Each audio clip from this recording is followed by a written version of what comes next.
What's up? How's it going, man? Why can't I hear, bruh? What? Can you hear me?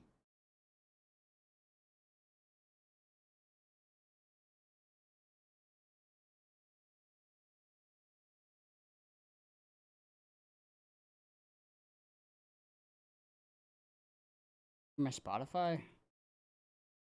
Oh, what? Why, bro? Why is everything fucking up?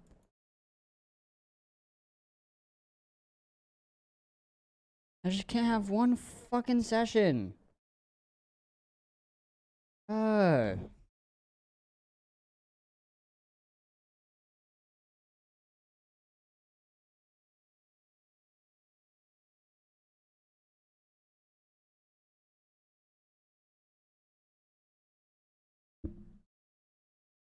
pissing every second. Something is happening, dude.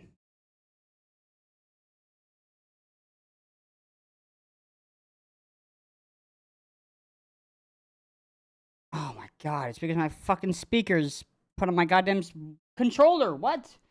Bruh.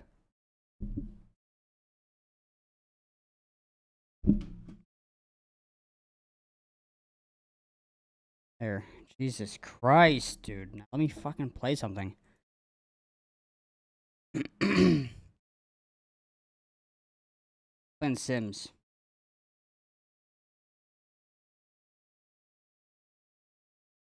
I'll play Sims.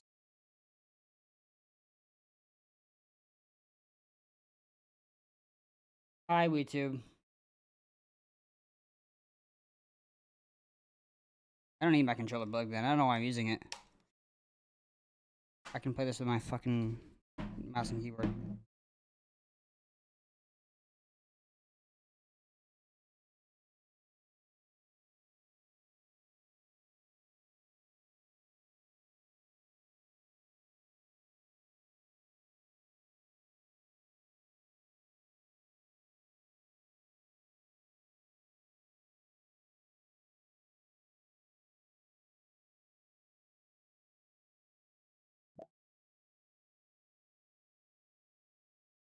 No, I don't want to buy this shit.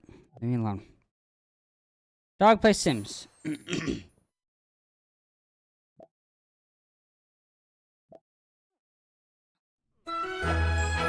God damn.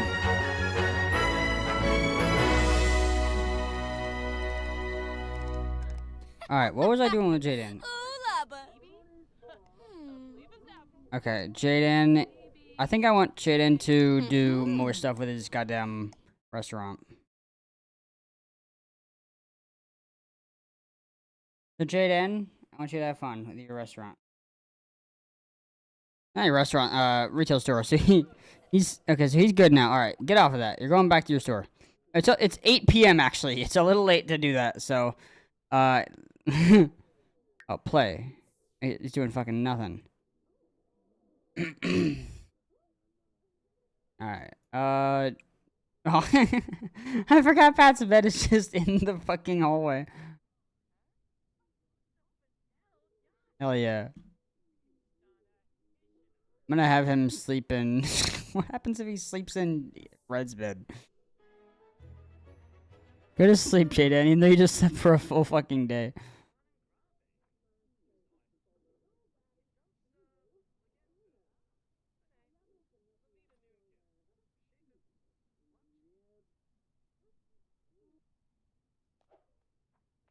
How's everyone's day been? I don't think I asked last time. He's just getting in the wrong bed. How does that? Is that comfy?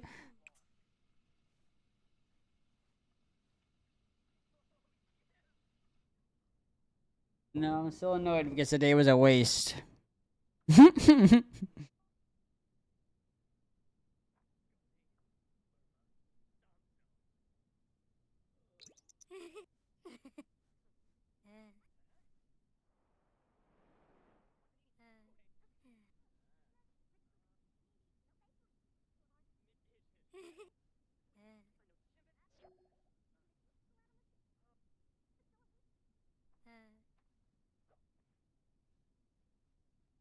Time's going by so slowly, bro.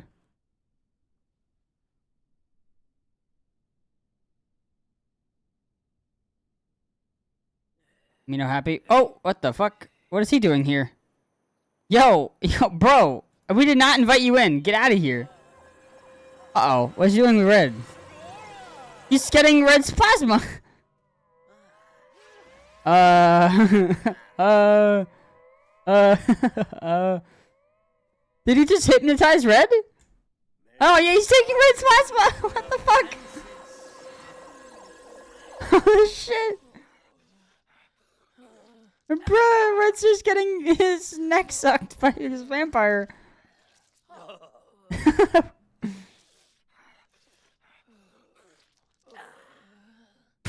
Bro, how is this the way the stream starts?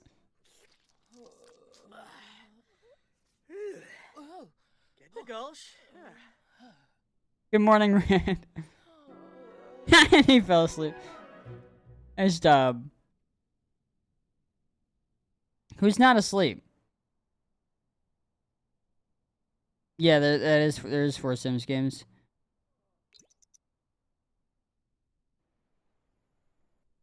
Alright, Jaden, you're a little. I'm gonna wake Jaden up at like 5. He'll need to be hungry. Alright, hey, no. Where do you think you're going? I guess it is time. Alright, so you're gonna make a cake. We too about to go to bed.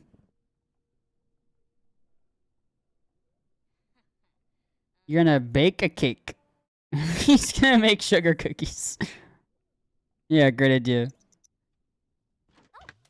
Make some sugar cookies for me, Jaden.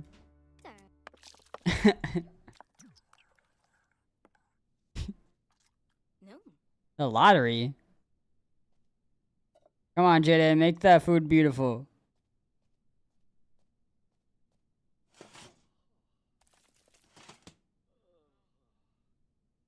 And now we wait. Nice. How is it? Grab a serving, bro. Is it good?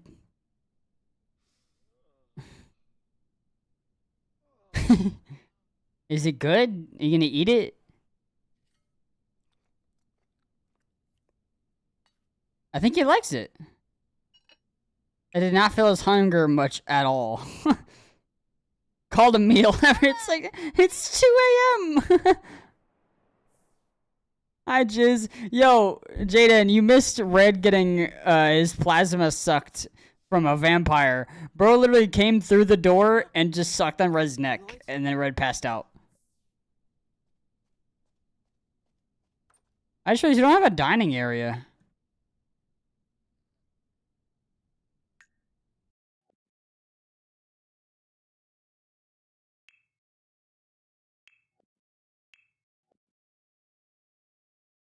Table.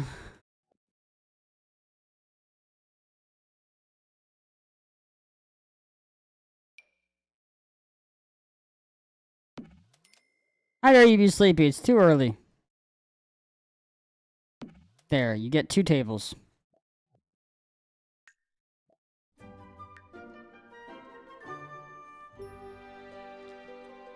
Jaden, where are you going? Aww, he's giving him a kiss. Look, Red's got that bite mark on his neck. Some Jaden. Jaden and him are doing some neat stuff.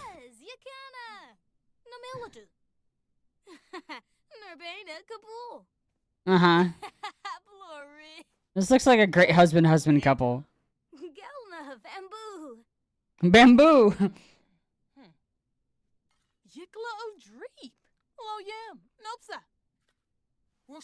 Alright, Jaden, you make something that actually will get up your hunger, because the fucking sugar cookies did nothing.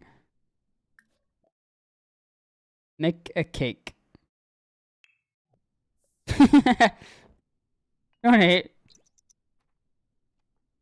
Alright, Jaden, time we make a cake. Let's see how this goes. It's time. It's time.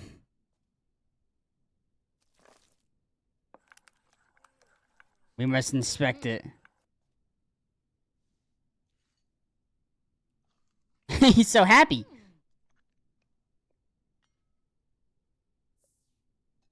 Don't talk to Reddy. You're busy making your cake.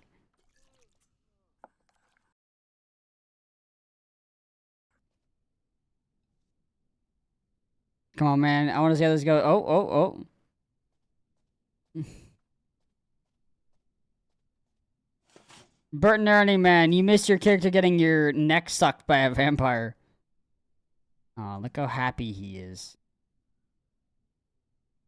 He looks like he's forcing a smile. I didn't know you had a hamster. Hey, you didn't burn the house down!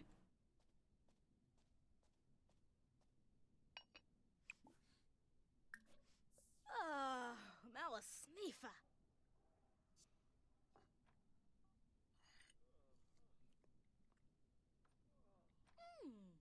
No, yeah, eat that shit, Jaden. You're going to work in 20 minutes. 5 a.m. work at the fucking supermarket. We need to buy a few random items and put them in the shop.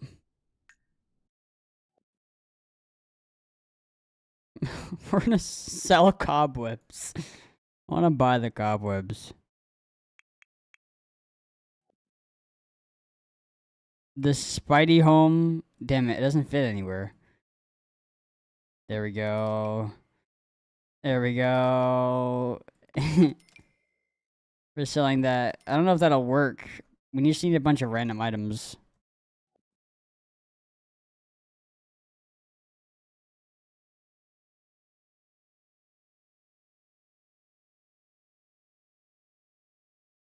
A beach ball? That's a big beach ball. Jesus, it takes up a lot of room, I guess. What? Why does it take up so much room? We don't have a lot of room for stuff. We don't have room for much at all.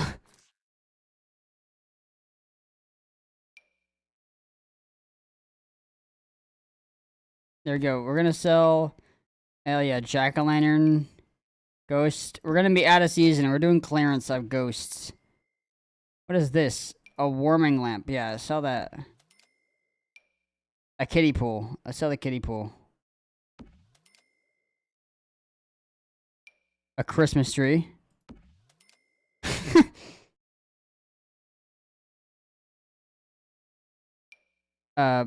Puppy succulent, I guess. A plant.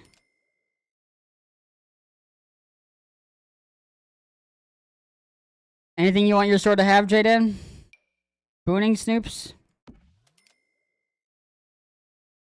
Important paper clutter. You're gonna sell your paper clutter. Ancient vase. Nice.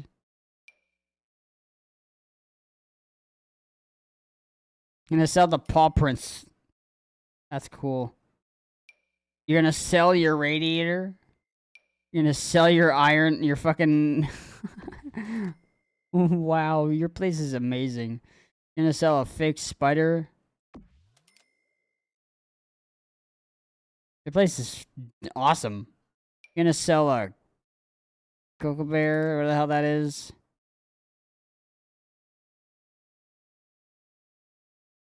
A used banana. Define a used banana.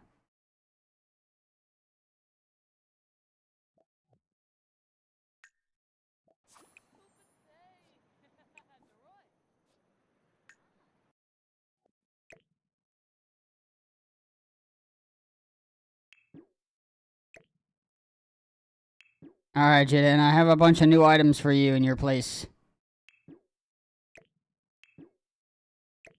Your place is gonna be restocked soon.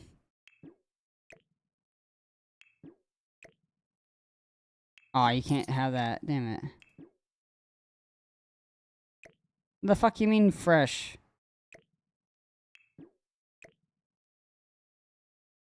Kept it in a bag.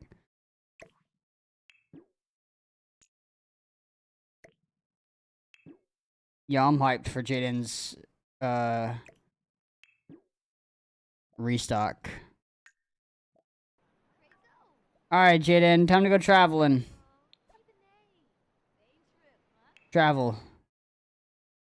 Bring Pat this time, even though he has school. It's 5 o'clock and Pat's sleeping. He just woke up. Hey, I'm going to work. Get over here.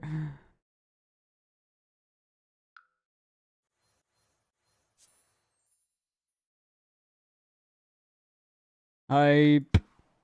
Bringing Pat to work.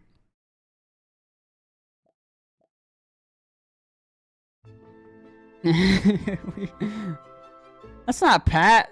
Why is Pat wearing that hat? He's very stinky too.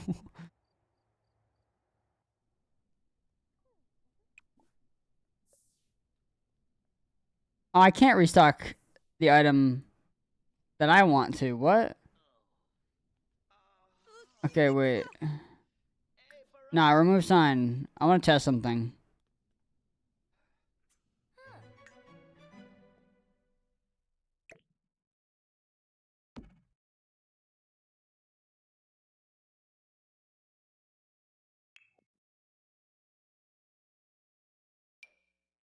Yes. Alright, YouTube, have a good night. Put a kiddie pool outside that the kids can play in that'll be for sale. And also, put a Christmas tree in here. The Christmas tree doesn't fit anywhere, so we're gonna put it here. Yo, this is awesome. Jaden, your restock is amazing, dude.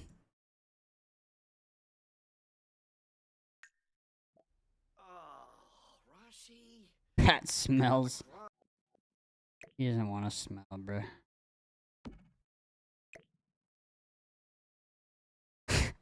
Doesn't have a theme. An ancient vase is awesome. Nice. You're gonna be selling your radiator.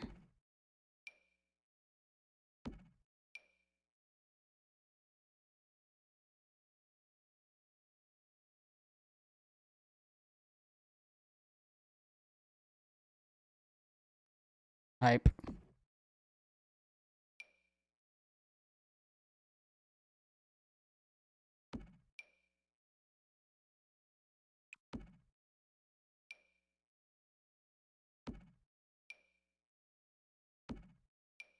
Why do I have just 2 chairs?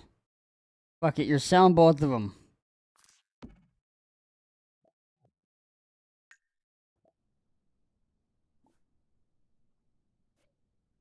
Oh, I can't make that. I can't make the pop prints for sale? Shit, that sucks.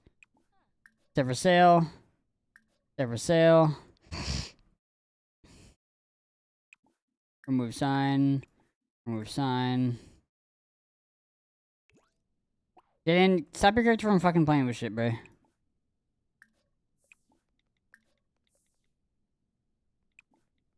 They're for sale. Jaden, we restocked your store a little bit.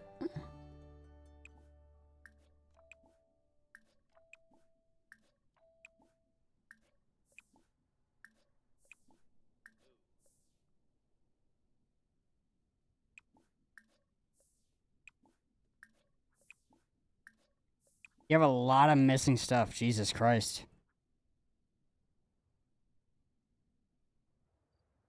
You got 2 chairs out here that's gonna be for sale. A Christmas tree. A kiddie pool. Have a good night, YouTube.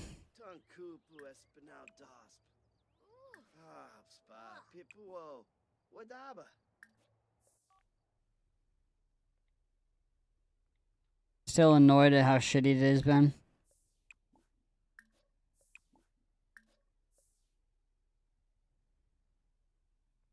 But not hangry.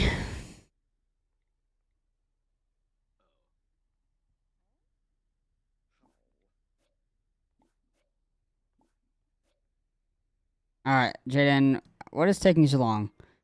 Are you restocking the chessboard? It takes you a while to fucking restock. Reminder, Jaden, we kept Pat here. Pat's here now. Alright, Jaden. Open store.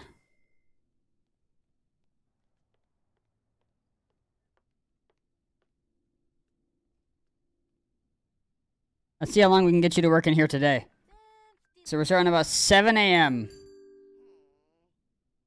Hype. Hype, dude, hype. Hype.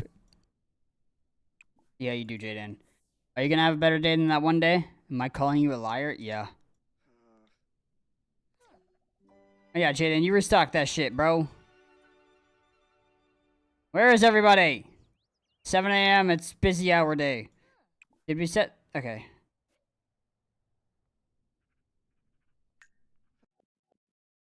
Gotta get some more small stuff. Retail items? Community items, what? Can I put a toilet up here? No. Sucks.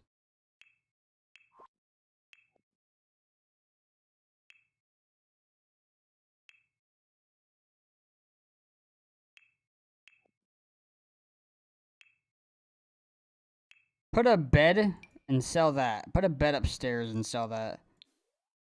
We're gonna sell more stuff now. We're gonna be slightly a mattress store now.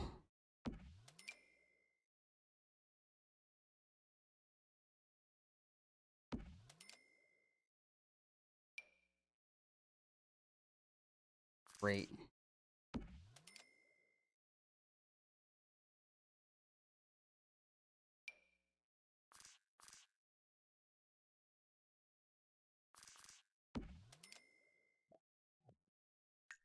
Nice, Jaden. You got a few beds in here for sale. Those will go crazy. Hey,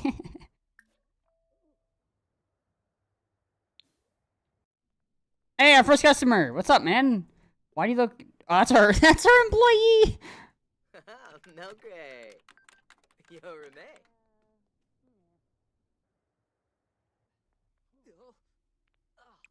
He's very old. Why do you hate him?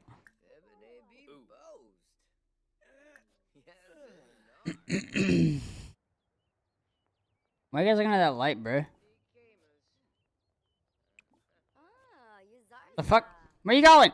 Hey! Patrick! Why is Patrick taking out the trash? Nice job, Patrick. Thanks, man. Wait, I can set the trash can for sale? Yes! I just set the trash can for sale. What are you doing? Is there apparently...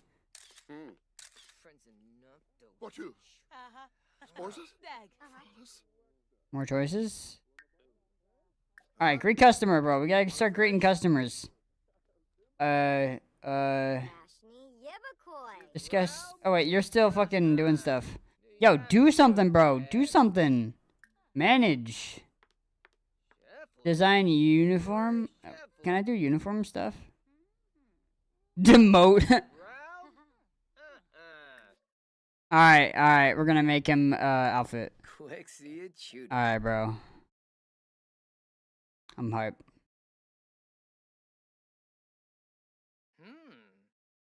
Can I make him wear no shirt?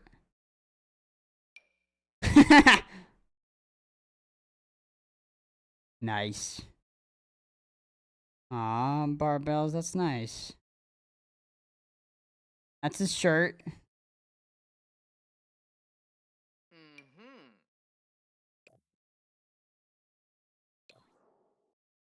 Can I give him... I can give him a hairstyle that he needs? Yes.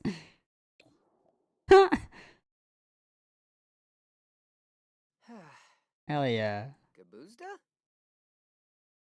Accessories? Nah, you need to wear specific... You need to wear these high heel shoes.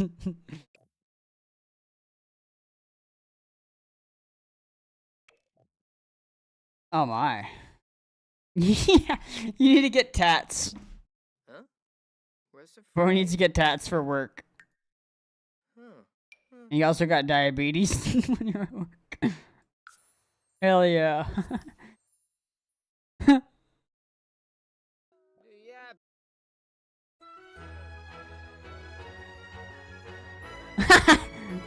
Yay! That's our employee.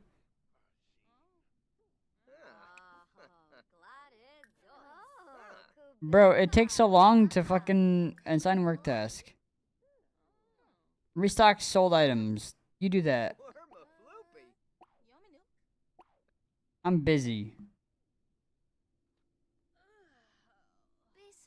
I did an Austin happy on him. Jaden, do you like your restock? Yeah, you sell beds now.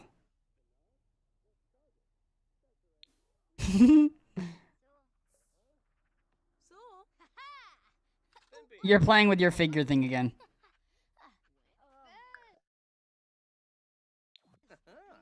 Anybody want anything? Ethan's off to school. Wait, did Pat leave? Aw. Pat had to go to school. Hey, so how was your morning? My dad dragged me to work at 5 a.m.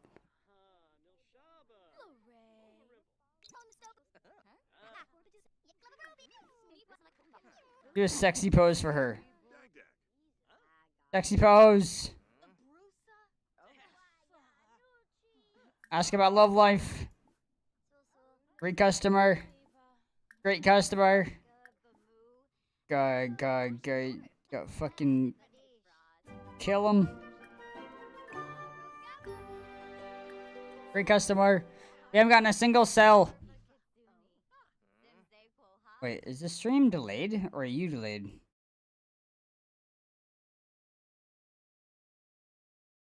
Goo goo goo goo ga. No, we're not delayed. Your types are just. Oh wait, someone wants something. Someone wants something. Yes. Yes, shut the fuck up. Don't talk to her anymore. Got somebody. Stop it. Somebody wants something. What does she want? You want the rug?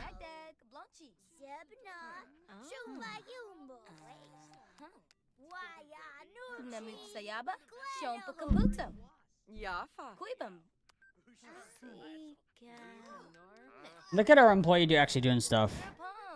What a guy. Pat missed the bus? Wait, is Pat here? Where is he?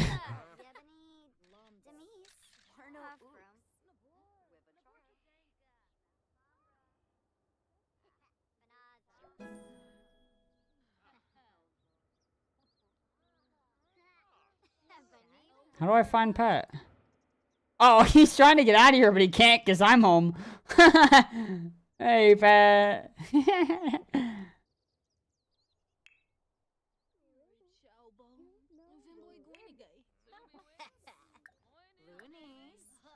Wait, what? This kid wanted something, but now he's leaving.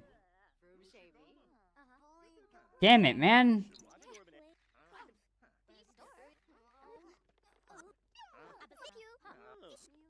It takes a while for them to restock. Oh, wait. Oh, he does want it. He does want it. Go. No, not Pat. I don't want Pat to ring up customer. You go. Oh, shit. We actually got a lot of customers now.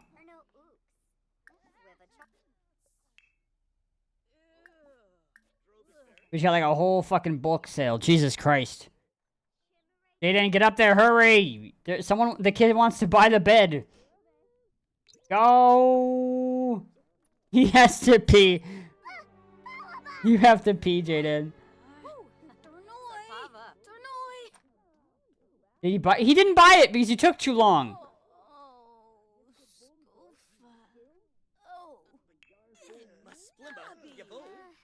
Dude, you're taking too long. Your customers are getting mad. Kid still wants to buy. Go, Jaden. Go.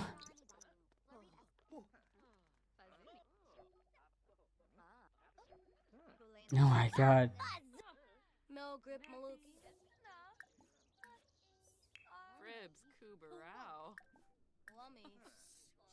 Okay. Business is fucking booming. Where? Okay.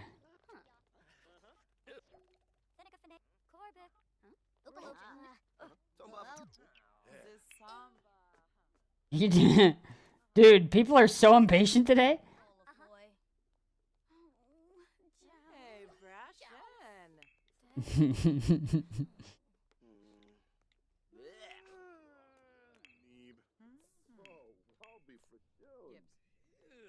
Your guy really needs to pee. Why are you squirting that? Oh, yep, Jaden, you're about to have a piss failure. God damn it, dude. And there's people right next to you. Great. Good job, Jaden. Mop that up. No. Actually, don't mop it up. Don't mop it up. Play in.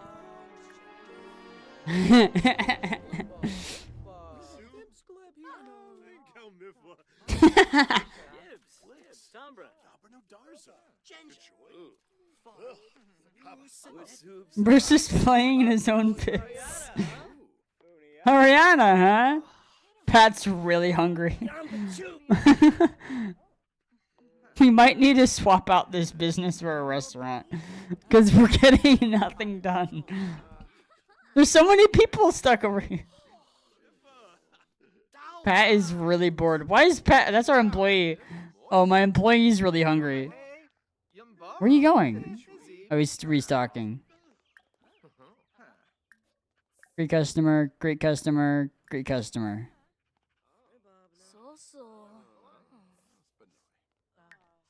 You're very stinky, Jaden. Maybe because you did fucking played in piss. It's 29 degrees out? That's wild.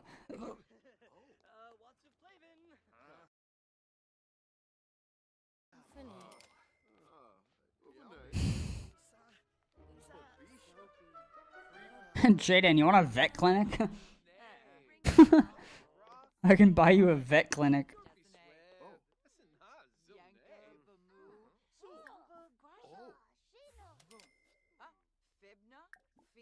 Does that mean we're already... Wait, what? Disable furry effect? Why is everyone blocking the exit? Alright, sorry guys, we're closing forever now. Close store.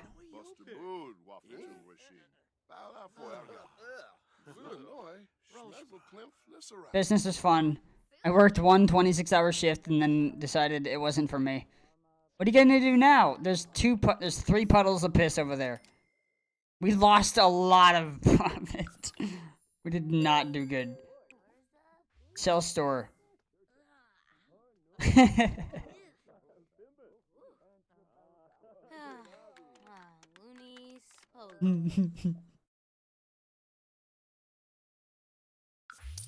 Yeah, good job, Jaden.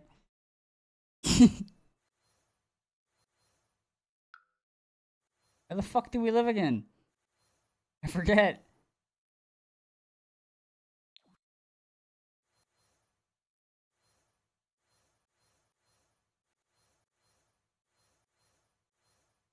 Bruh.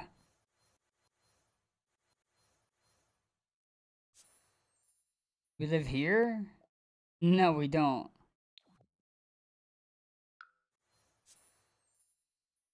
Oh, we live here, okay. Fucking... The restaurant's not available. Oh, I want to buy the restaurant so bad. I want to do the restaurant so bad. I'm gonna do the restaurant. I don't know, man. I want to do the restaurants. Like the sim to play? What are we talking about? I know we did a restaurant last time, but I liked the restaurant a lot.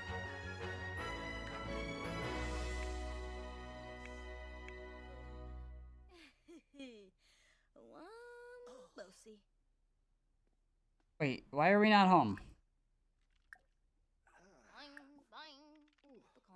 Go home. Go home.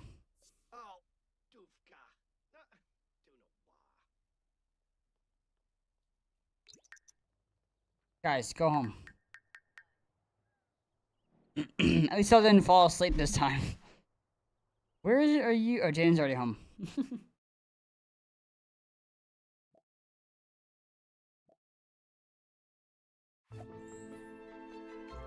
Yay, we're home. Alright, Red, we're using you now. You're making the fucking restaurant.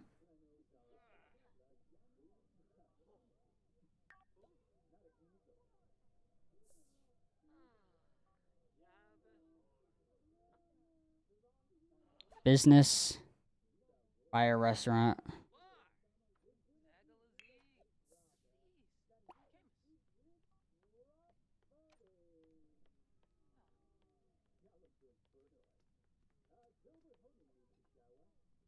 After that, Pat's gonna buy a vet clinic. And then Ethan's gonna do the Ministry of Labor. Let's see what's in Windenburg.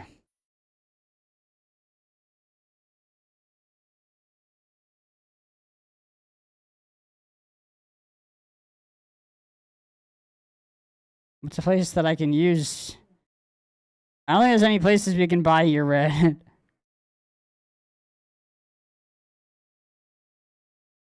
Oh, there's a spot right here, but it's fucking tiny.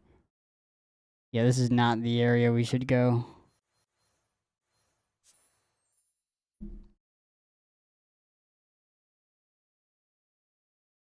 I think there's gotta be a place here. Spice Market? No? Wait.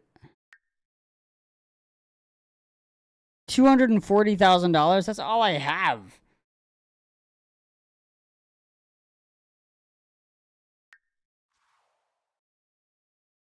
Bruh, we need a plot of land.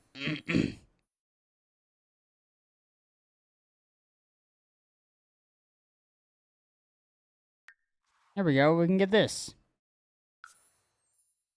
That is really small.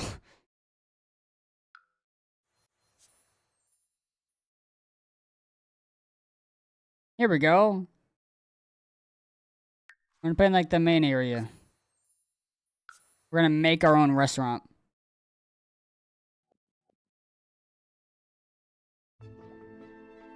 Alright.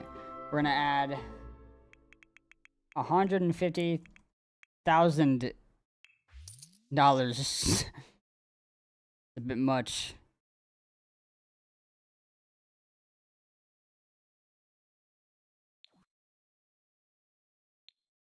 Environments? I wanna play Skyrim, bro. Good job, Dread. Good job getting a restaurant, but we're gonna leave you till next time so I can play Skyrim, alright? Alright. Good job, Red. You did a good job. I don't feel like building right now.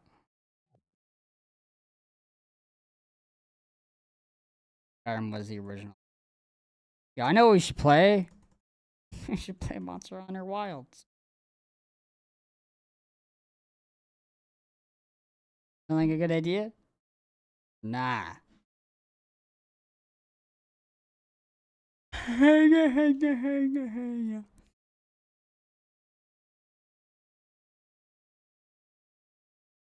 I think Liar. We're doing coke?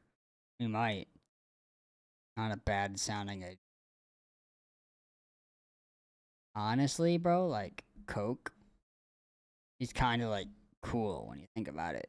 Rar? Rar. Like, when you think about rar, all you gotta think about is rar. It's just really simple. How retarded you are, Red. Like, goddamn. It's just not cool. You're not cool, dude. It's just, you're bad. You're fucking bad, dude. You're bad. You're bad. You're bad. You're fucking bad.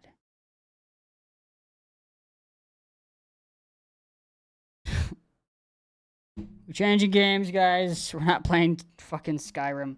I'm indecisive, but I want to kick ass, so we're playing Tekken.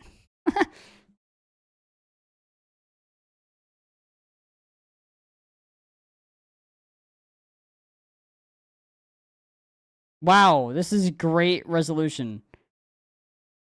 Wow. Give me a minute to fix this.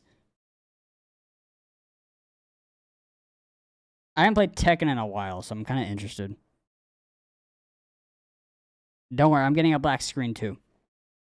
You know, it's good, angry old guy. How's it going? Nice to see you. He looks like Trevor if he was a fucking anime dude. Yes. Fucking tokens. Let's go.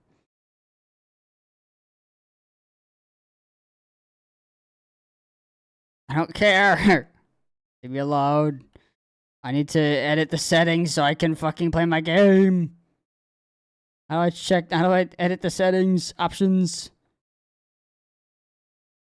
This is very zoomed in.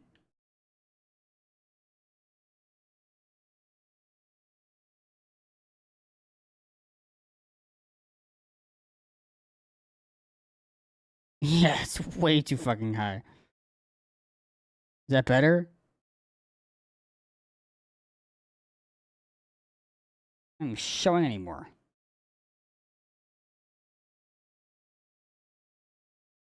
What? Game.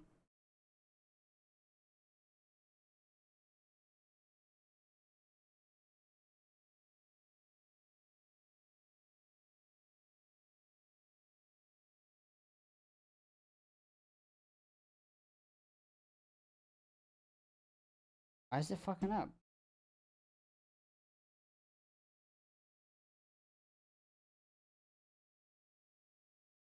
Is light capture really up, bro?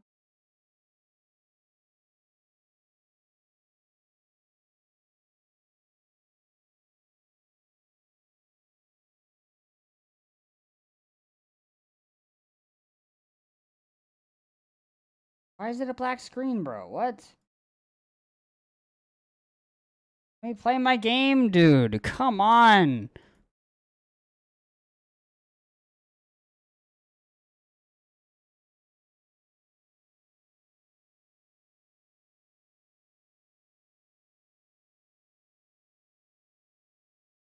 I gotta restart the game?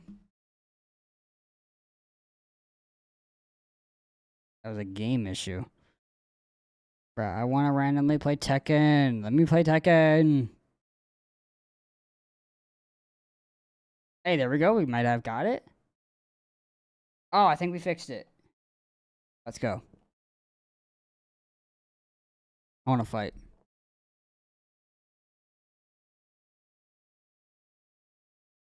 I'm in the mood for fighting. Look at this guy. Look at this beautiful guy. We have one viewer now. Did everyone hate? Okay, everyone hates me now, I guess. Fine, guys. Go away. Fuck you. I hate you. Sorry, today sucked.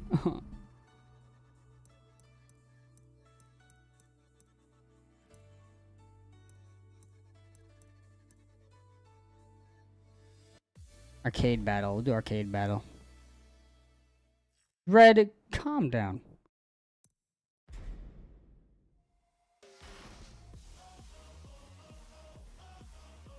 Aw, he's in the fucking DLC, bruh. Oh. Come on, man. Don't make me. New content release. Can I just buy him? I can for $8. I'll have to buy him. I have 7 things on my cart. Since when? Oh, I know what games these are. Okay. I want this guy.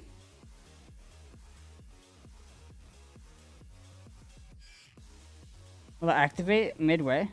Hi, Jizz. Do you like game?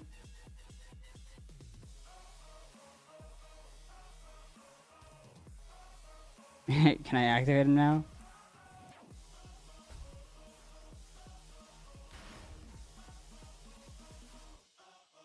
I probably gotta restart the game. That's fine. I want to use him. This is Tekken. This is Tekken 8. It's basically the same style of Mortal Kombat, just a fighting game. I just bought a new character, so I want to use him.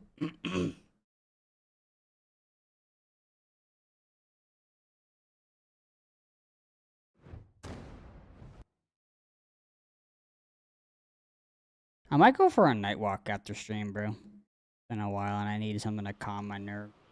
Maybe Mortal Kombat or Tekken could help me out with that, though.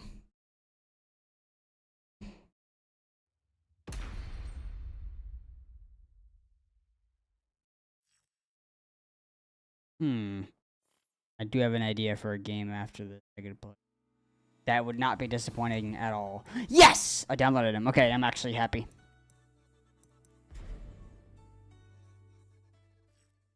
Let's do this, boys. Oh, wait, no.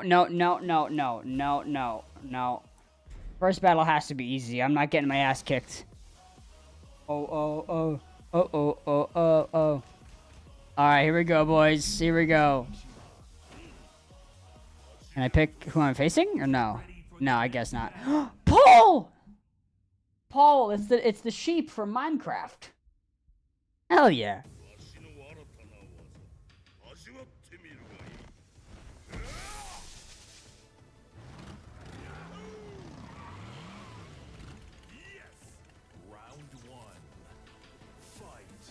Oh, okay.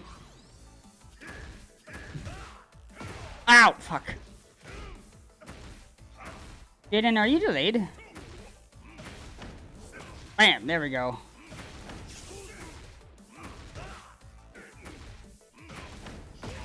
Come on, bro, get him.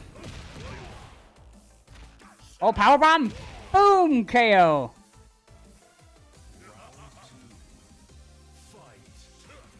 Ah, shit, he reversed it. Oh! Powerbomb. Nice. Nice. Ow. Powerbomb. Boom. Nice. There we go. We got him easily, baby.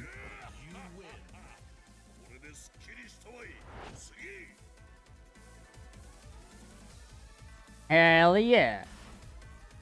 Get ready for the next battle. Ooh, Yoshimitsu. Now I'm having fun.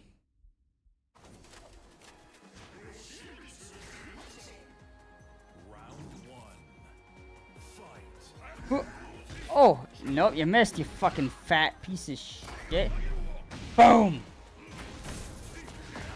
Nice. Ow! Ow! Oh, nice!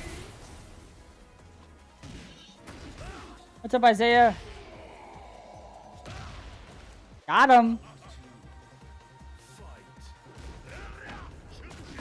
Nice. Boom. Nice. Oh shit, oh shit. Just threw him around, dude. What the fuck? Oh. Ah, okay, bro's got a sword. This is kind of unfair, but I got my old man powers. Come on, power run. Boom. One more hit, one more hit. Got him. Nice. He's so buff.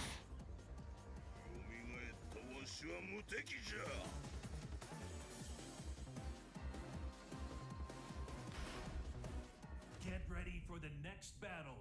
Hiachi is his name. Versus this shit. Yeah, something tells me the girl might lose. Kind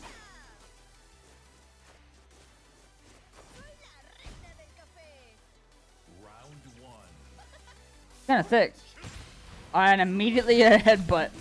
And a break her neck. Nice. You just killed her in your first move, dude. Hold back a little bit, will ya? Jesus Christ, this was a maniac.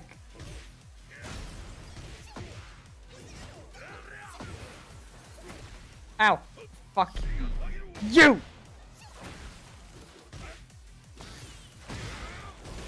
Oh shit, oh shit! I believe in Joe Hendry. Ow. Ow. Fucking powerbomb. Boom. Ow. Ow. Ow. Come on, boom. Jesus Christ! Bro, calm down. It's just a girl. Okay, never mind. She's actually kind of kicking my ass. Stop it. Not allowing this. Not. Ow, ow. Okay, okay. Dude, she's doing good, bro. Oh, fuck. Oh, fuck. Oh, fuck. No, no. Hit her with it. Hit her with a big move. Boom, this is it. See you later. Nice try. Okay, okay, okay. This is a bit much. This is a bit much. Bro. Bro just fucking killed her. Oh, my God. Bro just said, you know what? I'll kill her for funsies. Yo, wait a minute. Yo, wait a minute. Is that guy really back in the game? No way.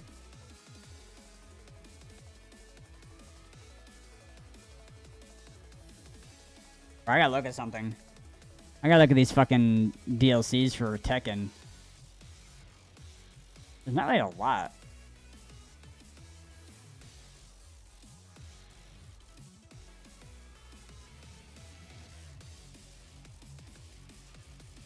put that in my cart. An 8.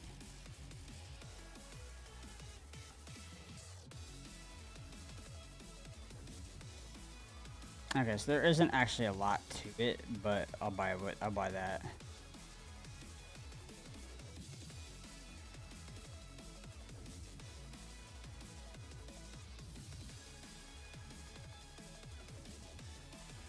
we go. Get ready for the next battle. Oh boy, this fight looks like this guy might actually put up a fight, dude. Alright. Pretty sure it was Devil Jin that fucking killed him. Ow. Fuck you. Oh, nice, beautiful area. Nice. Kicking it out. Boom. Ow, fuck. It's Roscoe. Hey, Roscoe. Oh, okay. Nice. Blocked him.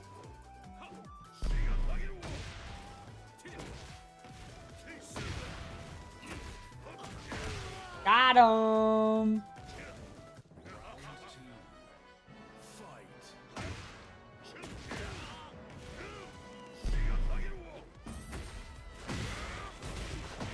Oh my, okay. Okay, Jesus Christ. This is not what I had in mind, bro. Bro's literally just... Okay. Nice, what a fucking battle. Bro fucking got squashed.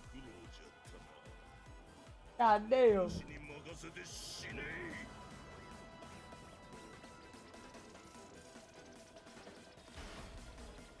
Get ready for the next battle. Oh, yes, Devil Jin. Yes, this I've been watching. Round 1. Fight. Nice try.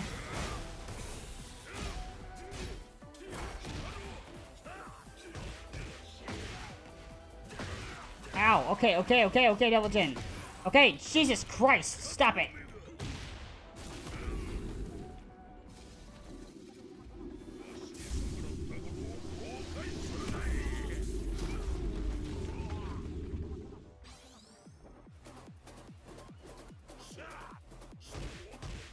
God damn it. No! Bro, I couldn't even hit him. Round 2. Fight. He's too quick.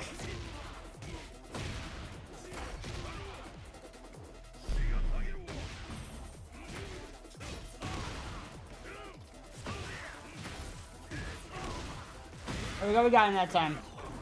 Jesus Christ. Ow! Come on, bro. One more hit. Yes!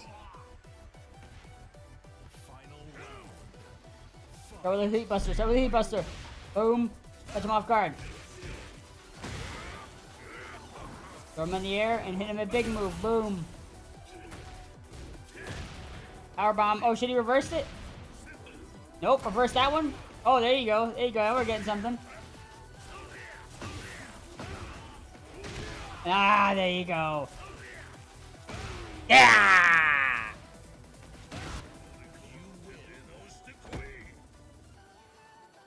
Hell yeah. Get ready for the next battle. Ooh, Steve!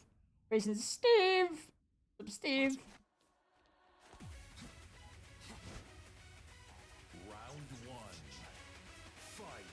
Oh, starts with a power bomb. Boom, nice.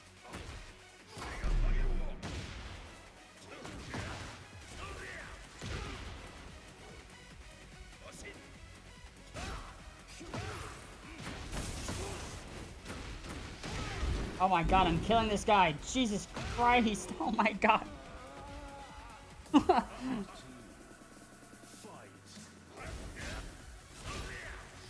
Fuck you for blocking my shit, bro. Not cool.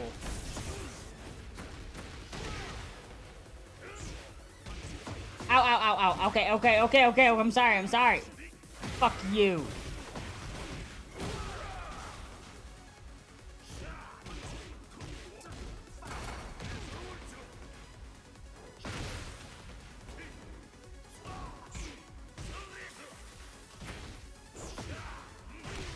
There we go.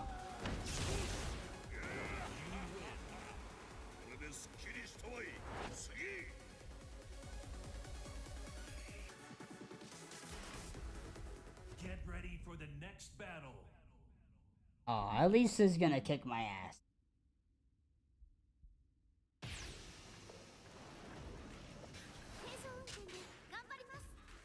Round one. Fight. Ow! I was joking about that, cause she, fucking bitch. Ow! No! Ow! Ah, shit! Fucking... blocking everything! Oh, okay, okay, no, no, no, no!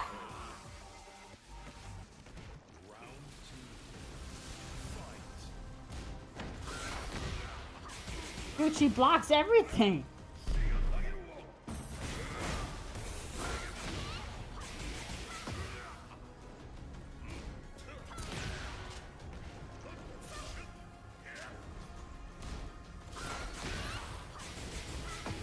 Let me hit it! And she blocked it. Of course she did. I got like 0 hits in that match.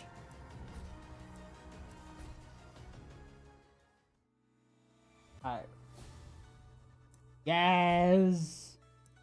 I want to see something.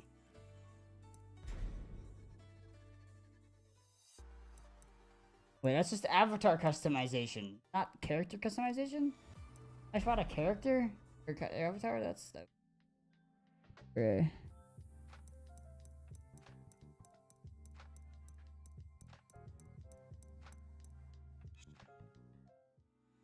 Shut up, Brad. Bitch. Bitch. Fucking bitch. Easy. I was on easy that whole time, I'm pretty sure, and I still lost. Oh, oh, oh. Oh, oh, oh, oh. Oh, oh, oh, oh. Oh, oh, oh, oh, oh, oh, oh. Hi, Jizz. When you use Devil Jin. Get ready for the next battle. Ooh, hype.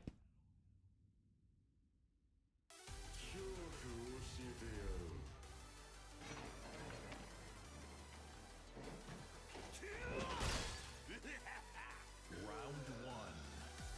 Fight.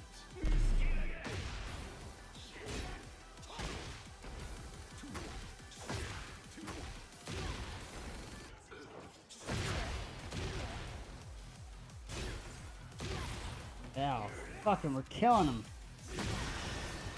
Oh my god, this dude is fucking crazy.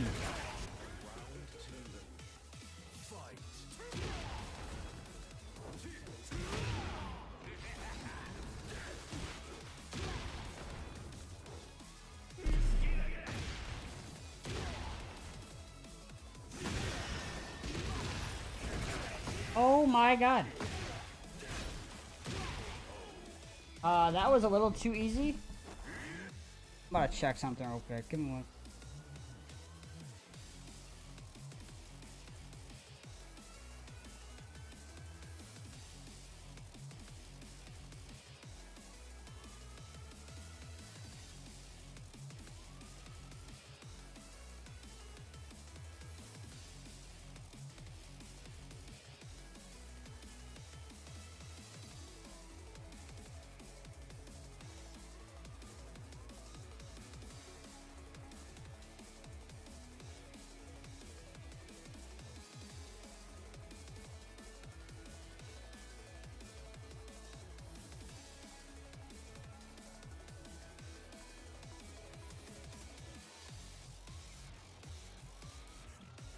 Like, I'm trying to figure.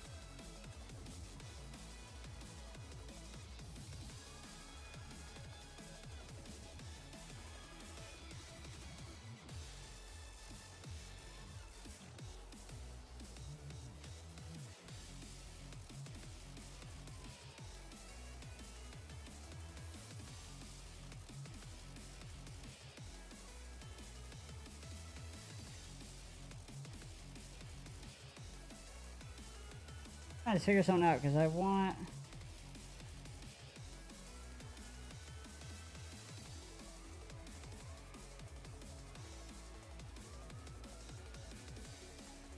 Okay, I was looking at a Mortal Kombat DLC that had some new skins, but it didn't look interesting because it's $38 for like 5 new guys. I get to fight you?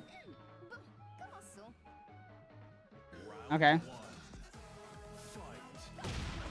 Nice. Fucking lasered her.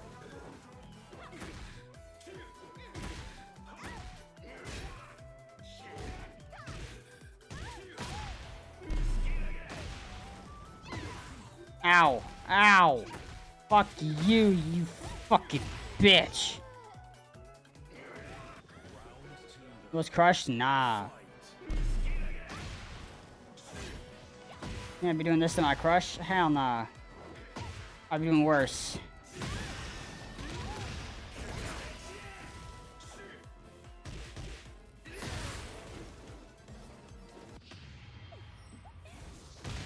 Uh-oh.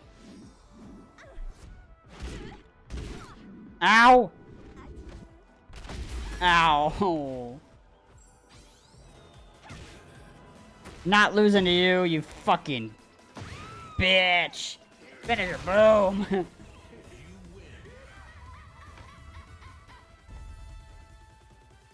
This dude's crazy.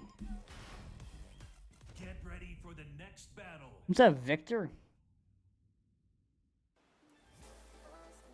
Nous éliminerons toutes les menaces de ce monde. Round one. Fight.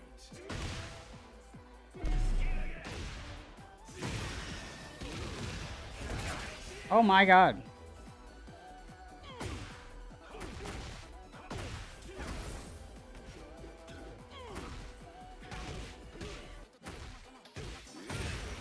Wow. Round two. Fight.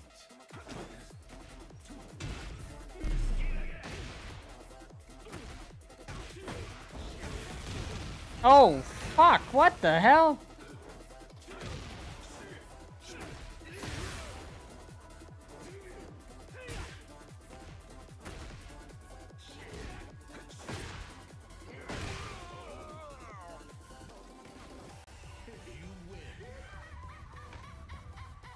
I love his laugh. It's so cute.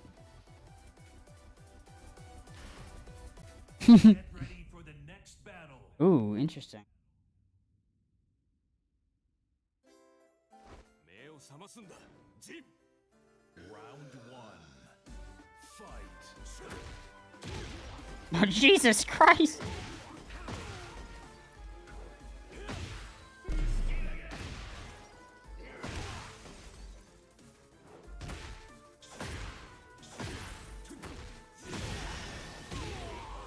Okay, nice job, bro. You tried.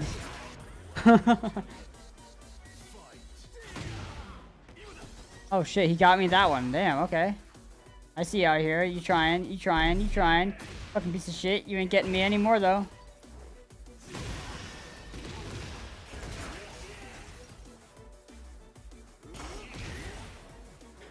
I just deflect his attacks so I... Okay. No, you're not beating me. You're not. You're not. Don't even try. Don't even fucking try.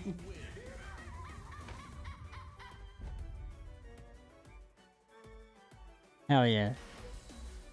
Get ready for the next battle. Oh, a bear. Okay. Let's do it. It's Brownie. We're fighting Brownie. Hell yeah. Round one. Fight. Ah, fuck you, Brownie. Ow. Fuck you, Brownie. This would...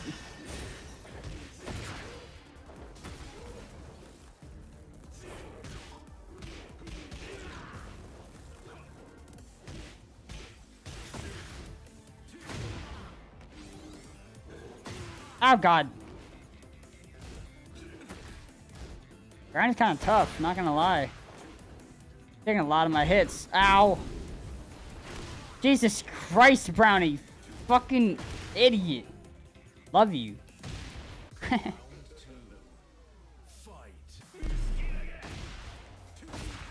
I tried blocking that, but you ain't gonna. Ah, Jesus.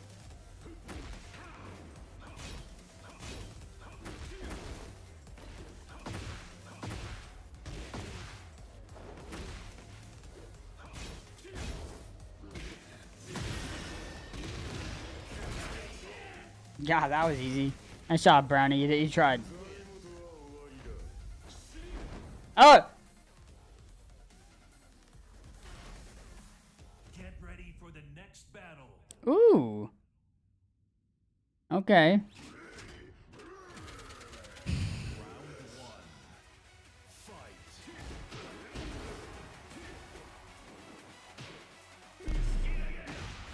No.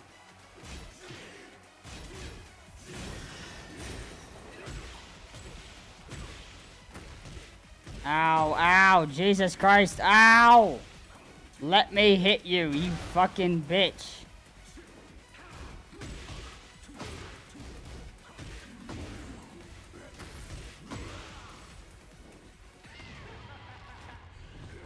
Uh-oh.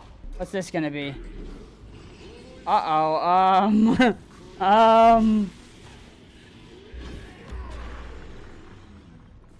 Quite the special move you got there. I still lost.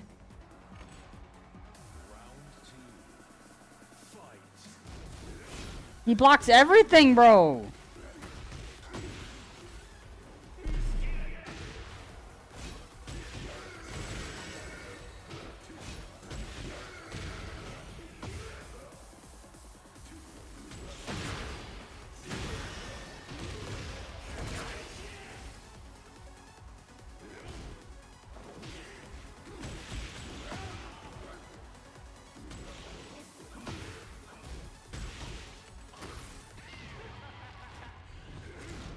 He blocked it.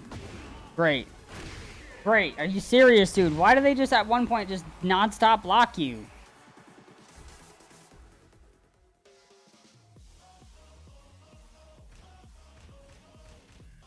Good for you, is.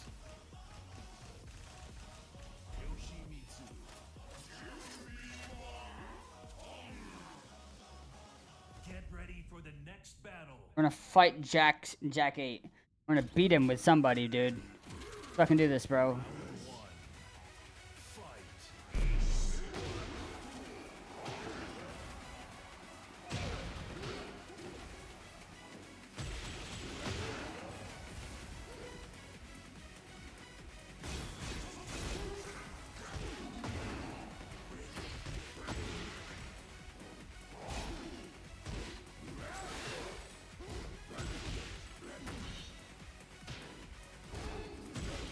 How do you block? What?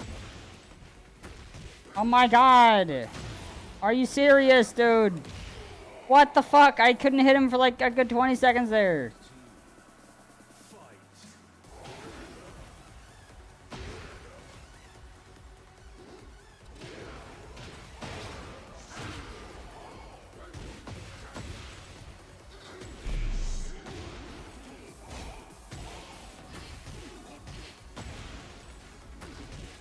Bro, what the fuck? Are you serious, dude? Hit him with it. At least win a round. He reversed. I lost. I didn't win a single round easy at all. Bruh.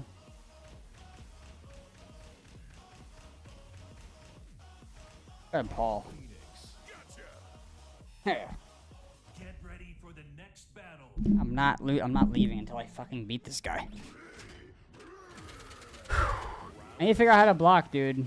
How do you block?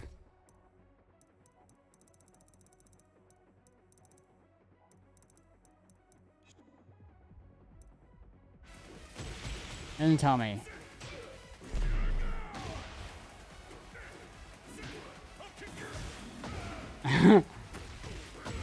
Dude, he gets in that combo and you can't fucking stop him.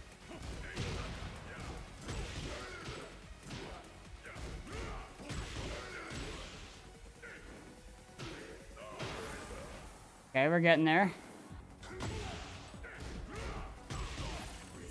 Hit him with it, hit him with it. We're gonna win this one. Yes!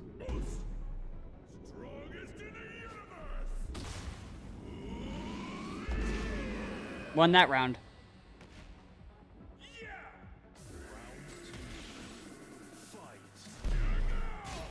First off. Boom, nice. Nice start off.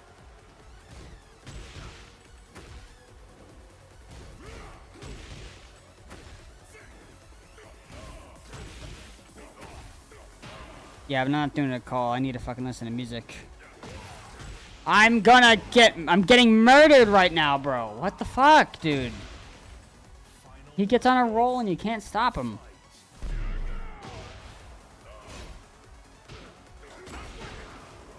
Nice. Nice.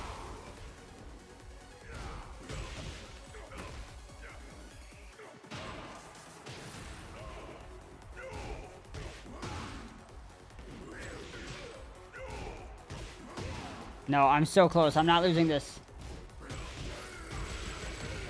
How? Are you serious, dude? How am I supposed to beat somebody like that, dude? They just continuously block. Use Heihachi again.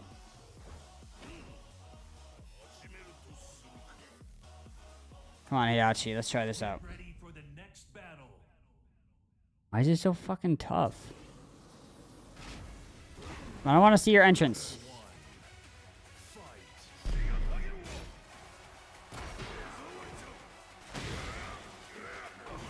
Nice. Good start.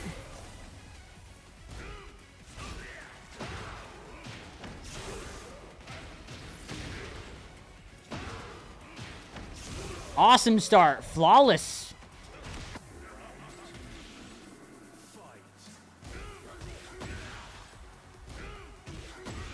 Now he's about to get a flawless victory over me. I don't get it, bro. How does he keep blocking stuff like that?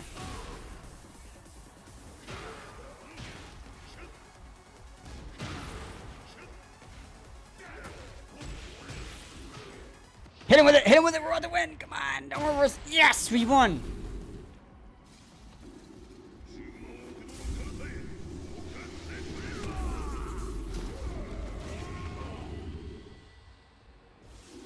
Finally, dude. It took 4 people to beat him.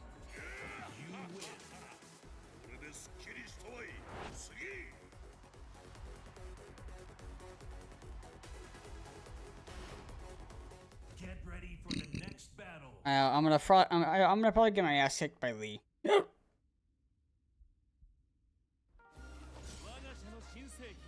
don't care about you, bro.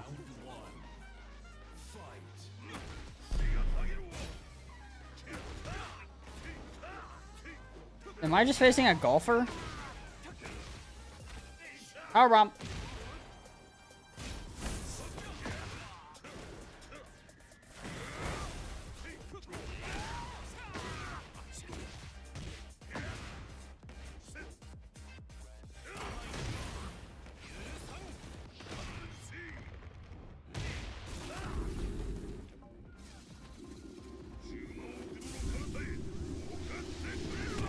I didn't finish him, but it did a lot of damage. We're gonna lose.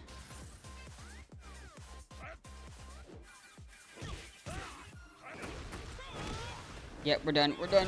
God damn it, dude. I hate this. I lose so much.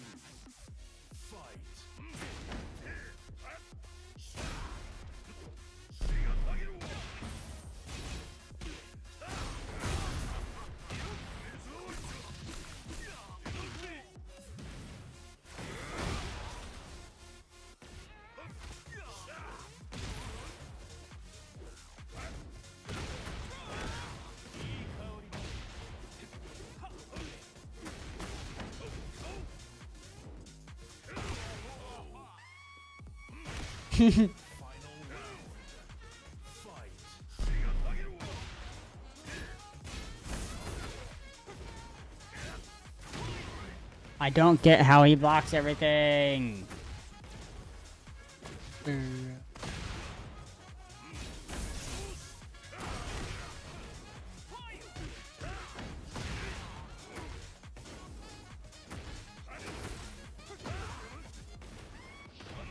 might win this. I might win this.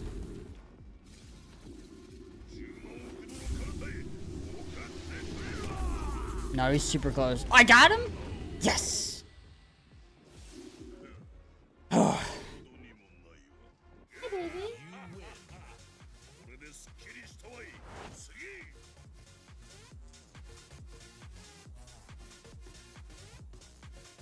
You know what? Let's start with some Baraka. Baraka, bro. The stream has had no train of anything, but sushi. If Steam will load, that'd be cool.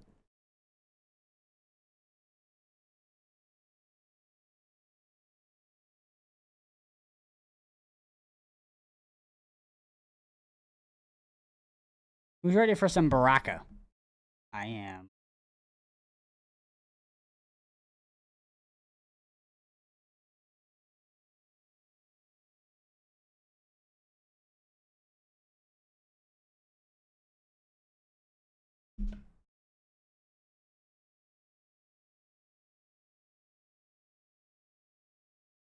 Oh.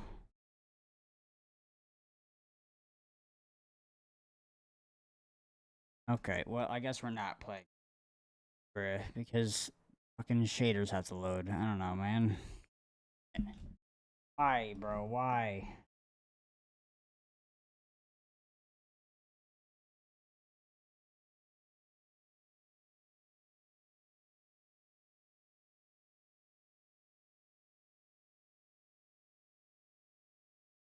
Hey, this short got 75 more views. Nice.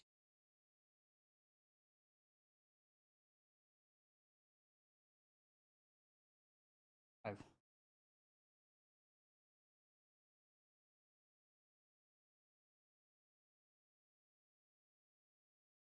What's up, baby?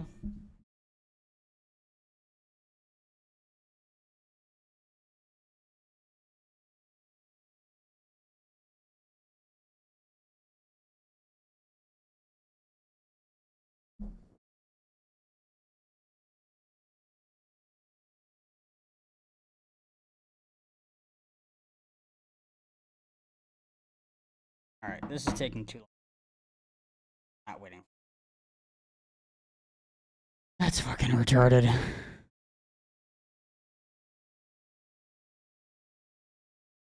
Time to betray Red. Yeah. Start insulting him as much as you can now. Please. No. I'm not. No.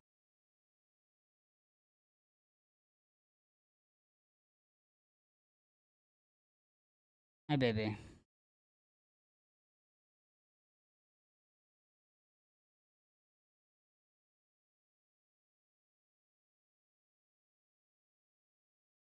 What's a game I know I will have fun with no matter what?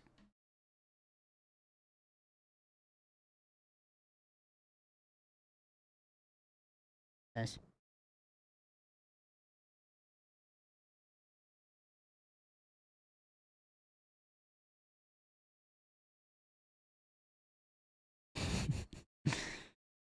No.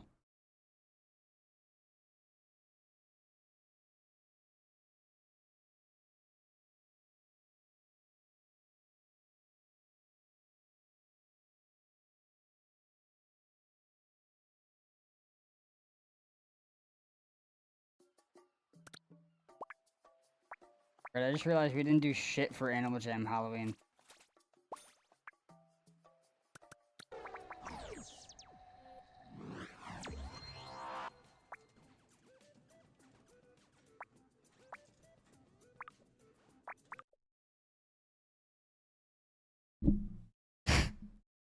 Played like Falling Phantoms once.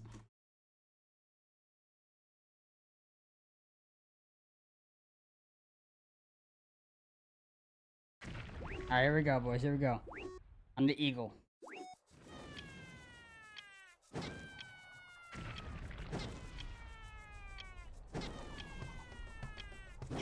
Shit. Go. Hey. Hey. Hey. Oh god. Gotta get these phantoms away from me, bro. No, no, no, no. No, no, no, no. Okay. I'm a fast fucking. Got the gold, got the gems. Oh fuck. Oh fuck. Oh fuck. No, I lost. I'm out of there. Raging, raging, raging. I need to go close my door.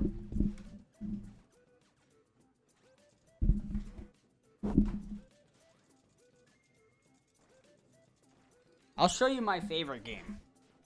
My favorite game in Animal Jam is a game called Overflow. I'll show you.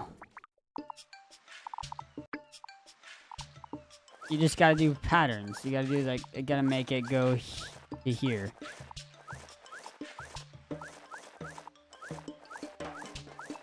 Easy.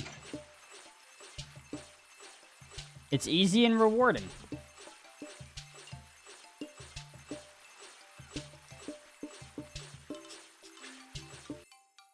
Nice. Nah, my brain too big for this.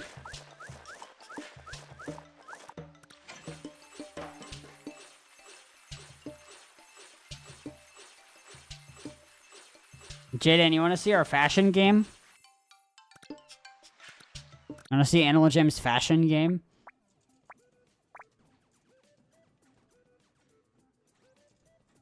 Yes, okay.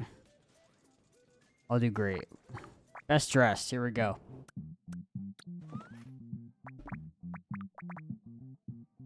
No, I don't look good as a eagle with the clothes on. I gotta change my clothes. I gotta be a monkey. I'm gonna be blue boy.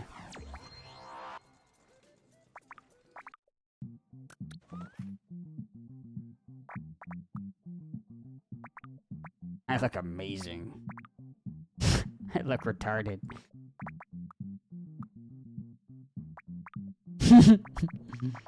Whoa. I'm Santa.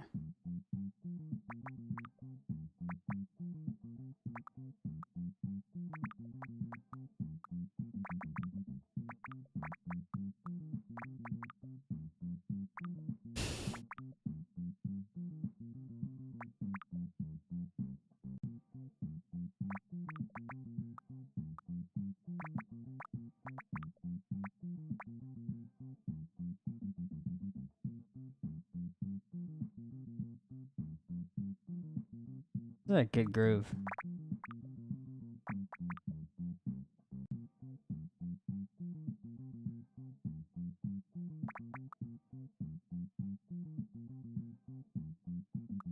I'm bored.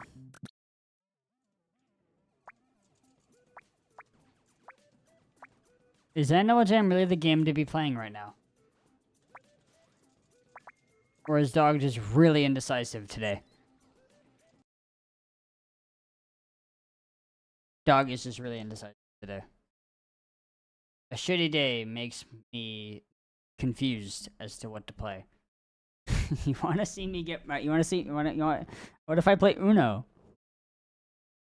Crew Motorfest? Crew Motorfest isn't a bad idea. Uno or Crew Motorfest?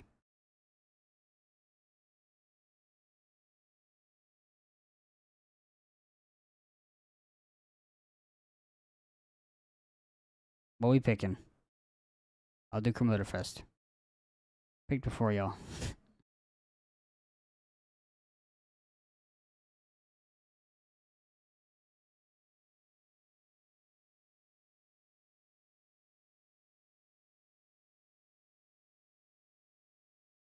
I still have Serum installed.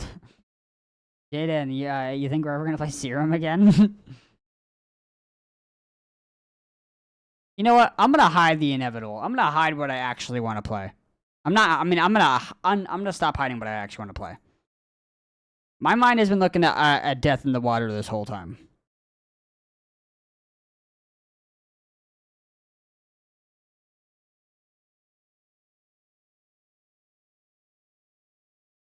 I want to feel some tenseness.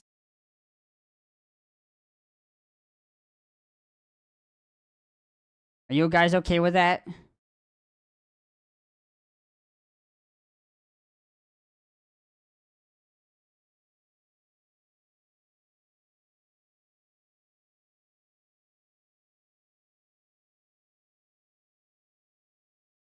I'm actually hyped for this.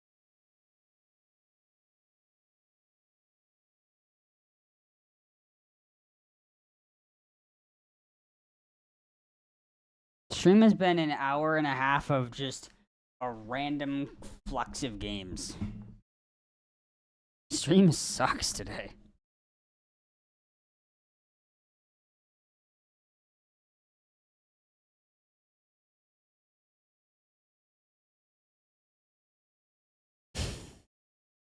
Game gonna load.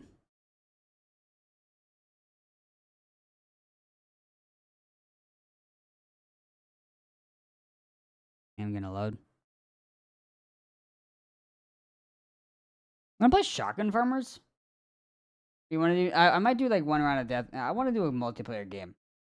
I'll do Shotgun. Oh wait, no. Oh, okay. I don't know. Shotgun Farmers is now iffy in my head. My mind is going at like 1,000 paces per second. I'm not liking it right now. I'm normally able to keep up with it, but it's making stream terrible. We could play YouTuber's Life. Hell yeah. Hey, it started.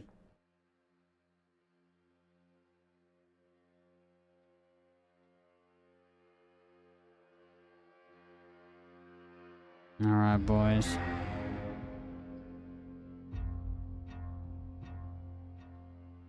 Let's do this. We have returned to the depths of the water.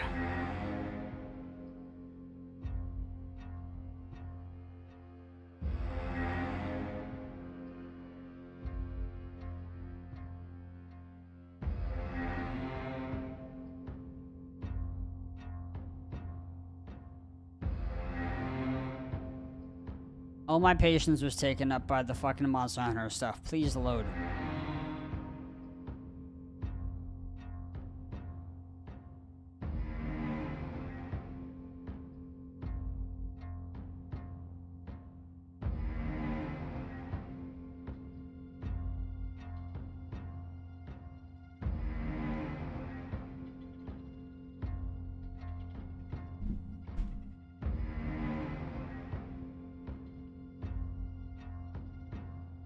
Whoa. Oh, okay.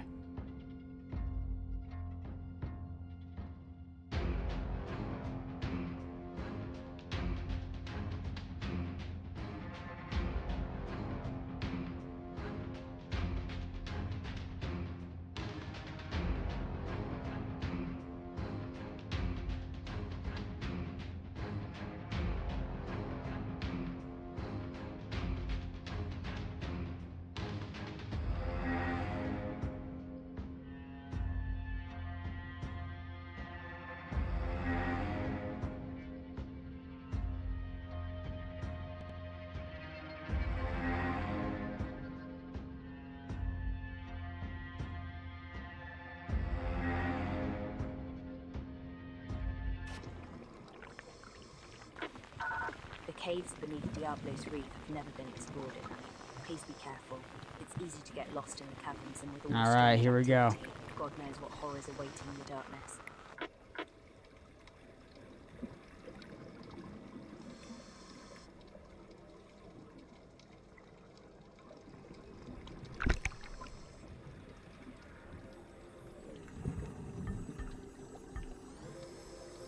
Feels weird to be back.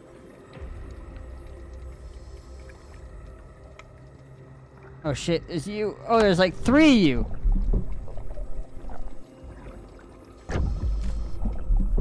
Oh, no, no, no, no, no, no, no.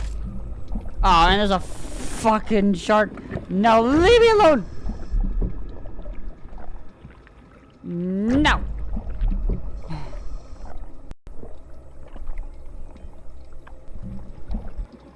Got him.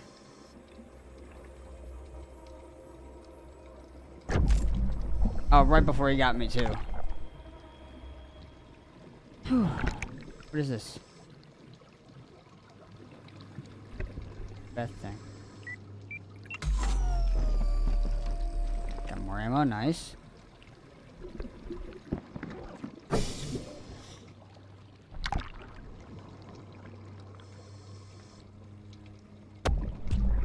Got him. Nice. Where are we heading next? Oh, there's one after me right now. You ain't getting me, bro. You ain't get. Oh shit, he might. Got him.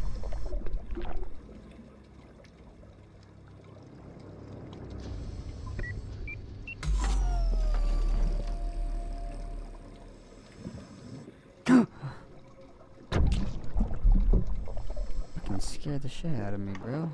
Leave me alone. Did I get him? No, I didn't. That got him. That just fucking hit him with a headshot. Jesus Christ. Fucking murdered the shit out of him. How do I get out of here? Is this really just tunnels? I don't know if I just like it being tunnels. Dropped in some more oxygen outside the caves if you need it. Outside the caves? Okay. Good. This is where I should be.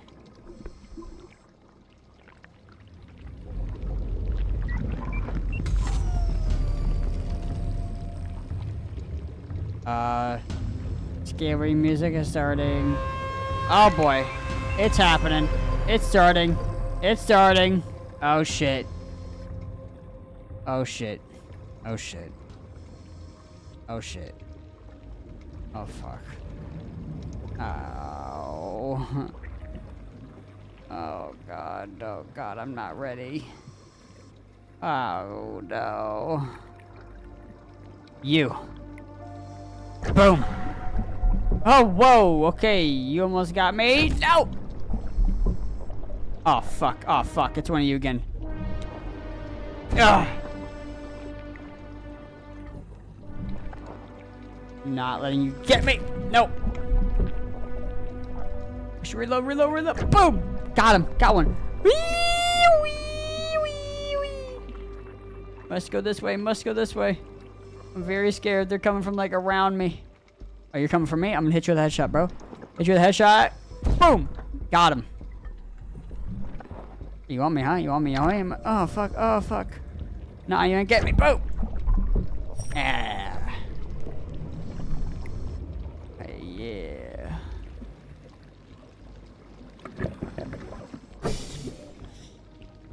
Oh, hey.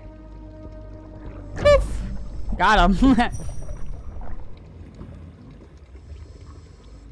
Open the chest, open the chest, open the chest. Where's some more stuff? No shot that that's it. Oh, there you are. Hey, what's up, man? Ah! Oh, he's pissed. He's fucking pissed. What is that? Uh-oh. Uh-oh. Uh-oh. Uh-oh. No! Uh-oh, here he comes, here he comes, here he comes, he's gonna get, boom! Fuck! No! Whoa! No, no, no, no, no, no, no, no, no, no, no, no! Oh god, that's another hammer, that's another hammer. Okay, we need to use our fucking shotgun for this. Shotgun time, blah! He's still alive! Ah, fuck. I got that one though, I got that one. We're good. Dog is kind of scared. Dog kind of scared. Boom. Oh, you fucking... Oh, I got him, actually. Cool. We're actually about to beat this wave. Oh, you! Oh! Bro got really close. Where'd he go? Where'd he go? Where'd he go? Where'd he go? Come on, bro. Come on. Come on. Come on. Come on. Where you at, bro? Where you at? Where am I at? It doesn't seem like you see me. It does not seem like you see me anymore, bro. Now you do. Boom. Ah! Where'd he go? Where'd he go? Ah!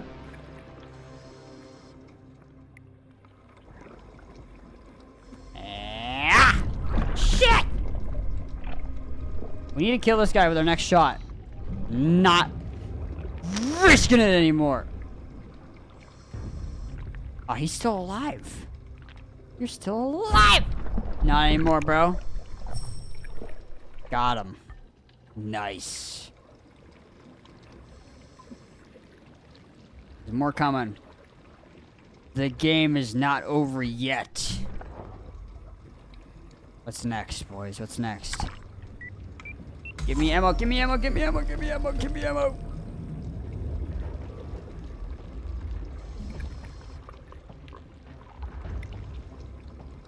Oh, it's you. Oof. I missed. No. Ah, shit. Ah, shit. I'm missing every shot, bro. I'm missing every shot. No. No. Got him. Ow. Ow. Ow. Ow. Ugh. Fuck. That dude's an asshole. Okay. Okay. Okay, there's another one coming. And shoot it. Got him. And you. Shoot you. I missed. Fuck, man. Missing everything. Ow. Okay. Fuck you, bro. Lucky I have more shit to deal with. Oh. Oh, God. Oh, God. Oh, God. Get the... Okay, time for shotgun. Shotgun time. Shotgun. Blow! Ooh. You motherfucker. You killed my family. Come on. Come back at me one more time. I dare ya. I fucking dare you. Yes! Got him.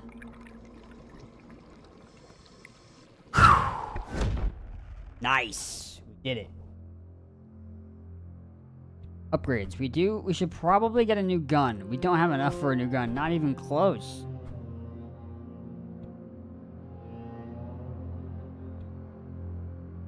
I spent like all my money. Last time I played this. I reset with more ammo? Okay, I'm a little scared to see what the fuck is gonna be in this next dive. I have no ammo in my guns. The dive at Diablo's Reef shows that just before creatures go into a frenzy, there is a surge of electromagnetic waves. During the night dive, that same surge happened again right before the attack. We traced it coming from an unexplored area of the seabed. Go see what you can find. Okay, we're getting ammo now.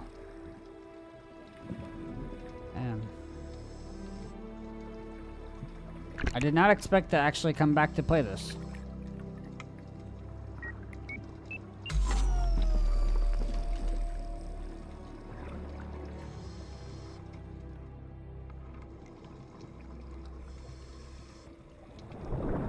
What the fuck? Oh no, not you again. Oh fuck, oh fuck.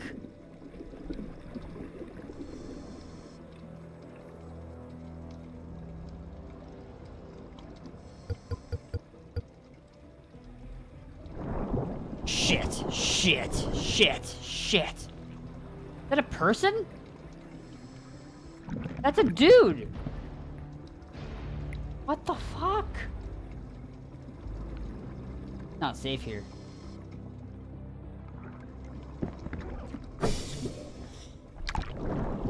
No, leave me be. Leave me alone. I don't have a lot of ammo. It's not safe here, it's not safe here. Give me ammo, give me the ammo that you got. Give me the ammo that you got. Fuck. Ow.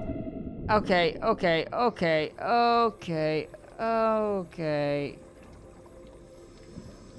Whoa.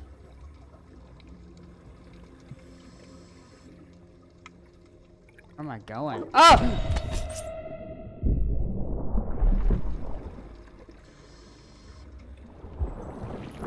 It's still after me!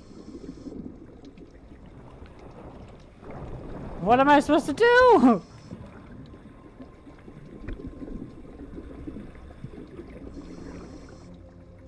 dude's just dead over here. I need to go back and get that chest. It's like below me again.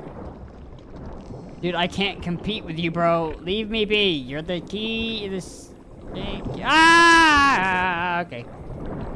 Okay. Okay. Okay. Okay. Now I'm just getting annoyed. Now I'm just getting annoyed. Not the game that I once loved. Kill that guy. Did we get him away? He gone? Oh, nah, he's not gone. Final stand! Bah! Fuck, I'm out of ammo. Out of ammo. Get him. Boom. Where'd he go? Final stand, you fucking piece of shit. Oh, little baby. Oh. I think he heard me. I think he heard me. No, you get back here. You fucking get back here. You get back here, bro. You fucking get back here. Get back here. No, no, no, no, no. You ain't running from me. Okay. No, no, no, no, no, no, no. No. Okay. What's happening?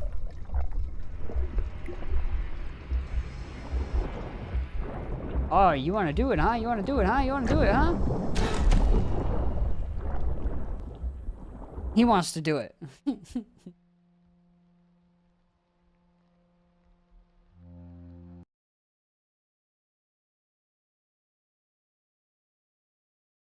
Might be best to just end the stream off with a chill Skyrim night walk.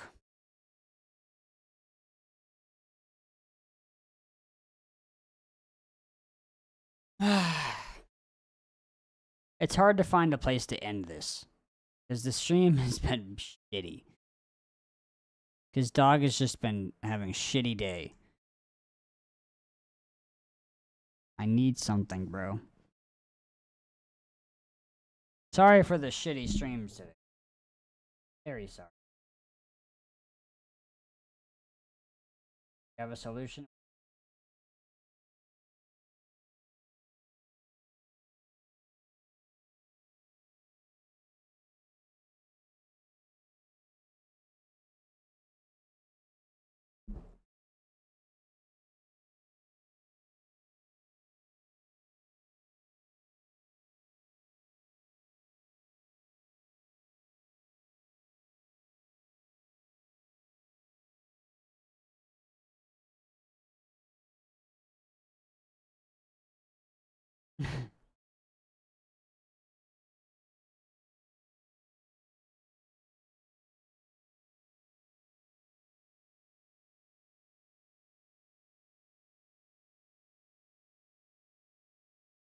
Dog do be getting tired.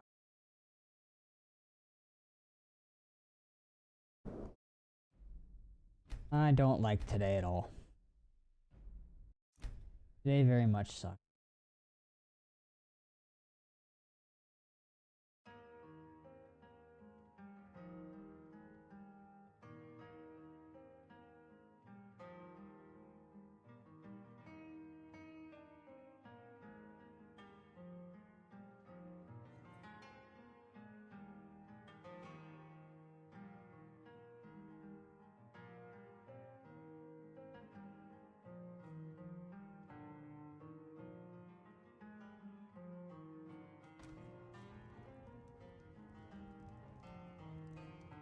I love where we ended off.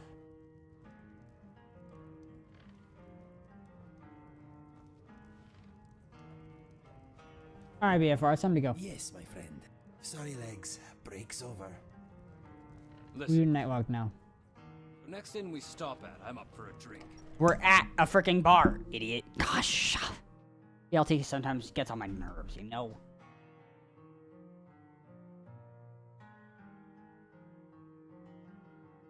Hi, guys. Hi.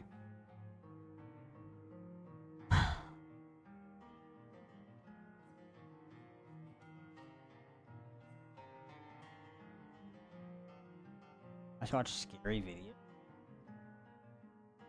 Not a bad idea. There is a few YouTubers that I watched that I haven't watched in a fucking videos. I'd be down. Let's just do our night walk. What do you want to watch? Chilling Scares or Mr. Nightmare?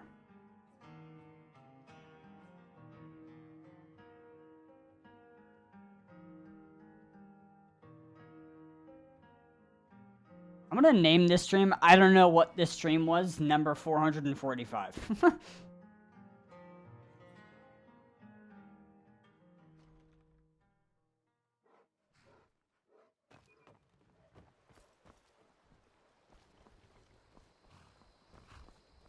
Alright, where do you guys want to walk to? Riften or Whiterun?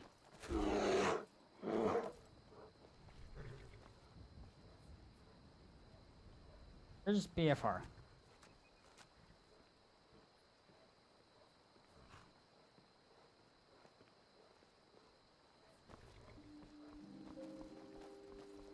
Walking to...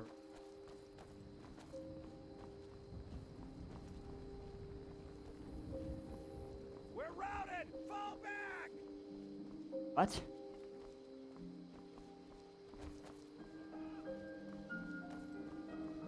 What? Some dude's just getting attacked. The one main person that can save him is just fleeing the city, the town.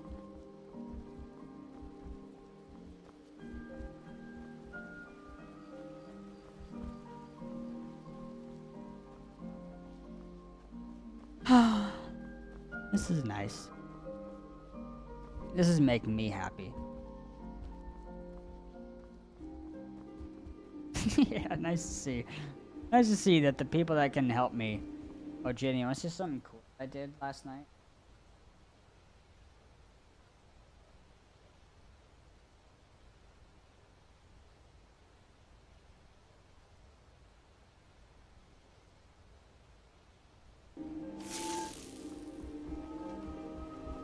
Test it. We're gonna show. Yep.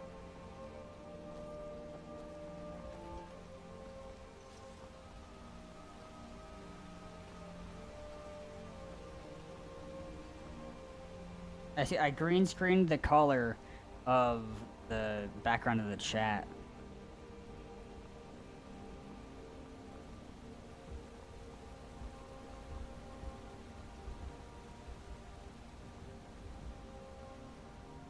We did this yesterday. Man. Look at that.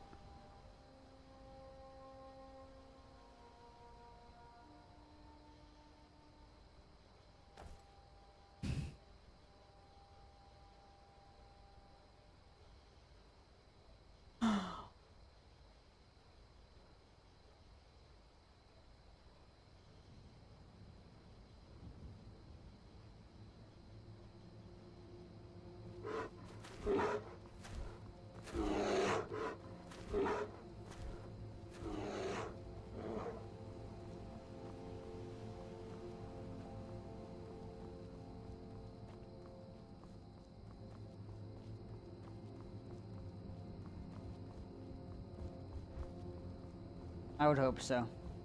I don't even have anything planned tomorrow. Except for me and Autumn playing Minecraft at like 6. All I know is I'm definitely getting better sleep. I got 5 hours of sleep today. What the fuck? Why is there just 2 gargoyles out here?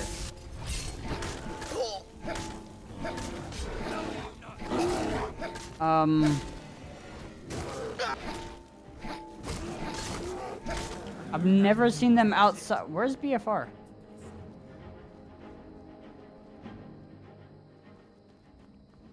BFR, why you? Why BFR? You can come say hi with us.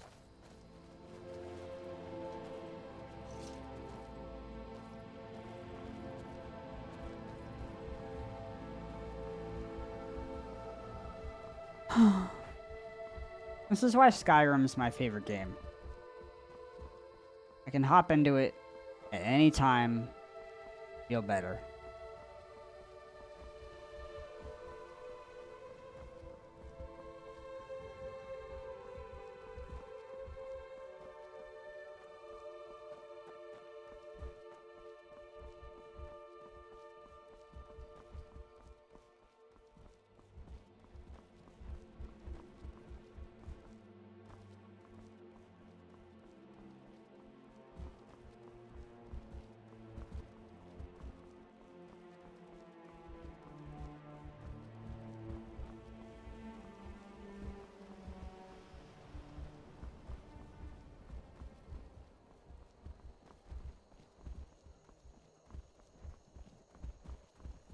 love Skyrim.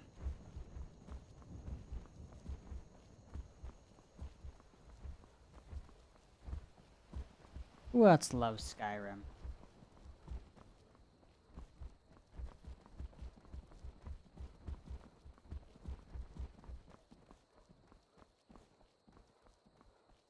Aw, Barbells love Skyrim. What a freaking googie googa.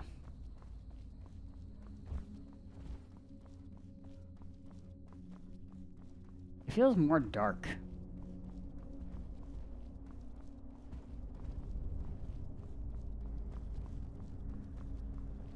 Skyrim just feels darker.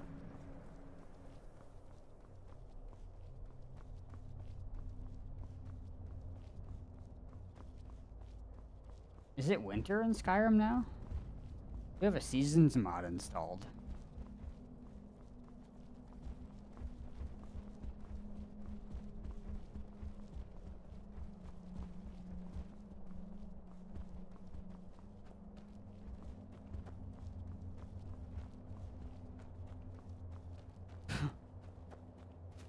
I forgot your name was it.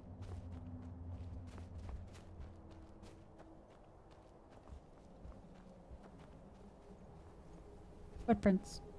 Yeah.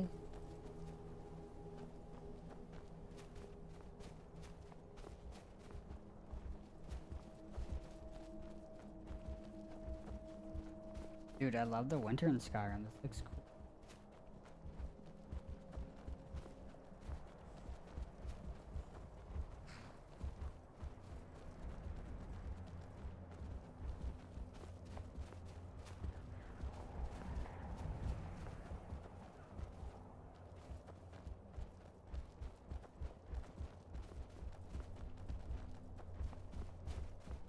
Yeah, because it's a lot more snowy than No you. more stops. Need to find our way to Solitude. I feel so. A lot more misty too.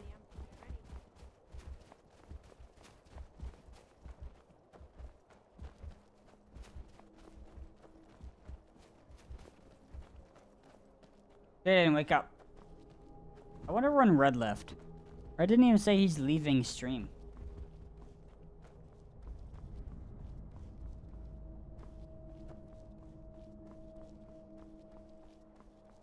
Red just fell asleep in his chair. Aw, that's getting...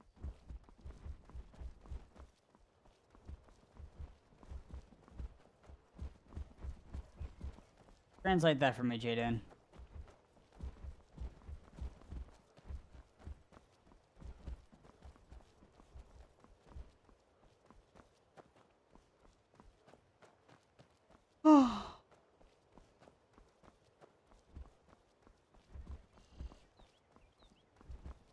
Just a dead body here. Took all their stuff. I need to make sure I go the right way this time. Alright. We walked Skyrim. Oh my god, never mind. I was about to get off Skyrim, but it being morning time just...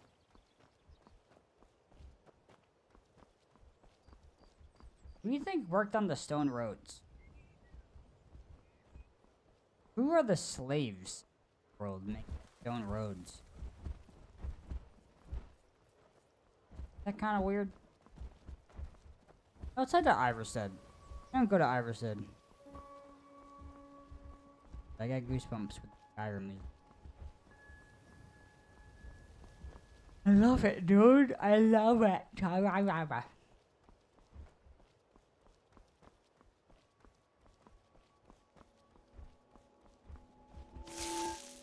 Right there. Bloody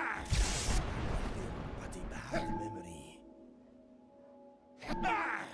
I got a fucking deer, bro.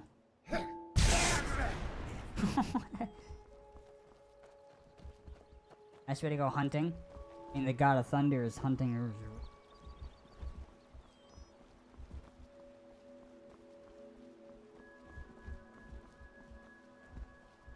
Over here.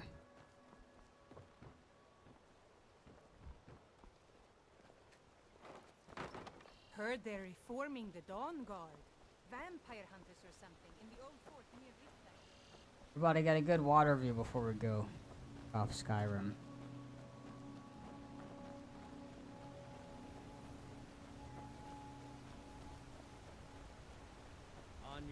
the 7,000 steps again, Clement? Not today. I'm just not ready to make the climb.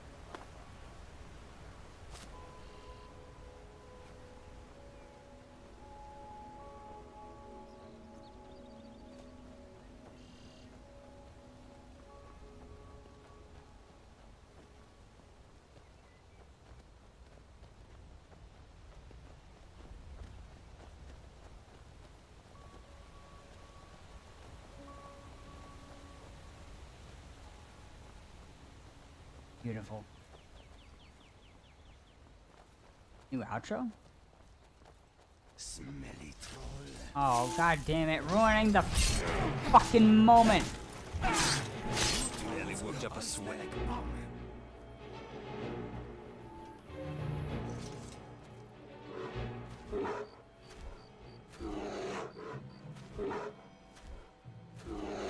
My parents always wanted me to follow in their footsteps. They were the best teachers anyone could hope for. If you're obstructing the view.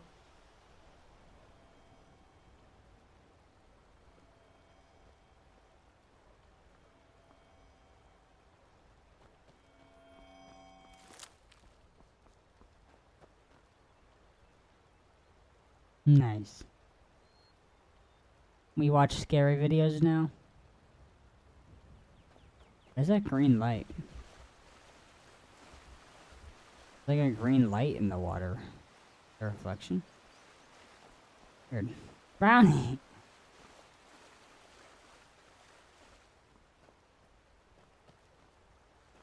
Look at my little buddies swimming together.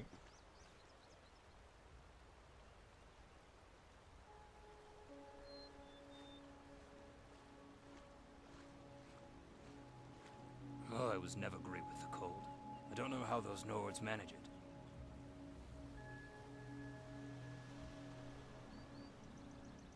Brownie's breakdancing, look at that.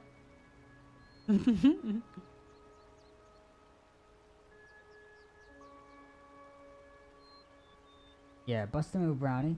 Come on. EFR looks mad. Do you think he takes over when I'm off?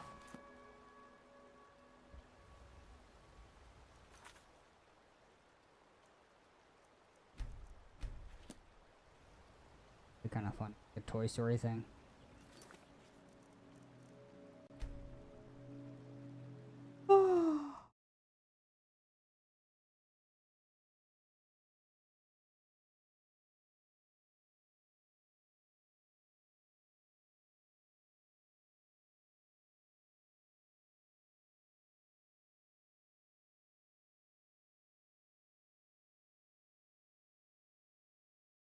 Cornfield horror stories? Ooh.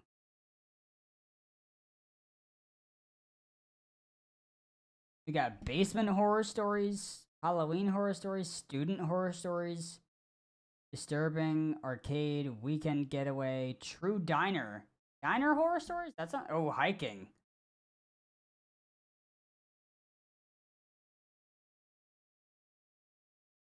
Hiking and cornfield for me. I think I'm thinking about hiking. Train horror stories sounds really cool. I missed out a lot on him. Damn. Home Alone horror stories? Urban exploration, maybe? Roommate. Hey, last time I watched him, apparently it was half a year ago. That's a while. Oh, there's a hiking one. That one's interesting.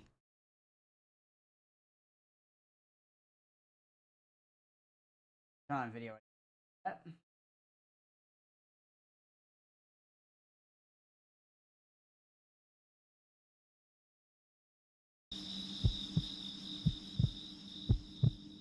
I'm a big hiker. I was doing some hiking in Utah during a cross-country trip I was taking after breaking up with who I thought was going to be my fiancée. Long story short, I caught her messing around with one of my closest friends. Total betrayal on both sides. I was 31. Utah was actually one of the states I was most excited about passing through. There are some great forests out there that I think every hiker would dream of exploring. I had picked Uinta-Wasatch Cache National Forest as my Utah destination because I had heard a lot of great things about it. One of its biggest upsides for me was that it had a lot of secluded areas that I could easily access. I prefer hiking alone, so bustling hiking trails swarming with people aren't really my thing. I picked an unnamed area of the forest and drove my car as far down this narrow access road as I could. I parked, stepped out of my car, and took in my surroundings. I geared up and checked my phone. No service, just the way I like it. I made a mental note of my starting point and began the trek. I know hiking alone in uncharted territory is dangerous, but I don't think I have as much fun following a designated route. I always download the digital map of whatever location I'm planning to explore. A lot of people don't realize that your phone's GPS still functions without service. I know what you're probably thinking, but no, I didn't get lost. I wish I could tell you that that's what the story's about. The reality of what happened to me is something I'm still trying to wrap my head around. My destination was a lookout point at the summit of the mountain, which was maybe 3 or 4 miles away. The terrain was pretty difficult, so I was only clearing about 1.5 miles an hour. About an hour into my hike, it began raining. Although it was light, I refused to continue. Hiking in the rain is a massive pet peeve of mine.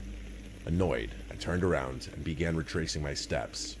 Eventually, I spotted my car in the distance, and I was relieved that this failed outing would soon be over. I reached my vehicle and was met with a horrifying sight. All 4 tires were slashed. I felt the fear start to set in. There wasn't a chance in the world that all 4 tires had been coincidentally punctured. This had been deliberate. I whipped my head around, scanning the forest in every direction. Nothing. I listened as carefully as I could, but anything I might have picked up on was drowned out by the patter of raindrops on leaves and brush. I weighed my options. Without service, I was basically screwed. I'd need to get service so I could call for assistance, but as far as I remembered, I had lost service over 20 miles down the access road. Walking back to civilization seemed like a grueling option. I needed to find high ground. Luckily, the destination I had originally sought out was just that. I had to chance it. I didn't feel safe walking 20 miles down the road where I'd basically be out in the open. Without another thought, I turned back towards the woods and began my route once again. I was about halfway to the summit when I picked up on a faint rustling coming from behind me, maybe 40 or so yards away. It would start and stop in tandem with my movements. I didn't want to turn and look. I just picked up the pace, knowing I was probably a faster hiker than whoever or whatever was stalking me. The sun was starting to go down, casting an eerie shadow over the forest. The rain was still falling, and I was starting to get nervous. After putting some distance between myself and whatever was stalking me, I cast an inconspicuous glance over my shoulder. I didn't see anything, but someone could have been easily hiding behind any of the countless trees in the forest. Finally, I reached the peak. By some miracle, there actually was service up there. I didn't waste a second, not even pausing to admire the view. I told the police exactly where my car was and explained what happened, including my suspicion that I was being stalked. I also told the operator that I had AAA. I hung up, relieved that someone knew where I was. There was still a glaring problem, though. I'd have to navigate back through the forest before it was fully dark while somehow avoiding whoever was stalking me. I couldn't just march in a straight line back through the forest. That was asking for trouble. I thought for a second, before concluding that I'd have to try to walk in a semicircle back to my car, hopefully avoiding any kind of trap someone had set. I walked parallel to the cliff for a while before entering the woods from a different angle. I hadn't bothered to analyze this area of the forest though, so I pulled up the map on my phone and prayed my navigation skills wouldn't let me down. Things were going well for a while. I hadn't heard a single unusual sound behind me or in front of me. I might have spoken too soon though, because not 30 seconds after having that thought, I heard a twig snap from my left. I turned to look but didn't see anything, and a few minutes later, I heard another sound, this time from directly behind me. My blood ran cold as it dawned on me. There were multiple people out there. I picked up the pace again, settling into a light jog. As if things weren't terrifying enough already, I stumbled upon something that brought my panic levels from a 5 to a 10. There was a makeshift campsite literally tucked away in the woods. There were 12 or so logs sitting in a circle around a campfire. Someone had been here recently. I jogged around it and continued on, casting glances behind me every so often. A few minutes later, I heard something from my right. This time, I turned quickly enough just to barely see someone's foot jump behind a tree. That was it for me. My light jog instantly turned into a full-on sprint through the woods. I didn't care how loud I was being. I needed to get out of that forest. As I ran, the sounds around me continued getting louder. It was clear that I was being chased. They weren't even trying to hide it anymore. I continued running, afraid to look behind me. At one point, I couldn't resist the urge anymore and shot a glance over my shoulder. I counted at least 6 people, all of whom were wearing white and charging toward me. I kept running, knowing my car wasn't far. The next few minutes were the most terrifying moments I've ever experienced in my life. Imagine being overwhelmed with exhaustion while the threat of death looms over you. I couldn't slow down. My life literally depended on it. Finally, I saw my car in the distance, and right behind it was a police officer. I reached his car and keeled over, almost throwing up before he even had a chance to speak. I turned around, and those people that had been chasing me were nowhere in sight.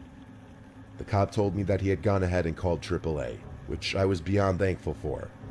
I gave him a full police report, and what he told me was chilling. Apparently, Utah houses the largest population of Mormons in the country, and it isn't uncommon to encounter woods folk in unmarked forests. The specific forest I was exploring actually had a very rich history, especially as it pertains to woods cults and religious groups. The cop told me that I had probably stumbled upon one such group, and that I was stupid to explore a random part of the woods. In all honesty, what that cop told me all those years ago was probably true.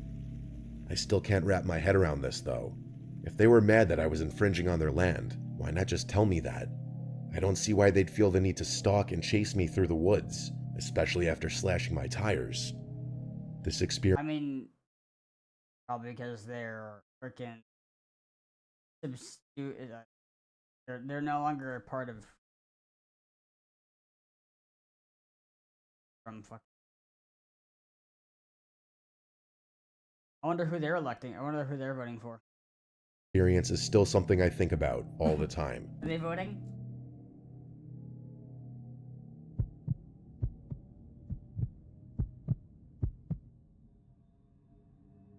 I'm not going to call myself an expert hiker, but I've been avidly enjoying the activity for a few decades now. I've traversed all the major trails in America. I wouldn't call myself a great hiker or avid. I just do it every like weekend for 30 years. And I've been to over 75% of this beautiful country's national parks. As such, I've had to find new ways to excite myself. I recently picked up a new hobby, scouring Google Maps for vast, unnamed forests and just exploring them. It's a little unconventional, but I think the added excitement is worth the risk of getting lost, or at least I did. I carry a pack of homemade route marking stickers that I periodically slap onto trees so I don't forget my way back. As I pass each one, I pull them off the trees so as not to leave any litter behind. I'm surprised more people haven't picked up on this trick. It makes getting lost in a forest nearly impossible. Anyway, there was a slightly more daunting task ahead of me this time around. I had decided to explore Dudley Town Forest in Connecticut, which I'm sure would give any normal person pause. If you don't know, the whole town has been abandoned since the 1800s, and there are all sorts of creepy accounts about strange things and stuff like that. You should do some research on the place if you're interested in that sort of thing. I'm not, though. I'm not superstitious, and I don't believe in the ghost stories. Technically, this forest is off limits to the public, but that hasn't stopped me before. As I saw it, I was basically guaranteed to not encounter anyone in those woods, which is usually what I go for. I'm also from New England, so the drive actually wasn't so bad. I entered the woods around noon to ensure that the sun didn't go down before I finished hiking. My first impression of the woods was honestly pretty freaky. I had heard that it was dead silent in there, and I was surprised to discover that it actually was. You don't really notice or appreciate all the sounds in the forest until they aren't there anymore. Imagine closing your eyes in a silent room and only being able to hear your breathing. That's what it was like. To be completely honest, this silent phenomenon wasn't something foreign to me. I'd been in forests void of animals before. I kept walking, placing my stickers as I went, trying to shake the eerie feeling the forest was inducing. I kept thinking I would eventually stumble upon an animal, or at least some indication that there was life in there, but I had no such luck. After a while, I was honestly hoping to encounter a person even. That's how unsettled I was. Pretty soon, though, the silence of the forest stopped bothering me so much. For the first time since I'd stepped foot in those woods, I was calm. The feeling didn't last long, though. Out of nowhere, I picked up on a sound that sent the uneasiness rushing back in. It was like a wailing kind of moaning sound, the kind of sound you might imagine a wounded animal making. That's the best way I can put it. I still have trouble describing it, even to this day. It was especially creepy since it was the only sound in the whole damn woods. I paused and listened, trying to figure out what it could be. I had never heard anything like it. There was a chance it could have been a whistling made by the wind, but there wasn't any wind to begin with, so that didn't make sense. I concluded that it was most likely a wounded animal, even though I knew it probably wasn't. I walked away from it until the sound faded away. You're probably wondering why I didn't just turn around and leave right there. I wish I had an answer to that question. I told myself that if one more creepy thing happened, that would be it for me. As I walked, I started thinking to myself, how would an animal even get wounded in a forest like this? Like, was there someone hunting in here? There's no way I could have missed a gunshot. Maybe the hunter had taken the shot before I was in earshot. Maybe he neglected to put the thing out of its misery. Would someone really do that, though? It was hard to imagine. All these thoughts and more were bouncing around in my head when I stumbled upon something. On the tree directly in front of me, there were honest-to-God carvings. I know it sounds cliche, but I'm being dead serious. The carvings weren't symbols, and they didn't look like letters either. Just random slashes and bits of missing tree bark. I started looking around and saw that several of the neighboring trees were covered in the same marks. That was it for me. I turned around without another thought and began walking back, unsticking my trail markers as I passed them. I'm a curious person by nature, and even I was thinking, screw this. I followed my trail markers for a while, before seeing something in the distance I hadn't seen before. There was what looked like a bear's den up ahead, or at least a cave of some sort. I stopped walking, confused. I know myself. There was a 0% chance I would have overlooked something like a bear's den, and that's when it hit me. My trail markers should have been shoulder high, not waist high. My blood ran cold. I turned around and began sprinting back the way I had come, constantly looking over my shoulder. How could I have been so absent-minded? Someone had moved my stickers in an attempt to lure me into that cave. But how? Was it really possible that someone had been tracking me this entire time? I didn't have time to think all of it through. I was busy focusing on getting the hell out of that forest. The issue with that, though, was that I literally had no idea where I was going. Without those trail markers, I was as good as lost. I kept running, not even trying to be quiet. It would have been pointless anyway. The forest was dead silent apart from the sounds I was making. I stopped to catch my breath and pulled out my phone, praying for signal. By some miracle, I did have a bar. I found my parked car's location on the map and figured out which direction I needed to go. It wasn't far. And just like that, the signal dropped. It didn't matter though. I knew where I was going now. And that's when the wailing started up again, only this time it was twice as loud. I ran faster than I had ever run before, even though my most fit years were behind me. The sound seemed like it was coming from right behind me, but every time I turned to look, I couldn't see anything. After the worst 10 minutes of my life, I finally reached the edge of the forest and the wailing stopped abruptly. I jumped in my car and sped off before whatever had been chasing me had a chance to catch up. That day ruined hiking for me. Here's my rational explanation for what happened. Some hermit or woods freak lives in those woods and noticed me before I noticed him. He then, for whatever reason, tracked me and messed with my trail markers, hoping to lure me towards that cave. I'm assuming he had a whistle or something that made that wailing noise, which is why it stopped so abruptly once he realized he wasn't going to catch me. I know there are holes in this explanation, like how could someone blow through a whistle for that long while simultaneously running at full speed? I'm open to anybody suggesting explanations. Maybe there's a reason that forest is off limits to civilians.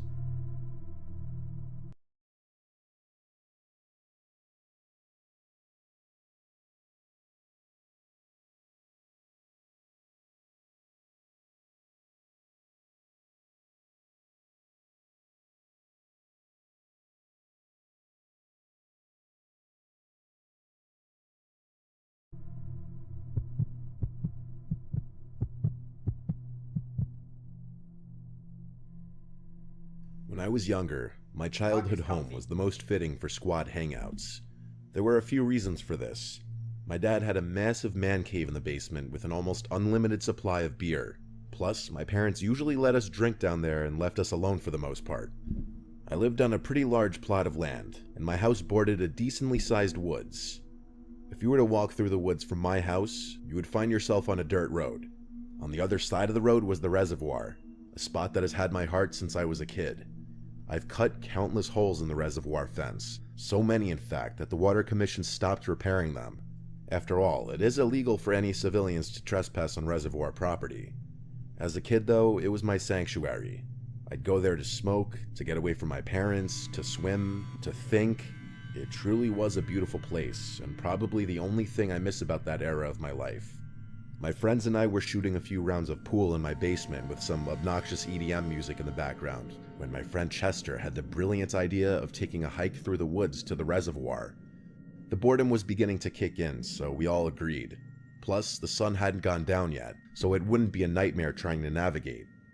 There were 5 of us. Me, Chester, Rick, Jasper, and Hassan. I can't remember too many specifics, but I'm pretty sure Rick and Hassan snagged some beers for the journey. They were the drinkers of our friend group. I had already had a few drinks, so I didn't want to overdo it. The reservoir was huge, so even after crossing the fence, we still had some walking to do. It was honestly still a little muddy in the woods from the earlier rain, but we were already committed to this plan. There was a cliff on the near side that we usually chilled on, so that's where we went that night. After a while though, we decided to keep walking and hang out on the far side of the reservoir. In order to get over there, we would have to walk along the near side to the end, where we could cut across to the other side. Then we'd be able to walk along the far side until we reached this really smooth section that we used to call the beach. After about 20 minutes of walking, we found ourselves on the far side of the reservoir, finally. It was then that stuff started getting weird. Hassan put his hand up and pointed into the distance. Remember, we were on the far side of the ovular-shaped reservoir, but we hadn't walked all the way down to the beach yet. Hassan was pointing to our right, where we realized that something was moving toward the reservoir on the same side that we were on, albeit much further down. The 5 of us quieted and kept watching as the dark figure slowly made its way towards the water. We were all kind of excited by this because it meant we might have some kind of encounter, which we usually welcomed. As the figure made its way towards the water and out of the woods, we realized that they were dragging something. The further they got, the more we could see. Eventually, we realized what was being dragged. A large black garbage bag that clearly had something relatively heavy inside of it on account of how slowly the person was moving. Now, I don't want to make any assumptions, but there have been a couple bodies found in that reservoir over the years. So in that moment, we quickly assumed the worst. We weren't smiling or even talking anymore, just staring quietly at the figure dragging what we guessed to be a body towards the water's edge. After reaching the water, he knelt down over the bag for a few minutes. We couldn't really tell exactly what he was doing from so far away. We figured that was a good time to get out of there, since he was distracted. Before we could leave though, Chester spotted something else that stopped us in our tracks. 3 more figures emerged from the woods, 2 dragging bags. The 3rd figure was carrying a kayak over his head. I honestly started feeling sick. I lived only 10 minutes from one of the most crime-ridden towns in America, so if this was somehow gang-related, that would have made a lot of sense. The first man we noticed got into the kayak, while the other 3 helped load one of the bags onto his lap. He rowed out to the middle of the reservoir, and we watched as the garbage bag disappeared below the surface. He rowed back to the shore and repeated this process twice more. And then, like a scene from a movie, my phone rang. The annoying tune cut through the silence like a razor blade, and my nervous self couldn't mute it fast enough. The 4 men froze and turned to look in our direction, which is when we ran. And just like that, the sanctity of my backyard reservoir was gone forever. Rick shot a glance over his shoulder and yelled out that they were following us. It was the scariest moment of my life. Running in a forest is actually insanely difficult. Factor in the threat of death and it's twice as bad. We ran all the way back down the bank, cut across, and started making our way through the woods on the near side back to the hole in the fence. I don't know if it was the nerves or the alcohol or both, but to save my life, I couldn't remember where the damn hole was. I reached the fence first with my friends close behind, and they began panicking when they saw that I was tracing the fence aimlessly, searching frantically for a hole that could have been anywhere. We ran along the fence, and I was ready to give up when Rick pointed ahead of us and yelled. It was just a few feet away, and we bounded for it. As I was helping Chester through, we heard the sound of a tree branch being stepped on not far behind us, and I knew they were closing in. The chase didn't end there. We ran through the woods all the way back to my backyard, and we were relieved to have made it. It was then that Hassan called the police. We told them what happened, and they said they'd send a squad car to my house immediately. I knew I was going to get heat for trespassing, but I didn't care at that point. My friends were relieved to be safe, but I wasn't as relaxed. The path from the reservoir to my house wasn't super far, and they could have easily followed the tracks we left on the trail. Eventually, the police arrived and listened to what we told them. The police searched my property for any signs that we were followed, and my stomach dropped when they actually found one. There was a set of muddy footprints that led to my backyard fence, which I told the police weren't ours. They asked if I was positive, and I told them I was. Why would I jump my own backyard fence? Luckily, the police didn't find anyone hiding on my property, so they left and told me they'd keep me updated about the reservoir situation. To my surprise, they actually did. After a few days, the police fished out 3 bodies from the reservoir. No surprise there, and it was a huge news story for a while. My parents and I were terrified for a long time, knowing that some criminals knew where we lived. For months afterwards, my mom swore she saw people in the woods at night, and even claimed to have seen a camera flash one night. This incident was actually one of the main reasons we moved out of that house. Fast forward to today, and as far as I know, the police were never able to find any sort of connection or make any arrests. The reason I'm writing about this now is because I recently stumbled upon a depressing news article about a teenager drowning in that reservoir, which brought all these memories back. That place is definitely cursed, and I still wonder about all the tragedies that might have happened there that no one knows about.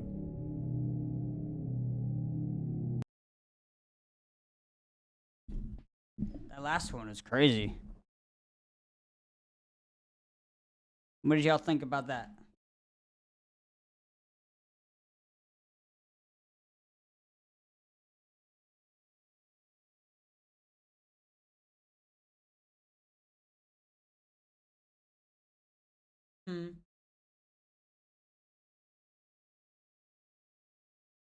Jaden, you still there? Barbell says. I was watching a live stream for a bit. Where you think you were watching a video? Forget, I was in the bottom left corner.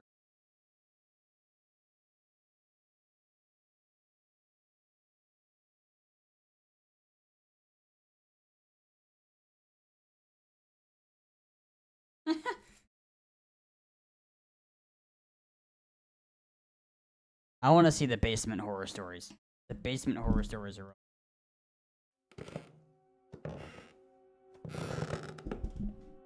Before getting into the stories, I'd like to talk about today's sponsor, Fact. So if one of us night since I... Let me give you some context so the story I'm about to tell you is more understandable.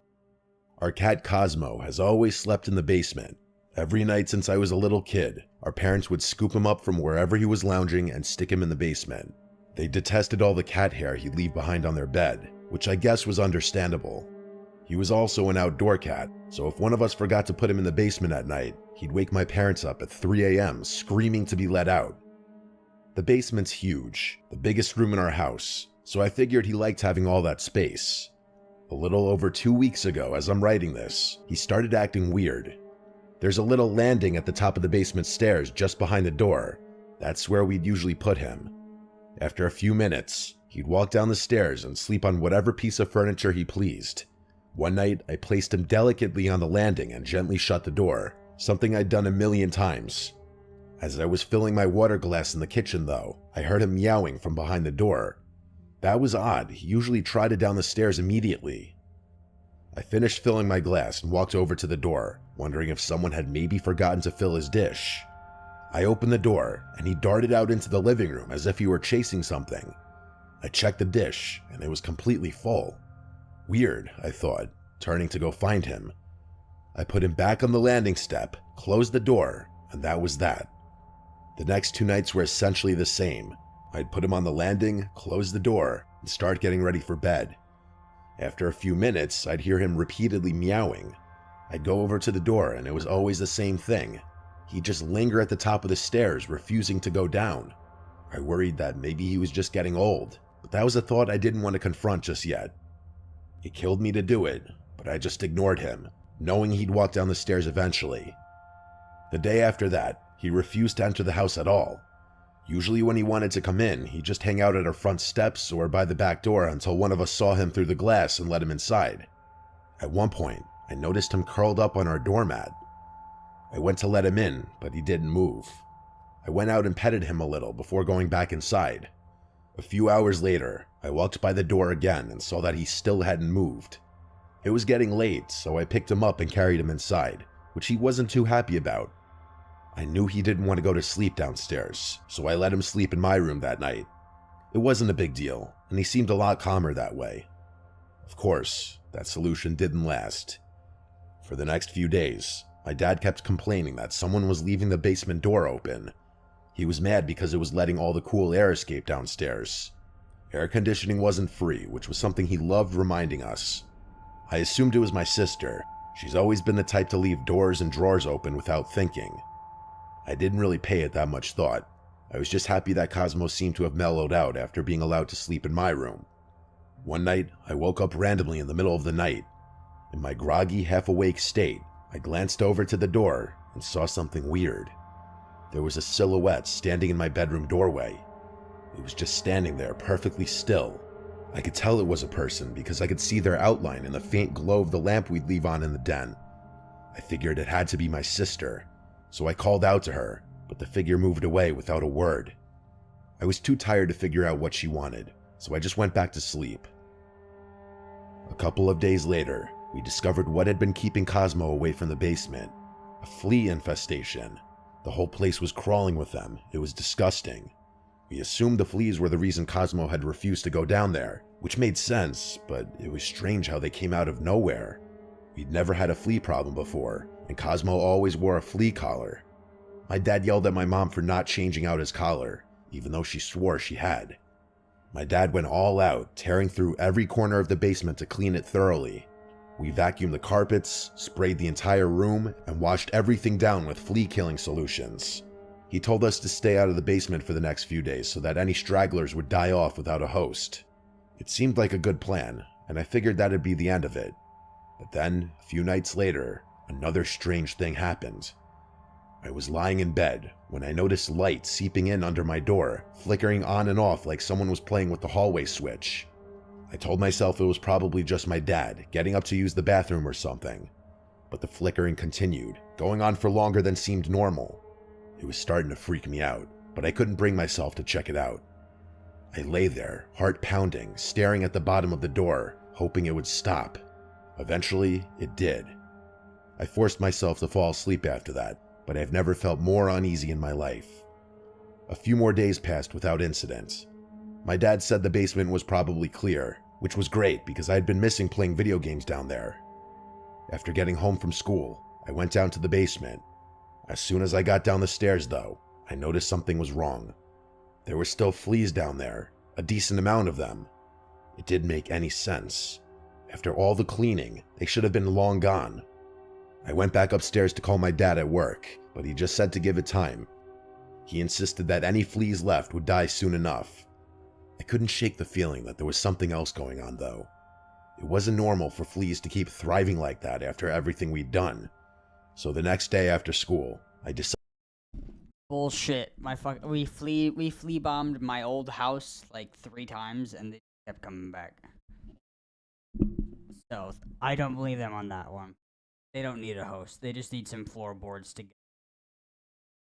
Decided to investigate a bit further. I went down to the back of the basement and into the storage room where we kept some old boxes and tools, figuring maybe a rodent had gotten in and died somewhere. I opened the door and instantly knew I was right. The smell hit me almost immediately. This thick, rotten stench that clung to the air and made my eyes water. I followed the smell to the far end of the room, where there was an unfinished crawl space that connected to the plumbing for the whole house. It was pitch black back there, and the smell only got stronger as I stepped closer. I didn't want to go in there. It was too dark anyway. I turned to grab a flashlight, and that's when I heard it. Breathing.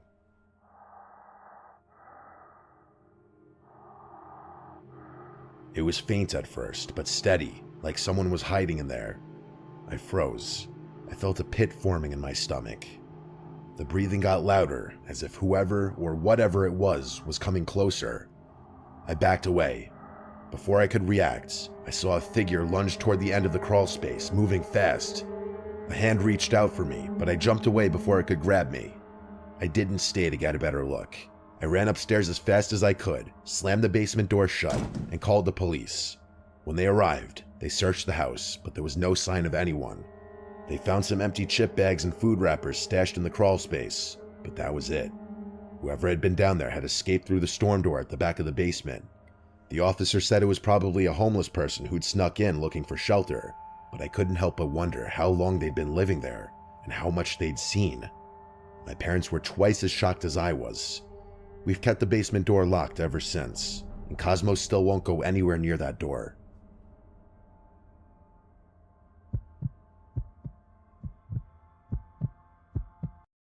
Imagine you're a cat and you see... I don't know, man. That one's...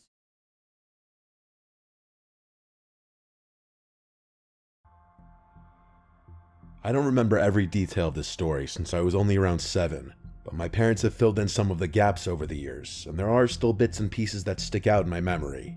So here goes. I'm an only child. Yeah, it kind of sucked growing up by myself, but one of the pros meant that my parents were a lot more involved in my life. They'd really go out of their way to make sure I was thriving, and I look back appreciatively on that.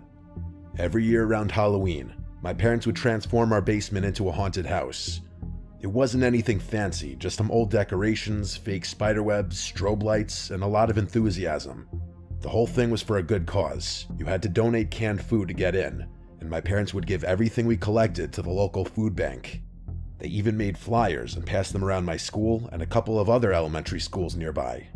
The vast majority of people who came were parents of kids in my school, but there were always a handful of parents and kids that we didn't know. My parents actually welcomed that. The more strangers there were, the more food they'd be able to collect, and the greater the likelihood that the haunted house would be a hit. We lived in a pretty big brick house in Haverton, Pennsylvania. A lot of the houses in our neighborhood were fully brick for historical reasons I won't get into. That also meant that most of them were really old too, since it was kind of frowned upon to do any remodeling. Our house was the kind of place that already had a bit of an eerie vibe to it, especially at night with its old creaky floors and dimly lit hallways. Every year, my cousins Jeff, Rick, Chaz, and Eric would come down to help my parents set up and manage the night. Usually, they'd dress up in scary costumes and hide around the basement to jump out and scare my friends. That year, they decided to go all out and wore matching anonymous masks. You know, those kind of creepy white masks with the blank expressions. The haunted house was a big hit that year, as usual. We had a good crowd going by early evening, but my parents told me later that there had been a strange man who showed up before things really got started. He wasn't with any kids, which was odd since the haunted house was mostly for families. He said his wife was planning to bring their daughter later on, but he wanted to drop off some food cans early. My parents didn't recognize him, but they figured it wasn't a big deal. They thanked him, took the cans, and stood there awkwardly before he got the hint and left. As the night went on and more people showed up, the basement got pretty chaotic. I remember trying to keep up with my friends, who were screaming and laughing as we ran through the decorations. At one point, one of my friends came up to me crying, saying someone in an anonymous mask had scared her. I tried to calm her down and told her it was just one of my cousins, but then she said something that made my stomach drop. She said the person had grabbed her wrist and tried to pull her into a closet. I didn't know what to make of it. I thought maybe she was just being dramatic, but the look on her face told me she was genuinely scared. I went and found my parents and told them what she said. They took it seriously and went down to the basement to check things out. They asked my cousins if they had seen anything strange. Jeff, Rick, and Chaz were all in their positions, and each one of them swore they hadn't done anything like that. But then my parents noticed something else. Eric wasn't at his post. Just then, everyone started to panic. Eric came running down the stairs. He said he'd taken a break to use the bathroom upstairs, and that when he came back, his anonymous mask was gone. He figured one of the other guys had taken it as a joke. That set off alarm bells for my parents, and they immediately shut down the haunted house. They made everyone leave and called the police, who came and searched the house, but of course, nothing turned up. That night, I was still a little shaken up, but I figured it was all over. I fell asleep easily enough, but then I woke up to this tapping sound. It was soft, but noticeable, like someone was repeatedly knocking on my bedroom window. I was too scared to get up, so I just laid there, pulling the covers over my chin, hoping I could just fall asleep. After a few minutes, the knocking stopped, and I managed to drift back to sleep. But a few hours later, I was woken up again, this time by a scratching noise. It was more urgent than the knocking had been, like someone was clawing at the window frame. I was terrified, but something inside me snapped, and I threw the covers off and rushed to the window. I yanked open the curtains, and my heart nearly stopped. There, staring back at me, was a person in an anonymous mask, only inches away from the glass. I screamed for my parents. They rushed into the room, and I pointed frantically at the window, but by the time they looked, the person was gone. We called the police once again, and they searched the yard and surrounding area, but they didn't find anyone. There were no signs of forced entry, no footprints, nothing. The property was clear. A few months passed, and things settled down. The haunted house was just a memory by then, and my parents had started to ease up on their extra security measures. Then, one day, I came home from school to find an anonymous mask laying on my bed. It wasn't just any mask. It looked exactly like the ones my cousins had worn that night. But the thing that really freaked me out was the writing. Scrawled across the forehead in black Sharpie was my name. How the hell had that guy even known my name? We called the police again, but there wasn't much they could do besides file a report. My parents added more security cameras and made sure all the doors and windows were locked tight every night. They really went over the top with the security, adding a full alarm system and putting sensors on every window, including the upstairs ones. After that, nothing else happened. At least not that we could prove. The next few months were fine, but I swore I kept hearing things outside my bedroom window. Tapping, scratching, you name it. It was probably nothing, but it got to the point where I was scared to sleep in my own bed. I've since grown up and moved out of that house, but sometimes I still wonder if there was more to the story behind what happened to me all those years ago. Yeah. That's crazy. Like some real life horror. Like real. Up your fucking. That's just fucking scary.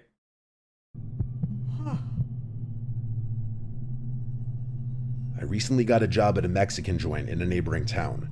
The area was a bit sketchy, but it wasn't anything I couldn't handle. I was also pretty desperate for money, so it's not like I really had a choice. Good portion of the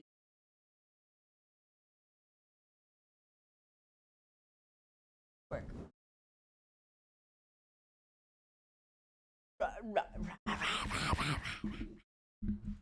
Plus, I figured working nights wouldn't be so bad, since I'd have most of the day to myself. The restaurant itself was decent enough, but the manager, Carlos, was, well, shady.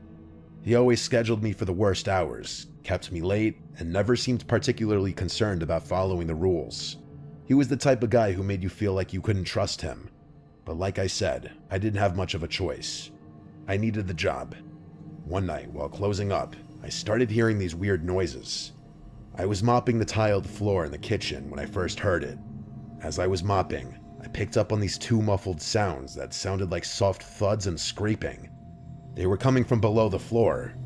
It was faint at first, but I knew I wasn't imagining it. The thudding and scraping would alternate, but I was positive that there were two distinct sounds I was hearing. I listened for a while, and the noises continued for a minute before stopping completely. It startled me, but I brushed it off as something small, maybe an animal outside or the pipes settling. But it kept happening. The noise would start up when the place got quiet, just as I was finishing up my cleaning. After a few nights of this, I told Carlos about it.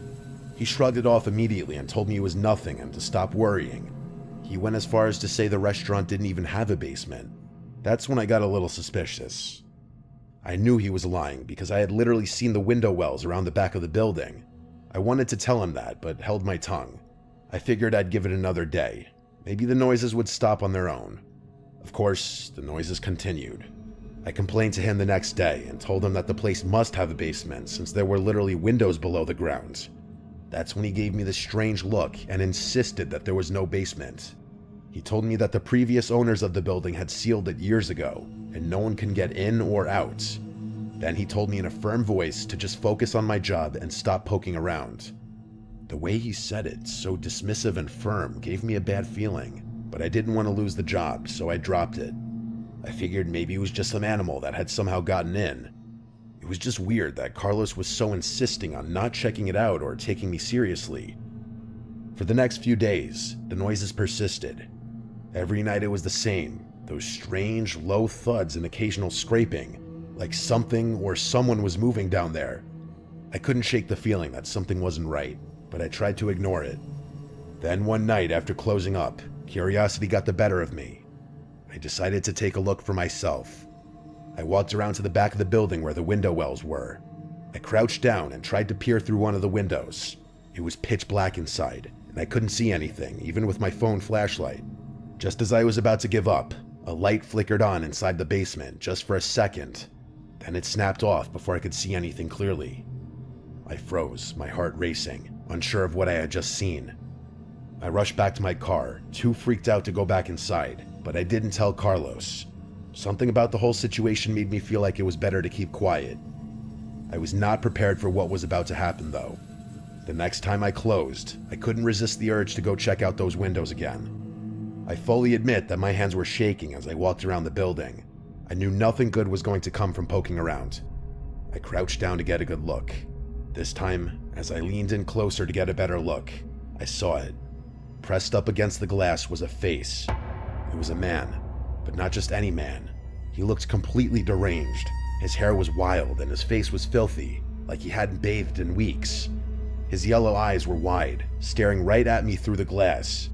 He bashed his head against the window and gave me this demented smile. I screamed and stumbled back, totally losing my shit. I ran for my car without looking back.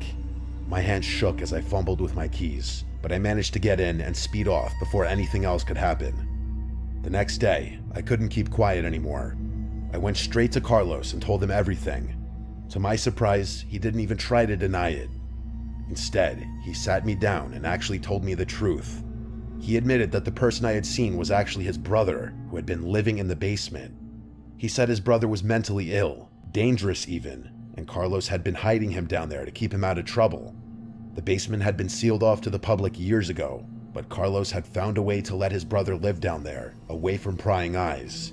He urged me not to say anything, and said he'd appreciate it if I forgot this whole thing ever happened. I didn't know what to say. I wanted to quit right then and there, but I couldn't.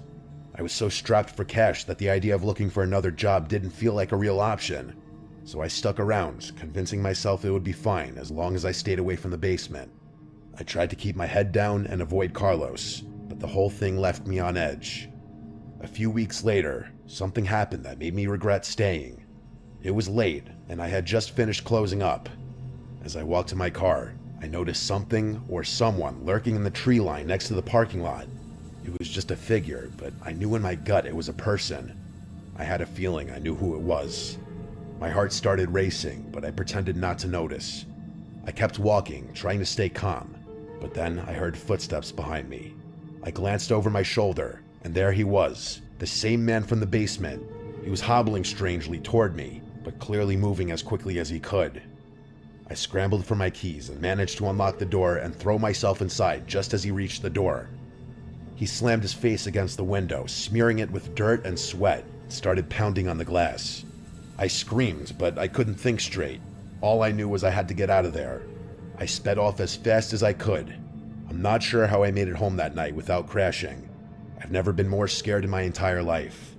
I still thank God that he had some kind of limp, otherwise he would have definitely caught me. That was my last night working at the restaurant. I called the police from the safety of my apartment, but I never went back. I didn't want to know what happened next, whether they found the man or if Carlos got in trouble for what he'd done. I just couldn't be involved anymore.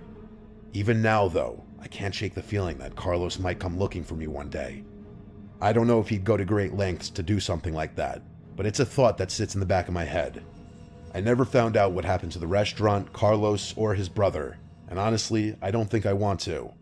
Maybe I'll take a drive by that restaurant sometime in the future, but for now, I want to stay as far away from that place and those people as possible.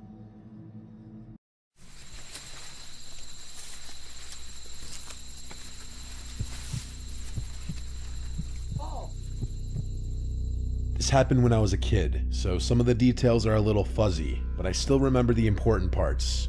I grew up in Nebraska, and I used to bike to school every day because my parents were always working. It was just easier that way. We lived in a rural area surrounded by farmland. Something like that happened.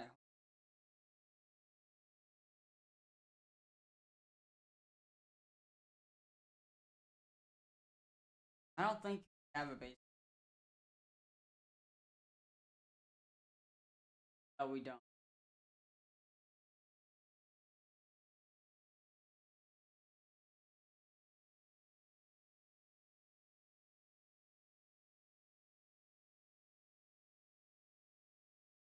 Immediately notice the minute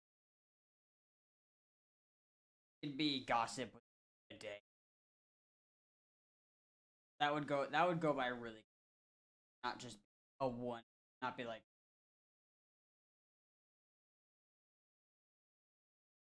And the route to school took me past this massive cornfield. Looking back, it probably wasn't that big, but it was the kind of place that looked like it went on forever, especially when you're a kid. Our house was on the other side of the field, but my parents were always clear about one thing: don't cut through the cornfield. They were worried I'd get lost without a cell phone, and I didn't really question it. I'd seen how easy it was to lose your sense of direction in there. So every day, I'd stay on the main road and bike all the way around it. I didn't have many friends that lived near my house, so I'd always bike alone. I didn't mind the longer rides. I actually developed a love for biking from doing it so often. I'd go for bike rides on the weekends, even when I didn't have to. I don't remember what day of the week it was, but it was definitely a weekday because I was biking home from school. I was biking home like normal when the chain on my bike popped loose. I don't remember how it happened, but it just came off completely, and no matter how hard I tried, I couldn't figure out how to pop it back into place. My dad had taught me how to fix my bike, but nothing I tried worked. I was stuck, and the thought of walking all the way home with my bike in tow sounded awful. Like I said, I didn't have a phone back then, so it wasn't like I could just call my parents for help. I wasn't going to ask for a ride from a random stranger driving by either. I knew better. I was on my own. That's when I looked over at the cornfield. Walking the normal route home was going to take forever, but cutting through the cornfield would save me a ton of time. I knew my parents had warned me not to go in there, but I figured it couldn't be that hard to find my way through. After all, I just needed to walk straight, right? So I made up my mind and pushed my bike into the cornfield, telling myself it'd be a quick shortcut. At first, it was fine. The path I found between the rows of corn was narrow, but it was clear enough to walk through. The stalks towered over me, and I remember there being a gentle breeze that day. Imagine walking through a cornfield as a child. The stalks feel 10 times higher, and everything feels 10 times bigger. It started to make me feel a little uneasy. The corn also blocked out a lot of the light, and it was oddly silent in there. I can't remember why, but every so often I'd look behind me. I'm not sure what was scaring me, but I remember just wanting to get out of there as quickly as possible. After another few minutes, I started to pick up on a faint rustling sound coming from the corn just a little ways off the path. I stopped and listened, trying to convince myself it was just the wind. It didn't sound like the wind, though. It stopped, but as soon as I started walking, I heard it again. This time, it was a little louder and a little closer. I started to think it could have been an animal stalking me, but I didn't know what kind of animal would be making that much noise. I remember struggling to breathe, wishing I had never gotten into that cornfield at all. I picked up the pace, walking faster, but I didn't want to leave my bike behind. I kept telling myself I was being paranoid, but every few minutes, the rustling came back. Like whatever it was keeping pace with me. Eventually, the rustling stopped, and I felt a wave of relief. Maybe 10 or so minutes passed without any strange sounds. At the next juncture, I decided to switch rows just to be safe. I turned a corner, and standing right there in the middle of the path was a man. He was just standing there, arms at his sides, staring at me. He didn't look like a farmer or anyone who belonged out there. His clothes were dirty and torn, and he had what looked like long scratches on both arms. I don't know how else to describe them. They were just long marks that looked etched into his arm. I froze, not knowing what to do. But then he spoke. He asked me if I was lost in a low and raspy voice. I didn't respond. I was glued to the spot. He then took a step toward me and told me he'd help me find my way home. I felt like I was in sleep paralysis. I literally couldn't move. Every instinct in me screamed to run, but I couldn't. He started walking faster, his hands outstretched toward me, and that's when my legs just took over. I dropped my bike and ran as fast as I could. He started chasing me and shouted that he just wanted to help me. I did not Watching horror videos. stop running. I could hear him crashing through the corn behind me, yelling for me to stop every so often. I ducked into one of the corn stalks and crouched down in a ball with my eyes closed. I tried to make myself as small as possible. I truthfully thought I was gonna die. He was holding something that looked like a rope in his hand. As he passed, he muttered to himself, "I'll find him." I'll never forget those words for as long as I live. I stayed hidden for what felt like hours. My legs were cramping and my whole body was trembling, but I didn't dare move until I was sure he was gone. When I finally crawled out of the corn and made my way home, I was shaking so badly I could barely walk. It was dark by then. I eventually found my way home. I ran inside to my parents, who were worried sick about where I had been. I told them everything. My mom was in tears, and my dad looked like he was ready to kill someone. By then, though, there wasn't much they could do. That man was long gone. My dad went out to look for my bike, but it was nowhere to be found. They got me a new one a few days later, and life went on. A few weeks later, something else happened that ultimately made us move out. I got home from school one day, and there, sitting on the porch, was my old bike. The one I had left in the cornfield. I don't remember who was more freaked out, me or my parents. My parents didn't feel safe with me in that house anymore, so we quickly moved out of there. My parents don't really mention what happens, but I don't left in the cornfield. I don't remember who was more freaked out, me or my parents. My parents didn't feel safe with me in that house anymore, so we quickly moved out of there. My parents don't really mention what happens, but I don't think I'll ever be able to forget it. Sheldon.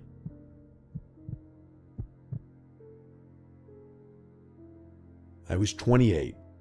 I had been trying to chase my dreams of being an author by writing for a popular newspaper, but things didn't work out. I had just returned home to help my aging parents on the family farm. It wasn't exactly what I'd planned for myself after leaving home years ago, but they were getting older, and managing the place on their own was becoming more of a burden. The farm was quiet and isolated, surrounded by vast fields of corn that stretched out for miles in every direction. Alright. Oh. Next morning, Screenshot, bro? Oh my. That's kind of scary. Let's watch Chilling Scare. What is he up to? Forest encounters caught on camera. Ooh.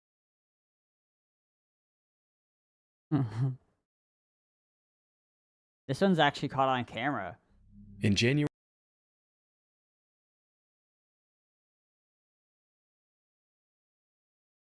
YouTubers who recorded their last moments. Conspiracy theories that turned out to be true. 6 most disturbing abandoned building encounters caught on camera.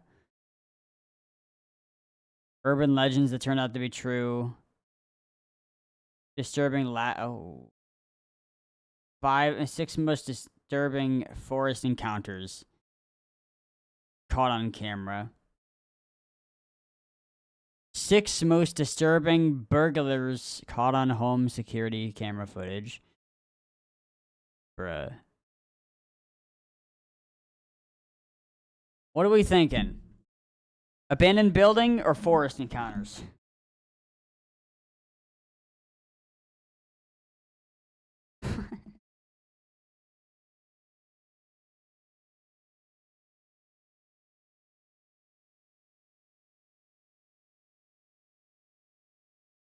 We'll watch both, but which one are we watching first?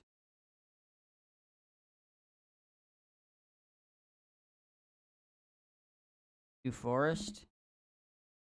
Urban legends being real caught my eye. Alright, we'll watch 3 more videos and then we'll stop. We'll watch the forest, the abandoned building, and the urban legends. We'll watch the forest one first, because that one kind of interesting. We'll watch that one, then the urban legends, then the abandoned building. In January 2015, a group of New Zealand film students were recording outside their school at Auckland's Parnell railway station. The footage you're seeing now was recorded by a student named Chris Muir. For a few minutes, Chris and his friends were messing around and having fun as they filmed. Yeah. But that's when the group spotted a man and a woman wearing creepy white masks hiding in the tall grass next to the station and staring ominously at the camera.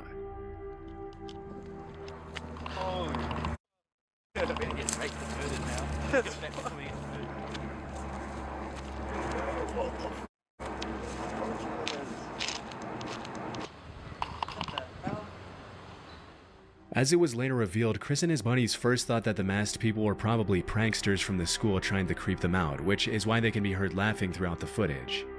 However, the students later confessed that it was more so nervous laughter and that they were actually pretty terrified during the encounter. Disturbingly, looking at the footage, they noticed that the couple appeared to be armed. In some of the clips, it looks like one of them is holding a pistol. That's terrifying.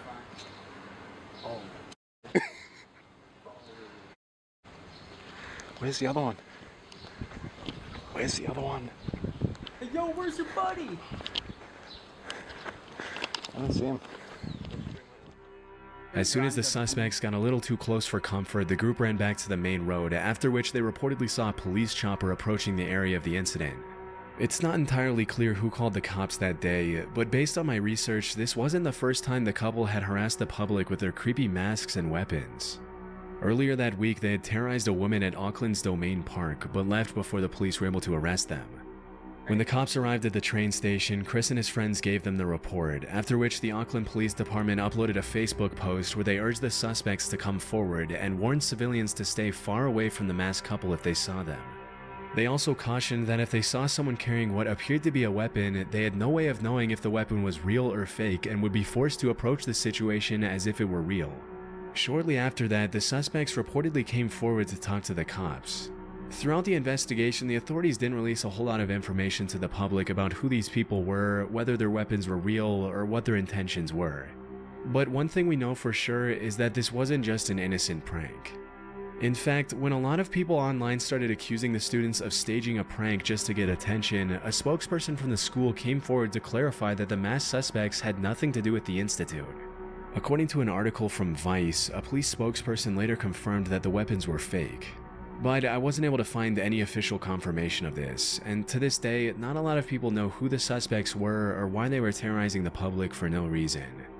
Whatever the case, it's a good thing Chris and his friends were able to get away before things took a turn for the worse. Near the base of Mount Fuji in Japan lies a forest that's known among the locals as the Sea of Trees. Interestingly, the entire forest grew out of a 30 square kilometer patch of hardened lava that was laid down by the last major eruption of Mount Fuji. A little more disturbingly though, over the years the Sea of Trees has become known as a place where people go to take their own lives. And if you venture far enough into the forest, it's not uncommon at all to find a body. Near the entrance of the forest, a sign written in Japanese reads, "Quietly think once more about your parents, siblings, and children. Please don't suffer alone, and first reach out." In July 2017, urban explorer and YouTuber Burbex ventured into the forest to see what he'd find, walking his viewers through his entire journey into the Sea of Trees. But even though the video starts out tame enough, just a few minutes into his exploration, the uploader comes across an abandoned bike, and that's when things get a little disturbing.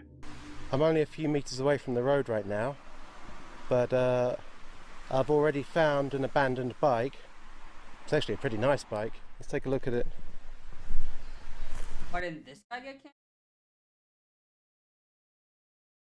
The issue was, I think, with the Logan Paul, it wasn't the fact that he showed a dead body on camera. He obviously blurred it. But it was the fact that he was making jokes about the dead body. Like, if you're gonna see a dead body, you gotta be respectful. And obviously blur it. Whereas everyone, it's 2 a.m. on a Monday. Why are you here? Yeah, Logan was just a fucking cuck. This guy's actually respectful. Like, isn't being a whack job.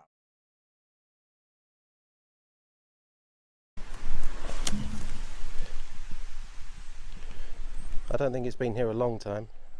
What do we got in here? And there's a packet for a knife. Oh. I think I've just found some kind of note in a bag. It says 1211. I can't quite make out. I think this is somebody's name just here. And I'm not sure what this means. On top of the bike, Burbex finds an empty piece of packaging for a kitchen knife, and a few minutes later, he comes across a note written on a plastic bag. The note translates to 1211 verified, Fuji Yoshida Police Station verified, meaning it's likely evidence of someone who abandoned their stuff to take their own life in the forest, confirmed by the local police station. It's incredibly haunting to think how many lives have been lost in that forest over the years, and even more disturbing to think that any random passerby could easily find the body while exploring the terrain. Over the years, the Japanese government has implemented several measures, such as placing security cameras near the entrance to track those who walk inside, as well as training volunteers to talk to the visitors who are thinking of taking their lives. Still, this hasn't stopped people from following through with it, and the fact that the media has really played a big part in sensationalizing the forest in recent years hasn't helped either. In early 2023, a man named David Meredith was taking his usual evening stroll through his neighborhood in Red Deer, Canada, when he suddenly saw a bull moose eating next to a tree. Hoping to catch a better glimpse, he hid behind the tree to watch. And that's when the moose turned around and started charging at him. To understand how incredibly dangerous this is, keep in mind that an adult male moose can run faster than 35 miles per hour, which is almost twice as fast as the max speed for the average human male. Even though moose aren't generally aggressive, they can easily trample and kill a human if they feel threatened, which is probably what happened here. Fearing for his life, David hoisted himself up the tree next to him to avoid getting stabbed by the moose's antlers. He just ran me up a tree.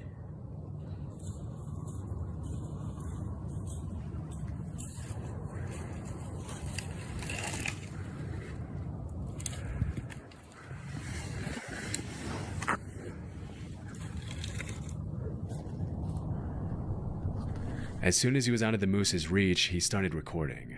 For about 30 seconds, the moose just stares at David, and you can hear the uploader's nervous breathing as he waits for the moose to leave. But shortly after, the moose starts charging back and forth with its head down, which is a clear sign that it's stressed and would probably trample David if he were to come down or fall from the tree.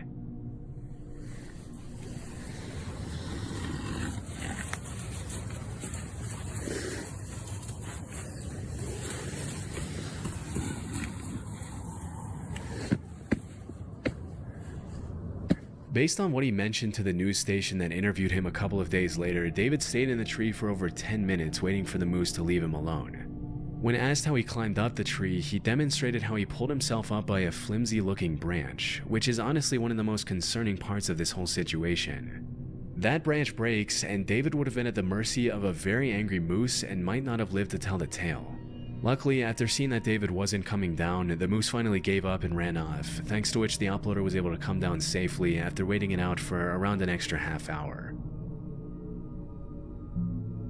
In February 2018, a man named Greg Harris uploaded a GoPro video of himself riding his ATV on an unnamed trail. For the first few seconds, the footage shows pretty much exactly what you'd expect from this kind of upload. But in the blink of an eye, something extremely disturbing interrupts Greg's ATV ride.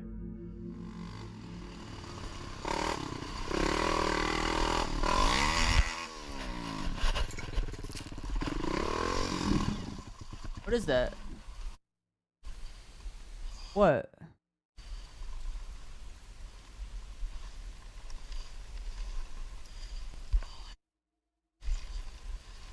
What? If you didn't catch it, someone had set up a metal wire between the two trees, which got caught in the uploader's helmet and forced him to stop. Oh. It's pretty disturbing to think that if Greg hadn't been so lucky, he could have been decapitated by the wire. Fortunately, as mentioned in the video description, his speed along with the wire hitting his helmet instead of his neck caused it to break as he passed through it. It might seem shocking that anyone would even think of doing something. Because people have lives, Zaller. People do stuff other than what we do in our lives. Someone out there right now is probably getting fucking pounded by a dude. And we're just here. Somebody out there is studying for a college exam. Nervous. Right here. Those are not good examples. Something as incredibly evil as setting up a lethal booby trap in the middle of an ATV trail. But sadly, it's actually pretty common in the dirt bike and ATV community. Sometimes these wires are set up by people trying to keep bikers off their property. Others are set up by psychos who get irritated by the noise and decide to use violence to fix the issue. And the rest are set up by people who are just messed up in the head and want to bring harm to others for no reason. In this case, it's impossible to tell who is responsible for setting up the trap. This is just one of those videos where if the wire was set up just slightly lower, the accident could have easily been fatal. Luckily, he was able to walk away with minimal injuries, and he used his video as a way to warn others to watch out for these kinds of traps, especially when riding through trees. Back in the summer of 2014, a man named Chris was biking in the mountains near Fernie, British Columbia, when he suddenly noticed what appeared to be an animal approaching him in the tall grass. Immediately, he realized it was a mountain lion, and that's when he started recording. I don't know if you can see it, but there's a mountain lion. He's crouching in the grass. He's actually coming towards me. At first, it's kind of hard to see where exactly the animal is, but as Chris walks towards the trail, you can see it emerging from the grass coming closer. That is a mountain lion, and he's stalking me. Even though mountain lion sightings are rare, they have been known to attack people in certain situations. And let's just say, if you see one stalking you in the tall grass, slowly approaching as it stares you down, you can be pretty certain that you're in danger. About 2 minutes into the footage, the lion starts walking a little faster, and Chris does the one thing you never do with a mountain lion by turning his back and starting to run.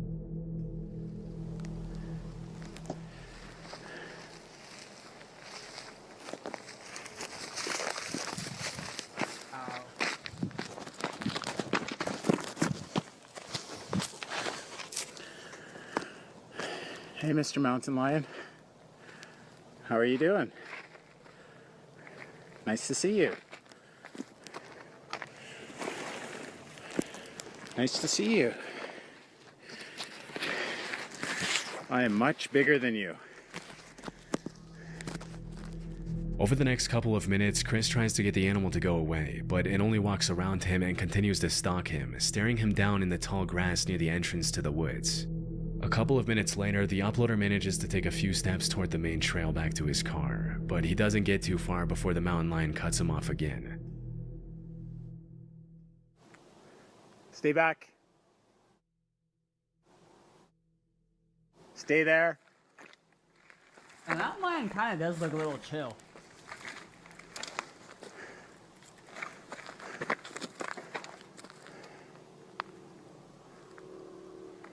I'm not afraid of you. He's not wagging his Fortunately, tail. after a few moments of tension, the mountain lion turns around and disappears into the trees. Being in a position like that has to be downright terrifying, especially when you consider that the only reason the lion didn't attack was because it didn't want to. And had it felt more threatened, it easily could have done some serious damage. Thankfully, it was just a close call and Chris was able to walk away from the terrifying encounter unharmed. In March 2019, a 5-year-old girl from Fairlawn, New Jersey was playing with her friends near a creek in a wooded area behind their home right off Route 208. This was an area the family knew very well, as they'd been living there for 13 years, and the girl's father, Dave Kuroda, and his wife felt completely safe letting their kid play in the woods behind their house. But at some point during that particular afternoon, the girl came across a pile of clothing in the woods, after which she immediately ran back to tell her dad what she had found. Strangely, the clothes appeared to have been cut off a person's body, and there were suspicious red stains all over the tattered, shredded outfit. After confirming the bundle consisted only of women's clothing, Dave called the Bergen County Sheriff's Office and reported the incident, feeling like it was just too out of the ordinary for a random pile of cut-up clothes to appear near the entrance of the woods so close to his home. Even though this was the first time their daughter saw the clothes, it appeared they had been in the woods for several months, which explains some of the excessive wear and tear, but not the suspicious cuts and stains all over the outfit. Immediately, Fairlawn police started asking the public if they could identify the clothes, hoping that it was just a prank rather than something more sinister. Unfortunately, nobody came forward, and until the clothes can be linked to some sort of crime or to a victim, they can't be accepted for testing by the police department. To this day, the cops from the Fairlawn Police Department haven't been able to match the clothing to anyone in particular. And at this point, all we can do is hope that whoever those clothes belong to did not come to the harrowing fate that the dark reddish stains imply.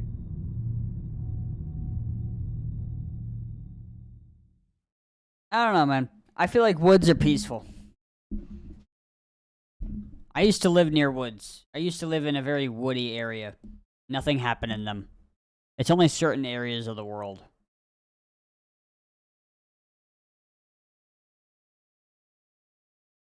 Wooded areas are very peaceful. Can they be creepy? Yeah. Is there a chance I can be murdered? Yeah. But I also didn't go at night.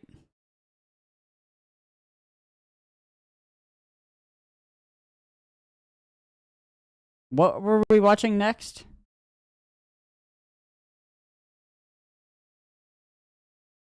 Urban Legends. West Hobart Haunted House.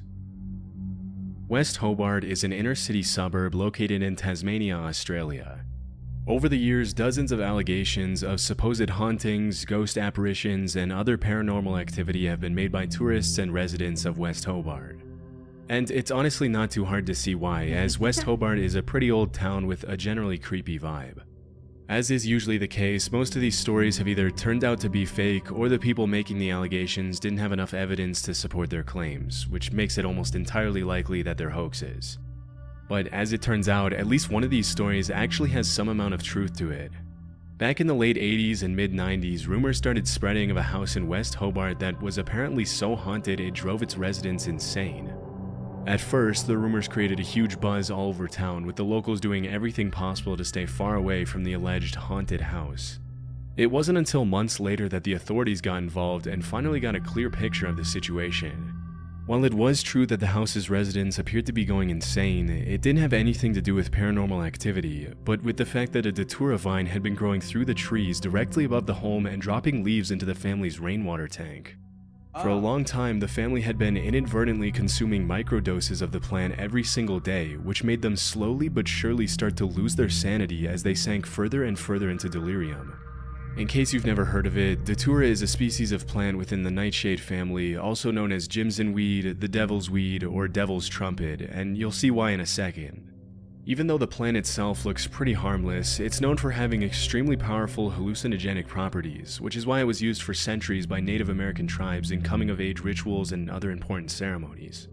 The Aztecs also used datura as a painkiller in certain rituals, namely in ritual sacrifices, and it's also commonly used as an ingredient in the ritual of zombification in the Haitian voodoo religion, where it's referred to as the devil's cucumber.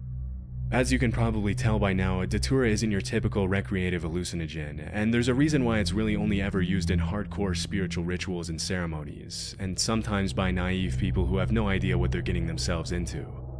In low to medium doses, datura causes extremely distressing, delirious experiences, and in higher doses it can lead to paralysis and even death. Nowadays, datura is recognized by most tribes as a highly toxic and dangerous plant, and have understandably stopped using it. Before we move on, I wanted to take a minute to talk about War Thunder, the sponsor of this video. As of recently, I've had Cropsey. If you were to somehow go back to the 70s and spend some time in Staten Island, it probably wouldn't take you long to hear about an urban legend of a You're just playing War Thunder and you hear this voice playing. It's like, hey, are you chilling scares? man named Cropsey. As the story went, Cropsey was a serial kidnapper and killer who lost his son and resorted to stealing other people's children to deal with his grief. According to the legend, Cropsey also had a hook for a hand, scars, burns, and open wounds covering his entire face and body, and a generally horrifying appearance. Considering the mass areas of uninhabited woodlands, it's not all that unexpected that a tale like the legend of Cropsey would make it into the mainstream culture at some point. Unfortunately, this wasn't just a tall tale made up by Staten Island parents to keep their kids from venturing too far into the woods and getting lost. Although the legend has some obviously made-up elements, such as the hooked hand and the horrifying scars and burns, at some point in the early 70s, children in Staten Island really did start disappearing. That's when the line between legend and reality started to blur, and the story of the real Cropsey immediately replaced the urban legend. This is the real story. Andre Rand was a man from Manhattan who was born in 1944 and moved to Staten Island in the late 60s. After working for 2 years at the infamously brutal Willowbrook State Kind of looks like Mr. Bean if he was a little bit more normal. School for Children with Disabilities, Rand was arrested in 1969 and served over a year in prison for the attempted attack of a 9-year-old girl.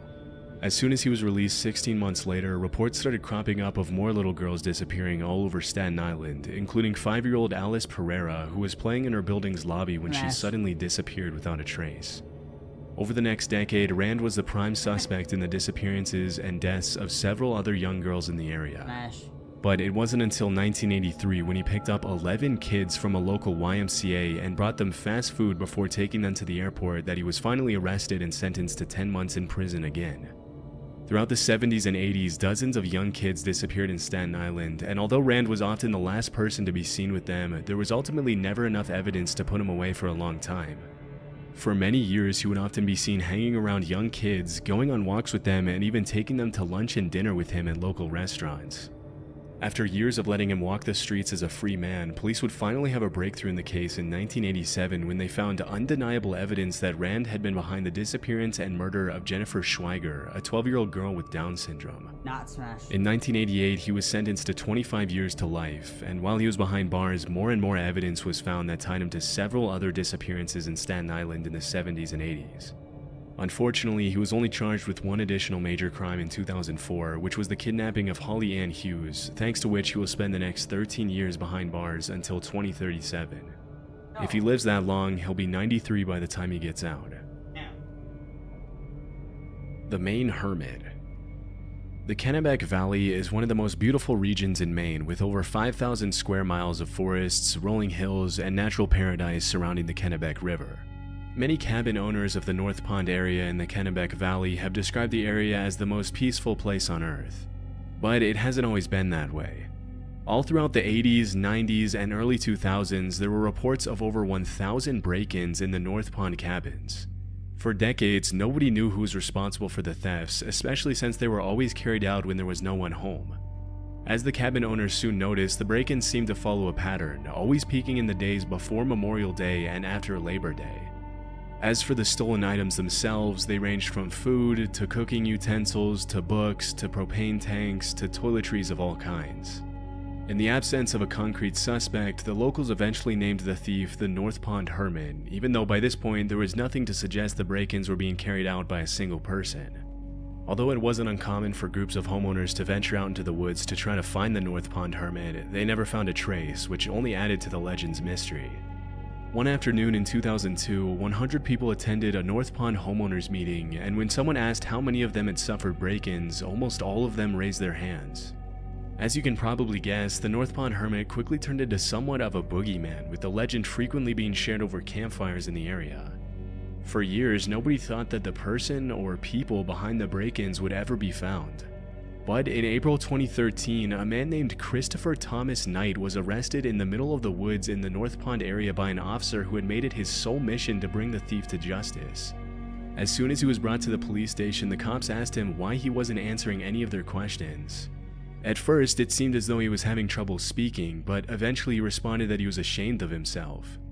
As it was later revealed, Christopher had been living out in the middle of the woods by himself in an unheated nylon tent, surviving only on the things he stole from nearby North Pond cabins. Shockingly, he had survived winter temperatures of 20 degrees below zero for years and hadn't been to a doctor or taken any medicine for 3 decades.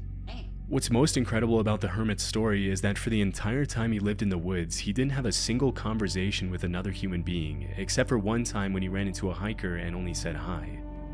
Understandably, Chris had lost interest in keeping track of time, so when he was asked how long he had been in the woods by himself, he replied, since the Chernobyl nuclear meltdown, which took place in 1986.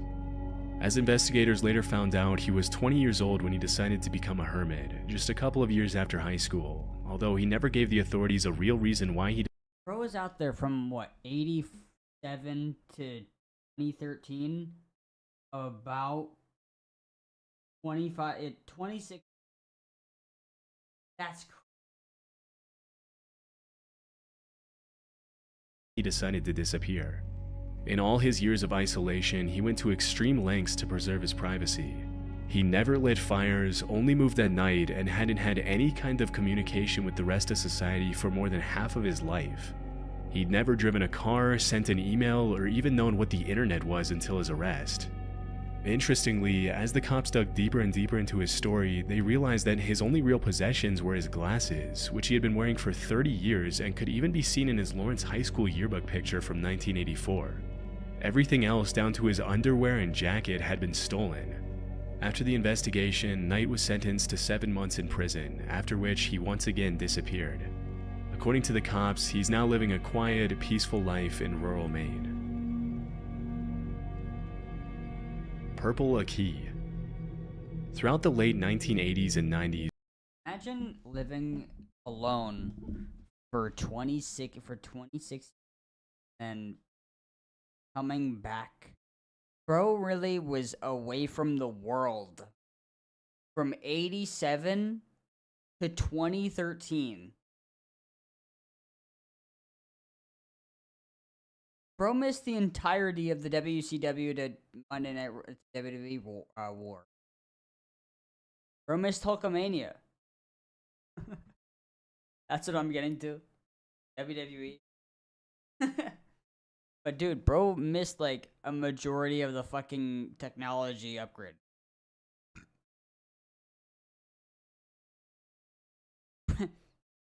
Bro missed your birthday. these rumors of a massive bodybuilder called the funny thing Purple is, Aki began to surface in I used to live in Maine. I lived in Maine in like 08. the northwest of England.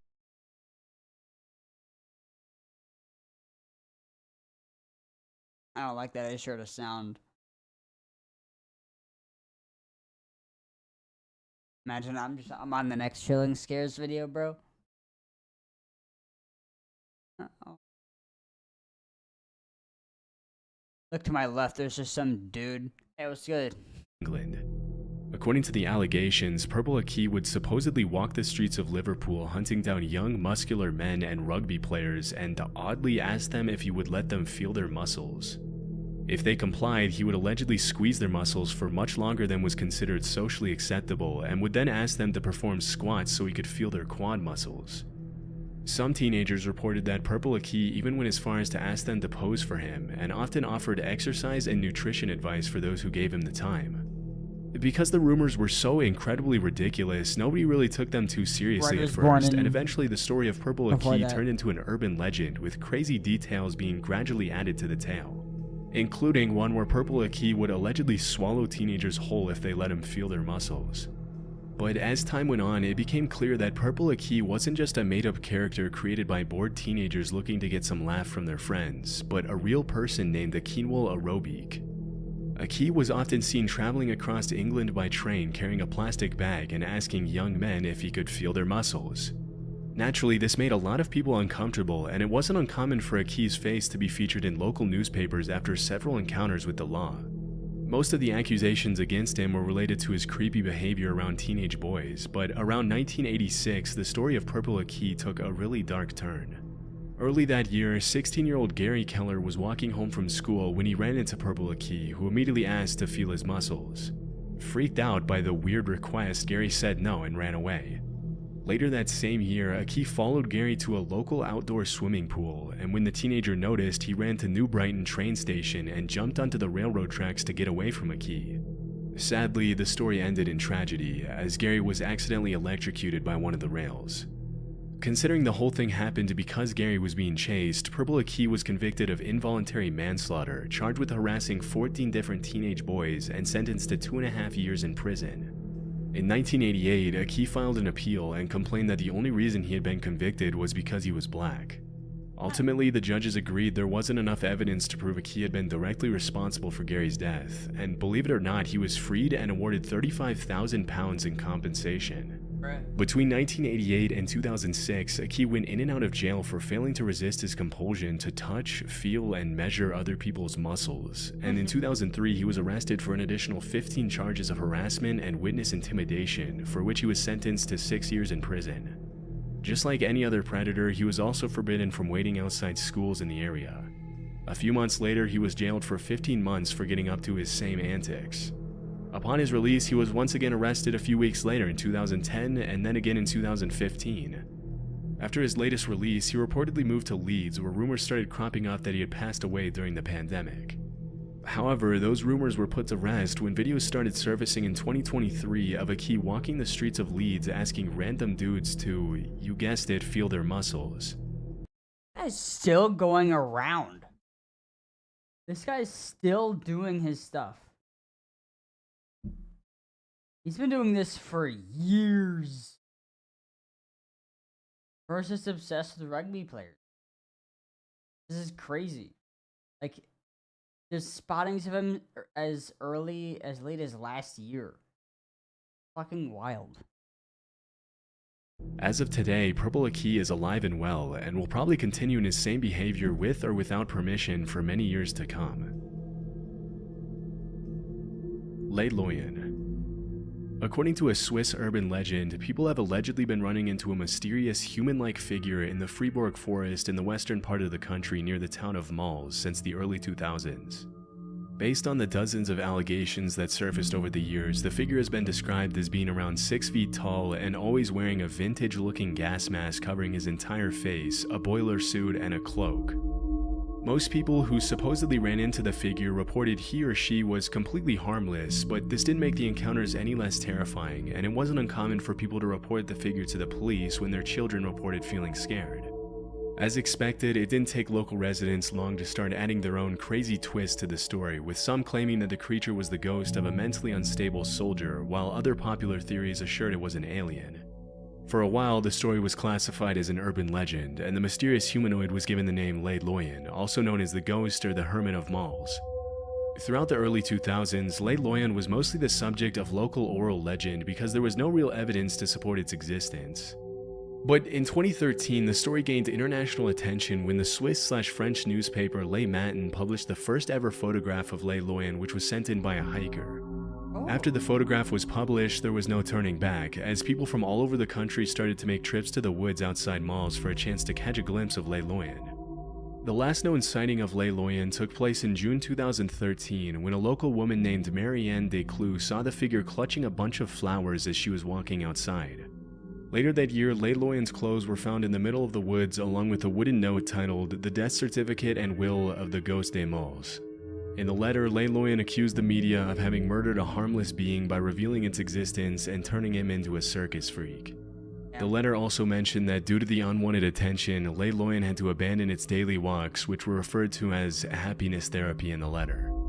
After the cryptic note was published in the newspaper, many people concluded that Les Loyens had taken its own life, although this has never been confirmed. As of 2024, nobody has ever seen Les Loyens' true face, and many people have theorized that the figure was possibly a woman with a facial disfiguration who didn't want people to see her, which is supposedly why she wore the gas mask. But this line of reasoning will probably remain unconfirmed forever. The Bunny Man. In the early 70s, dozens of locals started reporting that a man dressed up as a bunny had started haunting the residential neighborhoods around DC, Maryland, and Northern Virginia. Although dressing up as a bunny in itself seems pretty harmless, what made the encounters a little scarier was that the guy would allegedly threaten children on the street with an axe and frequently vandalize people's property for no apparent reason. Even though sightings of the so-called Bunny Man were pretty rare, they seemed to follow a pattern, as the man usually appeared in secluded locations where there weren't a lot of witnesses. The story itself has a lot of elements of a typical urban legend and is kind of hard to believe, but through my research I found that it's all loosely based on a true story. In 1970, a couple was parked in a driveway close to a bridge on Colchester Road in Fairfax County when suddenly a random guy appeared out of nowhere, yelled at them for allegedly trespassing, and threw a hatchet at their car. Terrified, the couple left the area immediately before they had a chance to get a good look at the guy. As they reported the incident to the police, they mentioned the guy had been dressed in light-colored clothing and may or may not have been wearing something white on his head. Although the couple never mentioned anything about a bunny in their statement, as soon as the story hit the news, people started claiming that the hatchet thrower had been wearing bunny ears. Pretty soon, rumors of a man in a bunny suit threatening kids in the woods with a hatchet started surfacing all over the DMV area, and as the years went by, the stories got wilder and harder to believe. Over time, the legend of the Bunny Man has become pretty mainstream, with the bridge on Colchester Road even being renamed as Bunny Man Bridge. As of the uploading of this video, the legend has now been standardized and goes something like this. In 1904, there was allegedly an asylum close to the bridge on Colchester Road. As soon as it was built, a bunch of Fairfax County residents started complaining about the idea of having an asylum full of mental patients so close to their homes, so the authorities supposedly put all the patients in a bus and transferred them to a nearby prison. But on the way to the prison, the bus crashed and all the patients escaped. As the story goes, a few hours later the cops had successfully located and brought back all the patients except for one guy by the name of Douglas Griffin. This is where the legend gets a little weird. Allegedly, the fugitive patient hid in the woods from the authorities for weeks. As the days went by and the cops did everything to find him, rabbit corpses started to appear in the middle of the woods, which led everyone to believe Douglas was eating bunnies to stay alive. Then, one Halloween night, a group of kids were hanging out near the bridge on Colchester Road when they suddenly saw a blue orb flashing in midair. A second later, they were all strung up like bunnies hanging from the bridge.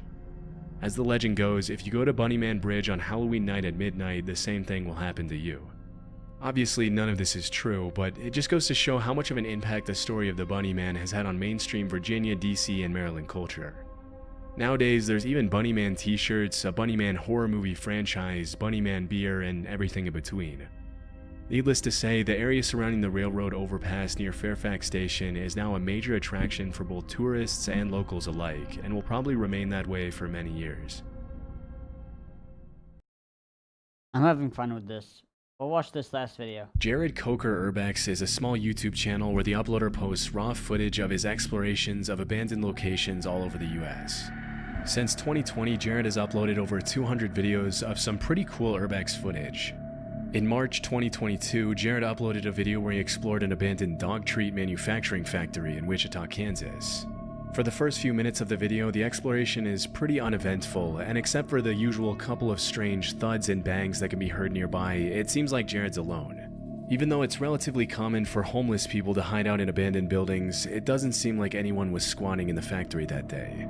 After exploring the multiple floors of the building in detail, Jared looks out the window and sees a red car pulling up to the factory and start making its way through the gates. He's gonna go around where I can't see him.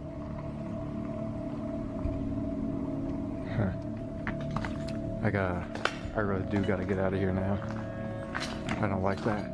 After it becomes obvious that the man in the red car has plans to enter the factory, Jared does the only reasonable thing in a situation like that and tries to find a way out of the building without being noticed. Unfortunately, the car goes around the building and out of his field of vision, which means that by the time the car is parked in front of the factory, the man could be anywhere. Oh God. Someone's right out there.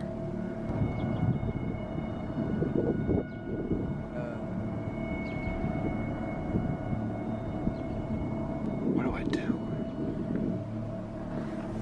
I couldn't tell what he was holding.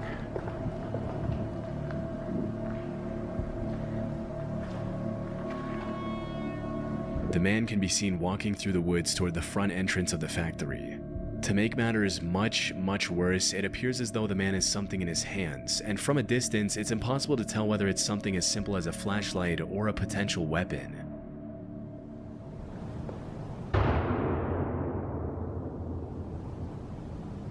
Oh my God. Was that a gunshot? I think it was. He had something in his hand too. It must have been a gun.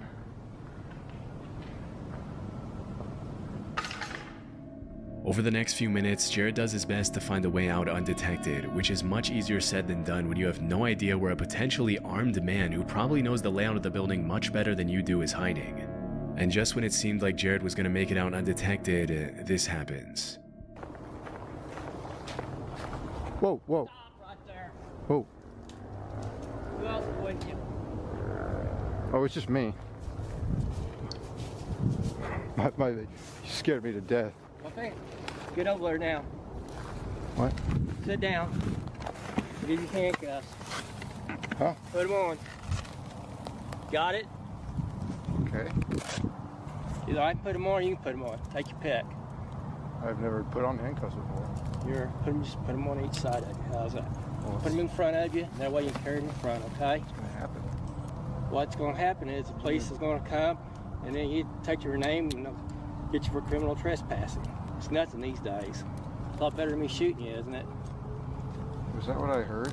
Yeah. What'd you shoot at? Shoot it. See people, I shoot at them. If they run, you shoot. There you go. Yeah. Be cool, nothing will happen, okay? All right. I shot one guy this way, another one. Well, it's all right. I'm not gonna shoot you. Okay. Don't you see? Something says use of deadly force. What do you think that is? I thought that was kids spray paint. No, that's me telling you I'll shoot you. Nobody else is with you, right? No, it's just me. Okay, if I see somebody, I'm going to end up probably shooting them. Oh no, if I were with someone and I know you shoot people, I would have gotten them. Okay, I just don't want, Ugh. Jaden, you missed the entire video. Missed the entire first part. So this guy is exploring this place, and this guy is found driving around the building. And he goes inside, but he sees like something in his hands, and so he shoots something. He hears a gun shot, and the guy, and so when he thinks he's got out unscathed and unseen, the guy that had showed up found him, but it just turned out to be an undercover cop. I think it just turned out to be a cop to make sure no one gets hurt. Like it's a dude that's keeping the place from being trespassed on, I guess. Like nothing happens to him. He doesn't get hurt. Say wait, they scare me, I'll shoot in a heartbeat. Yeah. I'm sorry. It's just life. The man, who appears to be an armed vigilante of some sort, pops out of the bushes just as Jared is about to leave and holds him hostage, even ordering him to put on a pair of handcuffs. During the exchange, it's hard to tell if the man is in his right mind, which makes the fact that he's carrying a fully equipped assault rifle that much more disturbing. At one point in the conversation, the man orders Jared to get into his car, and at that point, Jared doesn't really have a choice. What we're going to do is we'll throw your camera and your bag in the trunk, okay? And I'll put my gun in there too. All right? We'll get in a little red car, just drive up here, set everything out, the police will come, they'll ask you for your driver's license, and they'll give you a little ticket. Although Jared didn't record the part where he got into the car out of fear that the man would freak out if he realized he was being recorded, the YouTuber later explained that the cops took an hour and a half to get there. Disturbingly, when the cops finally arrived and while they were all talking, they saw two kids go up to the factory the same way Jared had, at which point the man looked the cops dead in the eye and said that if he saw the kids inside the factory, he was going to shoot them. Unfortunately, that's exactly what happened. As Jared was being taken to the police station for trespassing, the cops got a report that two kids had been shot at the factory.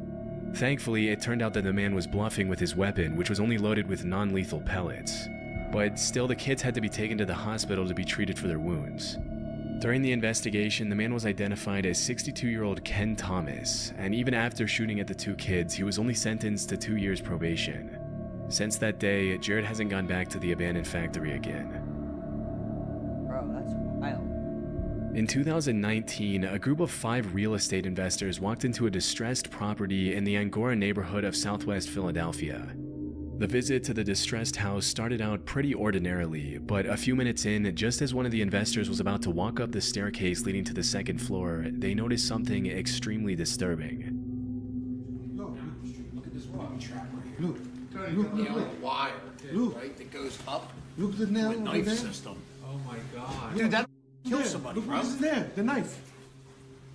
Right there, right there. You see the wire? You don't see the knife up there? Right here, you see this wire going over here? It's going right through your heart. It's on a crutch with a knife. How'd you catch that? Based on what the investors are saying, there appears to be some sort of booby trap system built into the staircase. Had any of them followed through with walking up the staircase, a seemingly innocent house walkthrough could have turned bad very quickly. After analyzing the booby trap for a few minutes, they decided to activate it to see what would have happened to the investor if he had continued climbing the flight of stairs. Alright, here you got it. Yeah. Send this.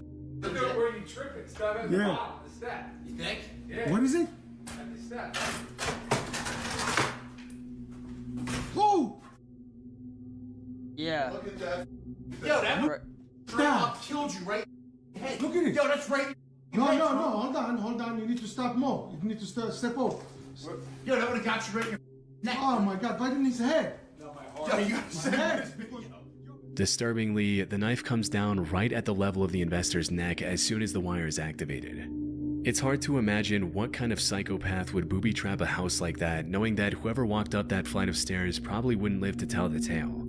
Even though the trap was built in a very do-it-yourself kind of way with a rusted knife, some duct tape, some wire, and a crutch, the speed at which the knife was designed to come down right at neck level obviously means that whoever built it wasn't playing around and meant to do some serious damage. In the interview with NBC, the investor who recorded the whole thing mentioned that he was used to finding some pretty strange things in the distressed houses he often renovates. But even though he was no stranger to abandoned dogs, homeless people squatting, and drug houses with bags and scales, he had never been this close to losing his life, much less to a booby-trapped house. Shockingly, even after what happened, the investor still went on to explore the rest of the house, buy it, and renovate it.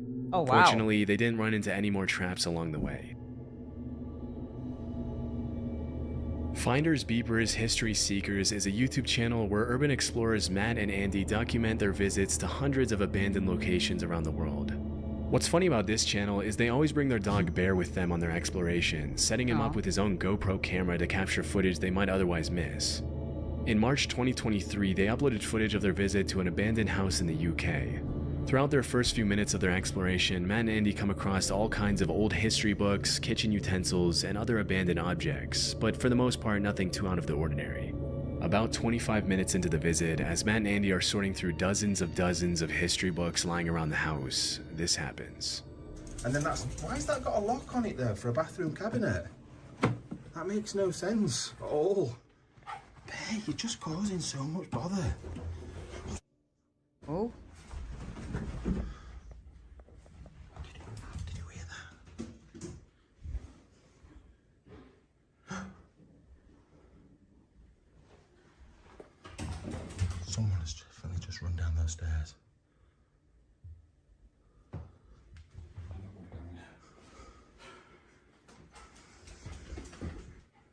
Hello? Hello?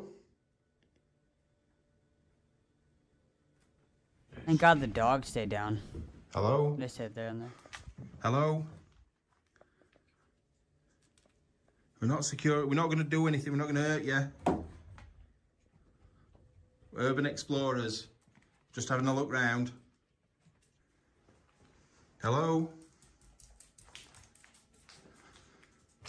I could only dream of doing this. Sounds so cool. I'm going to have to watch your back.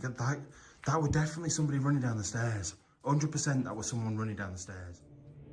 Pretty much as soon as they go up to the second floor bedroom, they hear what sounds like someone or something running down the stairs. It's pretty disturbing to think that someone could have been watching them the whole time, but despite their best efforts, they weren't able to find whoever it was. That's when they decided to review the GoPro footage on their dog Bear to see if it showed anything. And a bit before they heard footsteps running down the stairs, his camera caught this.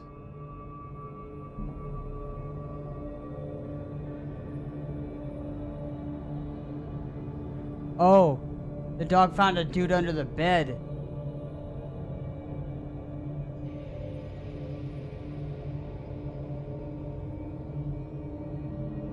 Oh, no, it was dude's feet. A dude was fucking underneath the bed, dude.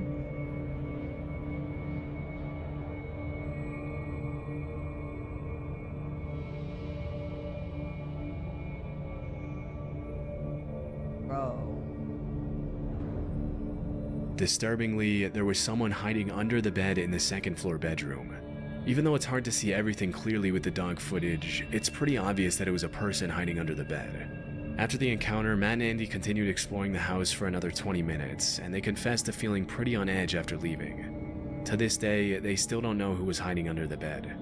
It's pretty likely that the guy under the bed was just a squatter who was probably more scared of them and left the house in a hurry to get some privacy, but still, it must have been incredibly chilling to review the footage and realize they were never alone. The fact that the Exploration dog had to Unknown explore is a that YouTube too. channel owned by Oh, a no, guy these named guys. John who's uploaded countless videos of his urban exploration since 2016. In March 2019, John and another YouTuber explored an abandoned house where a woman had reportedly taken her life years after the death of her child. Just a few minutes into the video, it becomes pretty clear that the structure of the building is extremely unstable. That floor is gone right there. God damn. It's a deep drop. These floors are not very stable. Hear it? Yeah. You guys check out that fireplace. If that falls, dude, I don't know what it's going to do to the rest of this house. Yeah, I know, because that's a load-bearing wall out there. That's going to be a lot of weight to hit this floor. I'm really nervous about that right there. Yeah, and look at the We ceiling. need to get out of here before that happens. When it comes to urbex, a lot of people will talk about the risks of running into a hostile squatter, a rabid stray dog, or the cops. But one of the biggest risks when exploring unstable structures like these is falling through the floor or having the entire building collapse on you, leaving you trapped under tons and tons of rubble. Before John and Tim even get the chance to explore the rest of the house, something pretty scary that serves as a reminder of the dangers of urban exploration happens to John. Alright guys, I think we've decided to chance it. What do you think, Tim? I think we talked about it. No. It hasn't moved anymore. No. Let's just stay away from that area. Yes. Let's go back here to the room where the wife. Okay. You didn't fall through the floor, did you? I thought they were. Cracked a little. Oh man, there's a crib in here. Oh shoot. Oh. Okay. Oh. Yeah. Oh. Well, I just fell through the floor. Oh. Ow. God. You alright, man? Oh, We need to go. we gotta get out of here. By the time John realized the floor was cracking, it was already too late. Luckily, he was able to shift all his weight onto his other leg before he fell entirely through. Otherwise, he would have plummeted at least 10 feet into the basement below. Obviously, after that close call, the pair of explorers decided to call it a night and carefully treaded their way out of the house and back to the car. Since that incident, John has continued to upload videos pretty frequently to his channel, but he hasn't gone back to that house since. TP Urbex is a channel dedicated 100% to urban exploration, and even though it's only been active for a little over a year, it's already grown to over 350,000 subscribers. In January 2024, a video was uploaded to the channel featuring two young urban explorers visiting an abandoned high school. From my research, the school that was featured in the video was William A. Wirt High School in Gary, Indiana, located less than a mile from Lake Michigan. Even though the abandoned building is in absolutely terrible condition in the footage, it's still clear that back in Capitalize the day that it was I. probably a nice school. Out of the entire school, the auditorium seems to be in the best condition, with the bright red seats serving as a nostalgic reminder of what the school used to look like before it was closed. As the teens are walking through the aisles, they catch a glimpse of a man holding a metal pipe staring them down near the auditorium entrance. Looks like some kids got in here and were throwing some stuff from the balcony area. Oh, hey, what's up, man?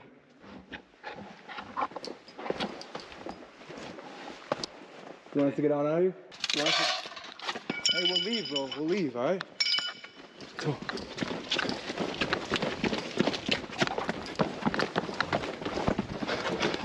Let's go. Just get out of any door. This door right here. You sure? Let's go. Yo, let's go. Let's go. Let's go. Yeah. The man with the pipe started chasing them out of the building, but stopped when they got outside. It's pretty disturbing how the guy never even speaks to the teenager. Good idea. No, that's not a movie theater. That's an auditorium. That's what high schools have.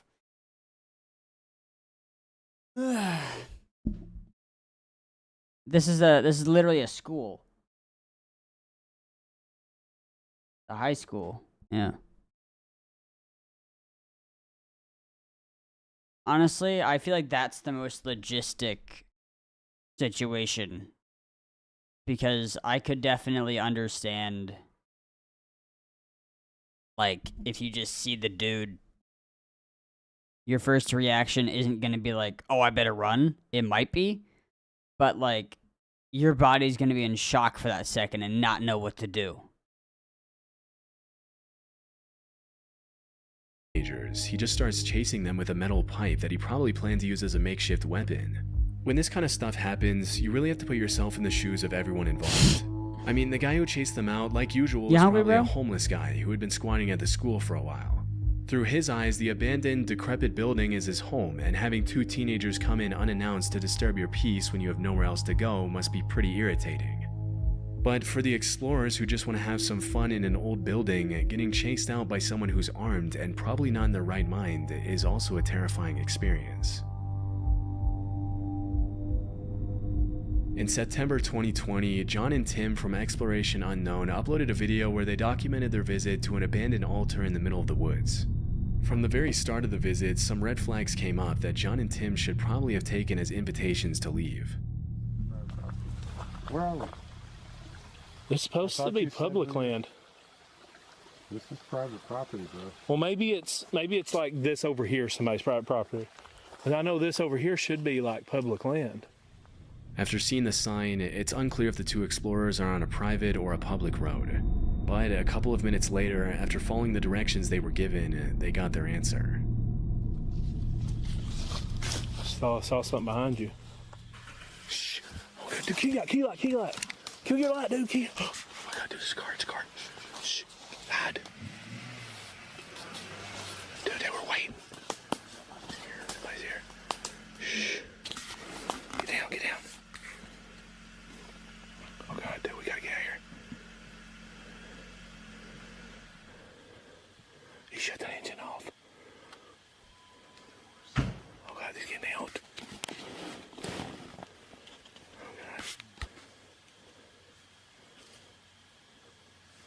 Hey, that thing you damn lights are for. Oh God. Dude, He's gonna get off my property. He's got a gun. Okay, we gotta get out of here. Okay. Go. Oh God. Tim, you okay? Tim, you okay? Get up, dude. Come on. Get up. Are you hit? Oh God, run, dude, run. Okay. After getting out of his car, a man who we can reasonably assume to be the property owner points his gun at the uploader and his friend and tells them to get off his property. This is one of those situations that you just never want to be in, because on the one hand, if you yell something out to try to calm the guy down, you signal your location to someone with a deadly weapon who may or may not be in his right mind. But on the other hand, if you don't signal your location, the property owner might feel threatened.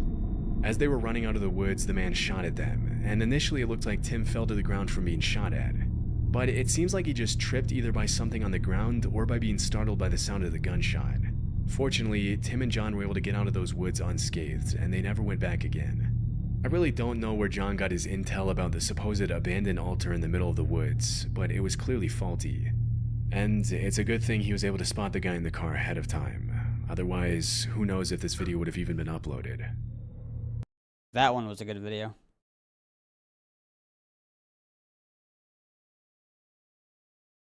That last story got me.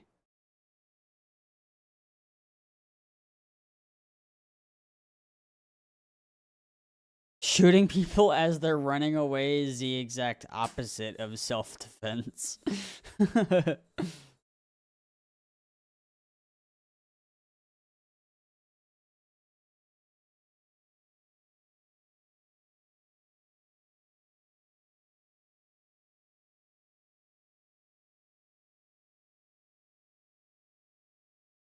We'll do one more story to get this stream to 4 hours.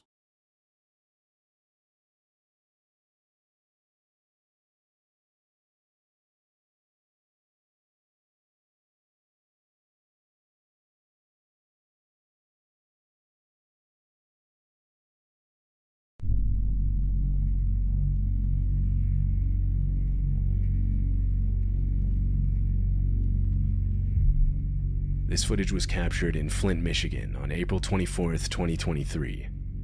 The house had 2 Ring cameras, one above the garage and the other was a... I'm gonna close my door so I don't see someone peeping in while I'm watching this.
Sorry it took so long. I found Sam was in my bed. I don't know if I want to watch this. I don't know. It just kind of has a boring concept compared to the last one. We'll watch a Mr. Nightmare video before we go. That is not what I meant to do.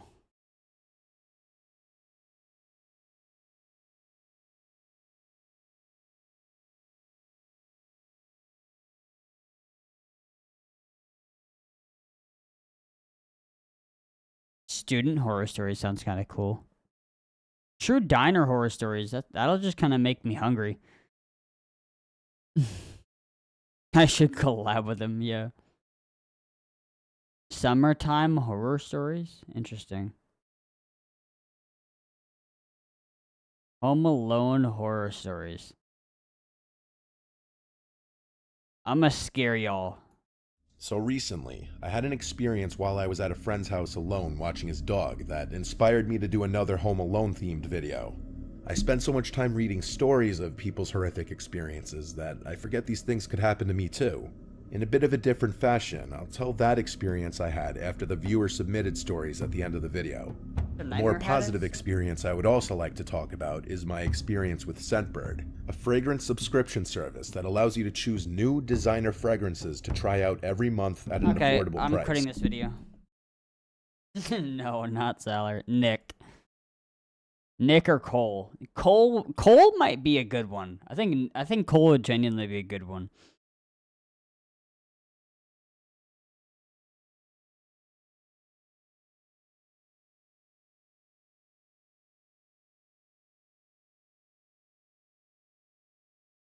Cole or Nick. One of those. We're gonna watch three scary true urban exploration horror stories. If you want to listen to these stories plus some exclusive ones on your end of the video. There's an abandoned motel called the Royal Hawaiian Motel. It's been abandoned for, I'm pretty sure, well over a decade. I do a lot of solo urban exploration, sometimes at night. The Royal Hawaiian Motel is located in Baker, California, and during the day it gets scorching hot. Too hot to be walking around with my backpack. So I chose to go to the motel during the night. It was very easy to get to. I parked on the side of the road and walked over. There really was no fence or anything to hop over, and there was no security. It was one of the easier structures to get to that I've explored for sure. In the back was a really deep pool with a ton of graffiti. I shined my flashlight up at the actual motel, and I noticed half of the upstairs room's doors were slid open slightly or just completely shattered. Kinda creepy looking, but also expected since the place had been abandoned for so long. Of course other people have explored there. A part of the motel also looked like it had been engulfed in flames and partially burnt down. I looked around the outside for a little while. It was late at night, so there were no sounds of nearby passing traffic. Besides the sounds of my shoes stepping over various pieces of debris, at one point, my blood ran cold when I heard a voice from somewhere in the vicinity. It sounded like a female's voice. My first instinct in these scenarios is to assume it's some kind of security worker or somebody who may cause trouble for me, so I typically tend to walk out of sight and hide. That's what I did. I ran to one of the other rooms on the ground level and turned off my flashlight. I waited just a minute, and after hearing nothing, I turned it back on. I looked around this little room I was in, and the walls were littered with graffiti. There was only one piece of furniture in here. It was a little dresser with like 4 drawers on it, and then some dusty, dirty old mattress on the floor. I wondered if homeless people would come and sleep here, but honestly, it's just so far away from any real civilization that I doubted it. I left the room and continued around the motel. I would peek inside every little opening on the ground floor below the overhead walkway for the upper level rooms. Each room was pretty similar to the last, with different miscellaneous graffiti and writings on the walls and old dilapidated furniture. Then I heard a crash-type sound from above, like something falling over. I felt my heart skip a beat. I went back outside and pointed my flashlight up at the walkway above, at the broken glass doors. I felt a rush as I decided to go up there and check out the rooms. What I felt like deep down was that there was an animal in one of the rooms, but there's always that chance that you run into other explorers or perhaps a homeless person in places like this. I made my way upstairs and peeked into each room that I passed. They were all similarly furnished, with junk, debris, old mattresses, and odd pieces of old furniture. As I walked further down the walkway, a banging sound became audible. It got louder as I continued to walk. It was a consistent, slow banging, like thump, 2 seconds, thump, 2 seconds, thump. Someone was here. I approached the door to the room I was positive that it was coming from. As I got closer, it stopped. Uh-oh. Maybe they heard my footsteps.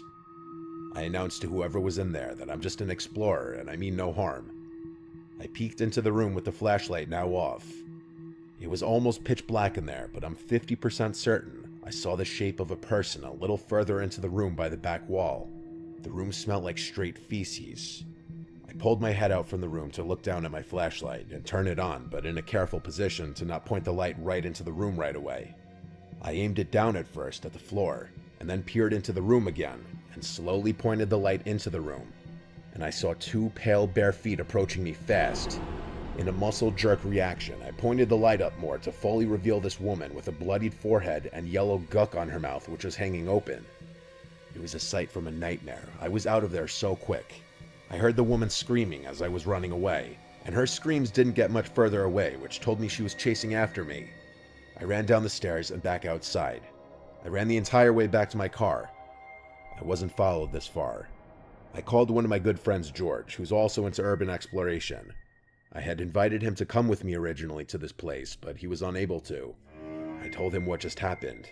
We came to a weird and disturbing agreement that the thumping I was hearing was that woman banging her head on the wall, hence why her forehead was so bloody. When I asked if I should call the police, kind of just thinking out loud, he said definitely not, as I'd be admitting to trespassing. I actually drove around the immediate area by the Taco Bell and the few stores in the area, looking for a payphone so I could anonymously call the police about this deranged, dangerous woman. But obviously payphones are really a thing of the past, so it was just a pointless effort. What I ended up doing was calling the non-emergency number and reporting the deranged woman, but also claiming I was not the one to find her, rather I heard someone else had run into her. I was as vague as possible, and I hung up. Because I didn't want to stick around there, I don't know if the police eventually went to investigate, but whatever was wrong with that woman, she should have been in a psych ward or something. In all of my years of exploring, I'd never encountered anything like that.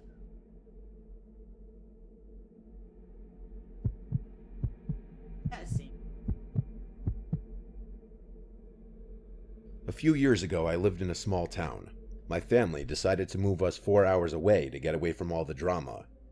While my parents were out of town picking out houses, I brought my friend over and called up my cousins to take a little road trip. The place I wanted to go was pretty much off limits, but we were daredevils and wanted to experience something scary. We picked a place that was 2 to 3 hours away called Bryce Hospital. This place was supposedly haunted due to the history of it. It was a psychiatric facility where they would keep mentally ill people. There were rumors about how some of the patients were mistreated and tortured. As the population declined, they eventually shut down. Over the years, the building began rotting and succumbing to nature. We decided to leave around 11 p.m. so we could make it there by 2 a.m. The car ride was pretty fun, and we were all very pumped to see what we would find. We arrived around like 2:43 a.m. and stopped at the beginning of the dirt road that led to it. We sat there for a few minutes, contemplating if we should really do this or not, because we already had a bad feeling. After 10 minutes of staring at a dark road, we decided to go on. As we went down the road, it felt like it would never end. The grass was fully grown and there were branches everywhere. It was pitch black and we could barely even see the road. We finally made it to the building, and once we did, we all just stared in amazement. It was huge. The roof was rotted off, and vines were growing all over the walls. In the middle of the parking lot, or what was once the parking lot, had a giant old water fountain that also had vines growing from the sides. It was so dark we could only see what the headlights illuminated. We turned the car off and got out. We began walking into the building, and the first thing I noticed was pentagrams sprayed all over the walls. We kept walking farther in, and made our way up the stairs, which was very hard considering they were practically non-existent. We climbed a ladder and got onto what was left of the roof. We looked around, and noticed a light in the front of the building. It looked like a phone light. We called out, but nobody answered, and the light vanished as quickly as it appeared. My cousin told us to follow him into another room so he could make sure we were safe, but I had a terrible feeling. I wandered off into another room that was right beside the room they were in. I looked around and saw old mattresses and more graffiti. I heard my cousins talking when all of a sudden, I heard a faint sound. It was like someone threw a rock at the window of the room I was in. I didn't think anything of it and kept looking around. I met back up with my cousins and friend. We decided to go to the basement to check it out. Once we got down there, we had to take a break because it was difficult getting to the bottom due to the stairs being smashed. We sat there catching our breath until we heard a voice from the back of the room. We all paused, looking at each other. I was too afraid to move, fearing whatever was in there would come after me. My cousin walked back there slowly and shined his light around. As the light reached the far end of the room, he saw someone squatted, looking towards the wall. My cousin began backing up slowly, with the light still on the guy. Once he got back to where we were, he lifted us out and began pulling himself out. Once we were out, he yelled to the man, asking if he was okay. The man turned around and stared blankly at us. There was a moment of silence before the man let out wild screams. He began running towards us. We all started screaming and running away. We had no idea where to run, but ended up climbing out of the window. We ended up in the woods behind the building. I remember running and screaming because I heard the man right behind me. My cousins were far ahead of me, and I saw their flashlights slowly fading. I ran into so many trees that my entire body started to ache. I finally caught up to them in a clearing. We found a trail and started trying to find our way back to the car, but we ended up going the wrong direction for an hour and decided to turn back and try the other direction. It was a grueling way back, but we finally saw the building again and sighed with relief knowing we weren't far from the car. As we approached the car, we heard rustling in one of the bushes by the building, and like before, a rock flew out and hit my friend. We saw the man emerge from the bush, and we had to make a run for the car. As we were running, the man was a decent length behind us to where we could open the doors and lock them once we got in. We started up the car, and when we did, the headlights turned on, only to show the man running towards us. He started banging on the windows with a glass bottle. We put it in drive and took off out of there. The whole entire time we were heading home, we sat in silence. I think we all felt the same sense of shock. My body was shaking. After that night, we never had any interest in urban exploring ever again.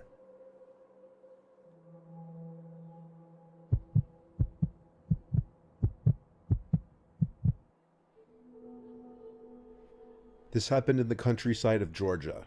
I was 15 at the time with my brother Seb, who was 18. Seb was big on exploring creepy places, and he somehow heard of this huge abandoned house not far from us from someone he knew. I guess he didn't want to explore it alone, so one day he brought me along with him to go check it out. Seb parked the car in a rather hidden location, covered by a bunch of trees. The house property wasn't visible from here. We'd have to walk down this concrete road that clearly hadn't been touched in forever. There were giant cracks with grass and weeds growing through it just about everywhere. All the grass around the road was overgrown, almost overtaken with weeds as well. Suddenly we noticed a woman down the road walking behind us in our direction. I asked Seb what we should do, and he said to just play it cool. If we started to run, it would look suspicious. The The woman was walking with both her hands folded behind her back, as if she were going for a relaxing stroll. We kept walking at our regular pace, maybe picking it up a bit just slightly. I turned around once more, and she was much closer now, and I could see a smile on her face. She was looking back at me. Then she said, "Lovely day today, isn't it?" My brother and I simultaneously responded, "Yeah." She kept walking behind us, getting closer and closer. Then, as she was almost right on top of us, with her hands still folded behind her back, she said, "I have to go to bed now." Seb and I looked at one another with confused looks. We both picked up the pace now without saying a word to each other. We just saw in each other's faces that it was time to speed up and get away from this woman. My brother turned around one last time and said, "Have a great day, ma'am." We stayed in this speed walk pace for a while, and the next time we turned around, that woman was gone, completely off the road. That meant she must have taken off into the woods, which was incredibly creepy. It was absolutely a chilling start to this little field trip. We made it to the house. It was noticeably deteriorated. There were vines of ivy growing up certain parts of the walls. Some of the glass windows were shattered, meaning it had been explored before. And that's exactly how we entered the house, through one of the broken windows. We climbed in, making sure not to cut ourselves on any broken glass. Right from the start, surprisingly, there was a lot of stuff left behind, like all the furniture, albeit it looked a little worn out, all the wall decor, the little decorations on the coffee table. Even when we went into the kitchen and checked the fridge, there were food items left behind. Very rotten food items. Opening that fridge was like getting smacked in the face with the smell of death. After checking the whole first floor, we went down to the basement. The basement, like the first floor, was still completely furnished, although down here was a lot messier. There were a ton of things like loose sheets of paper and garbage spread out on the floor. The carpet was a faded blue color. There was a little bit of light that came into the room through the windows at the top of the walls. And then we heard a noise from upstairs. A distinct thump. We both just froze like statues, waiting for any kind of noise again. Within a few seconds, we chalked it up to just being a noise of an old, deteriorating house. There wasn't much else to see in the basement, so we went back up to the first floor, and the only place left to check was the upstairs. At the top of the stairs, from what I remember, was the bathroom directly in front of the stairs, and then to the left was a small hallway that led to an open door, and then the hallway cut left. I don't remember what was to the right, but I'll tell you why in a second. Seb and I went left and into the first doorway. It was a bedroom. A decently sized bedroom, but it didn't seem like the master bedroom. There was a double bed in there, and an antique-looking dresser. There were some old articles of clothing left behind in the dresser, nothing I wanted to touch. Seb left the room first, and then he said my name, in a very concerned, scared-sounding tone. I looked up at him, and he was looking down the hall. I stepped into the hall, and saw what he was looking at. There was that woman from earlier, standing in front of the bed in another bedroom at the end of the short hallway. She was still smiling like before. She opened her mouth and said, "Do you want to see what's behind my back?" My brother screamed, "Fuck you," and he pushed me to start running. We both made a beeline for the front door and sprinted to the outside. I couldn't help but look back at the house, at the upstairs windows, expecting her to be at one of them, but she wasn't.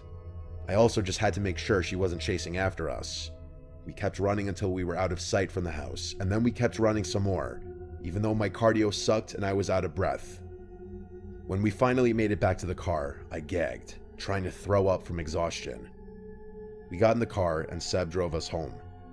The whole ride, we couldn't stop theorizing what it was that just happened. We said it might have been some loony woman off her meds or escaped from a mental facility or something. Maybe she was living in that abandoned house. But even explaining all of that away, the big question is, what did she have behind her back?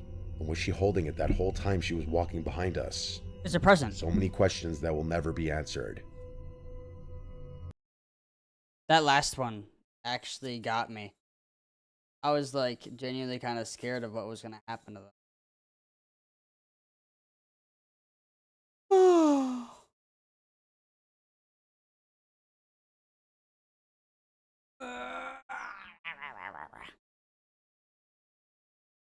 Jolly fun time. I feel like we redeemed ourselves. Double the stream time was just watching scary videos.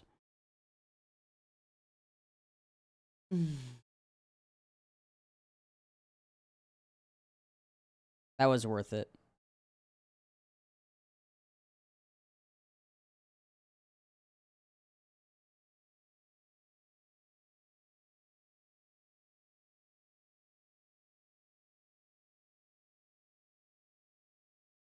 Alright, 20 more videos. We should. We still do have a good amount of Mr. Nightmare videos to watch.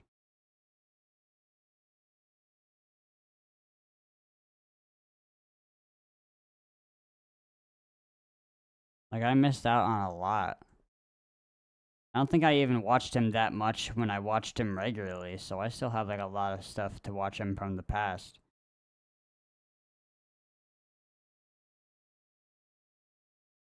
What does he sound like in his really older videos? Like, always one of his first videos sounding like 9 years ago is crazy. Ah! I moved to my dad's when I was 10, and I didn't know anyone in the area. He doesn't except sound for the nearly as family my dad was intimidating. friends with. He doesn't sound nearly as intimidating. A single mom with 3 kids. Luckily, there was a girl a couple of years older than me. She was 12 at the time I met her, and we got to know each other a little over a couple of years. His voice is not nearly as deep.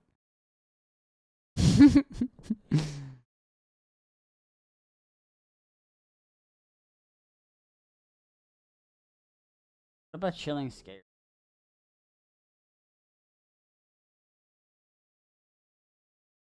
What does his old video sound like? Oh, he's been only doing it for 3 years. That's wild.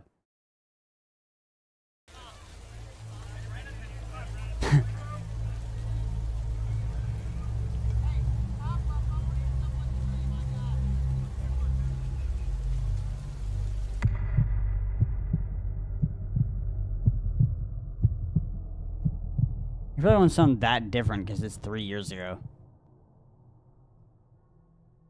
My girlfriend and I have been together for about a year now. We were both 19 at the time, and I was home alone this night. If I remember correctly, it was a Wednesday when she texted me asking me to do her a favor. Now, she had a younger brother, Dustin. He sounds a lot more grainy.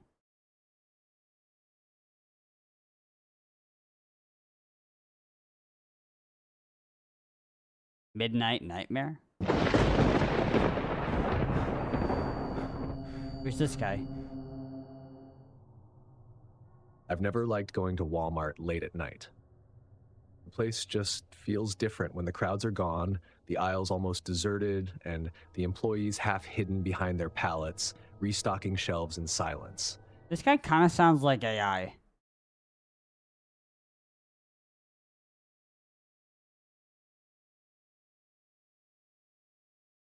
But sometimes, you don't have a choice. It was just past midnight when I pulled into the Walmart parking lot. I'd been putting off this. Alright, well, dog is gonna go. A jolly fun time I had, but I should maybe either sleep or edit. I don't know which one I wanna do.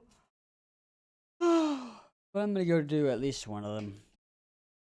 As long as I get one video out, I feel like I'm happy. But a jolly good stream, a jolly good 4-hour stream, and a jolly bye-bye.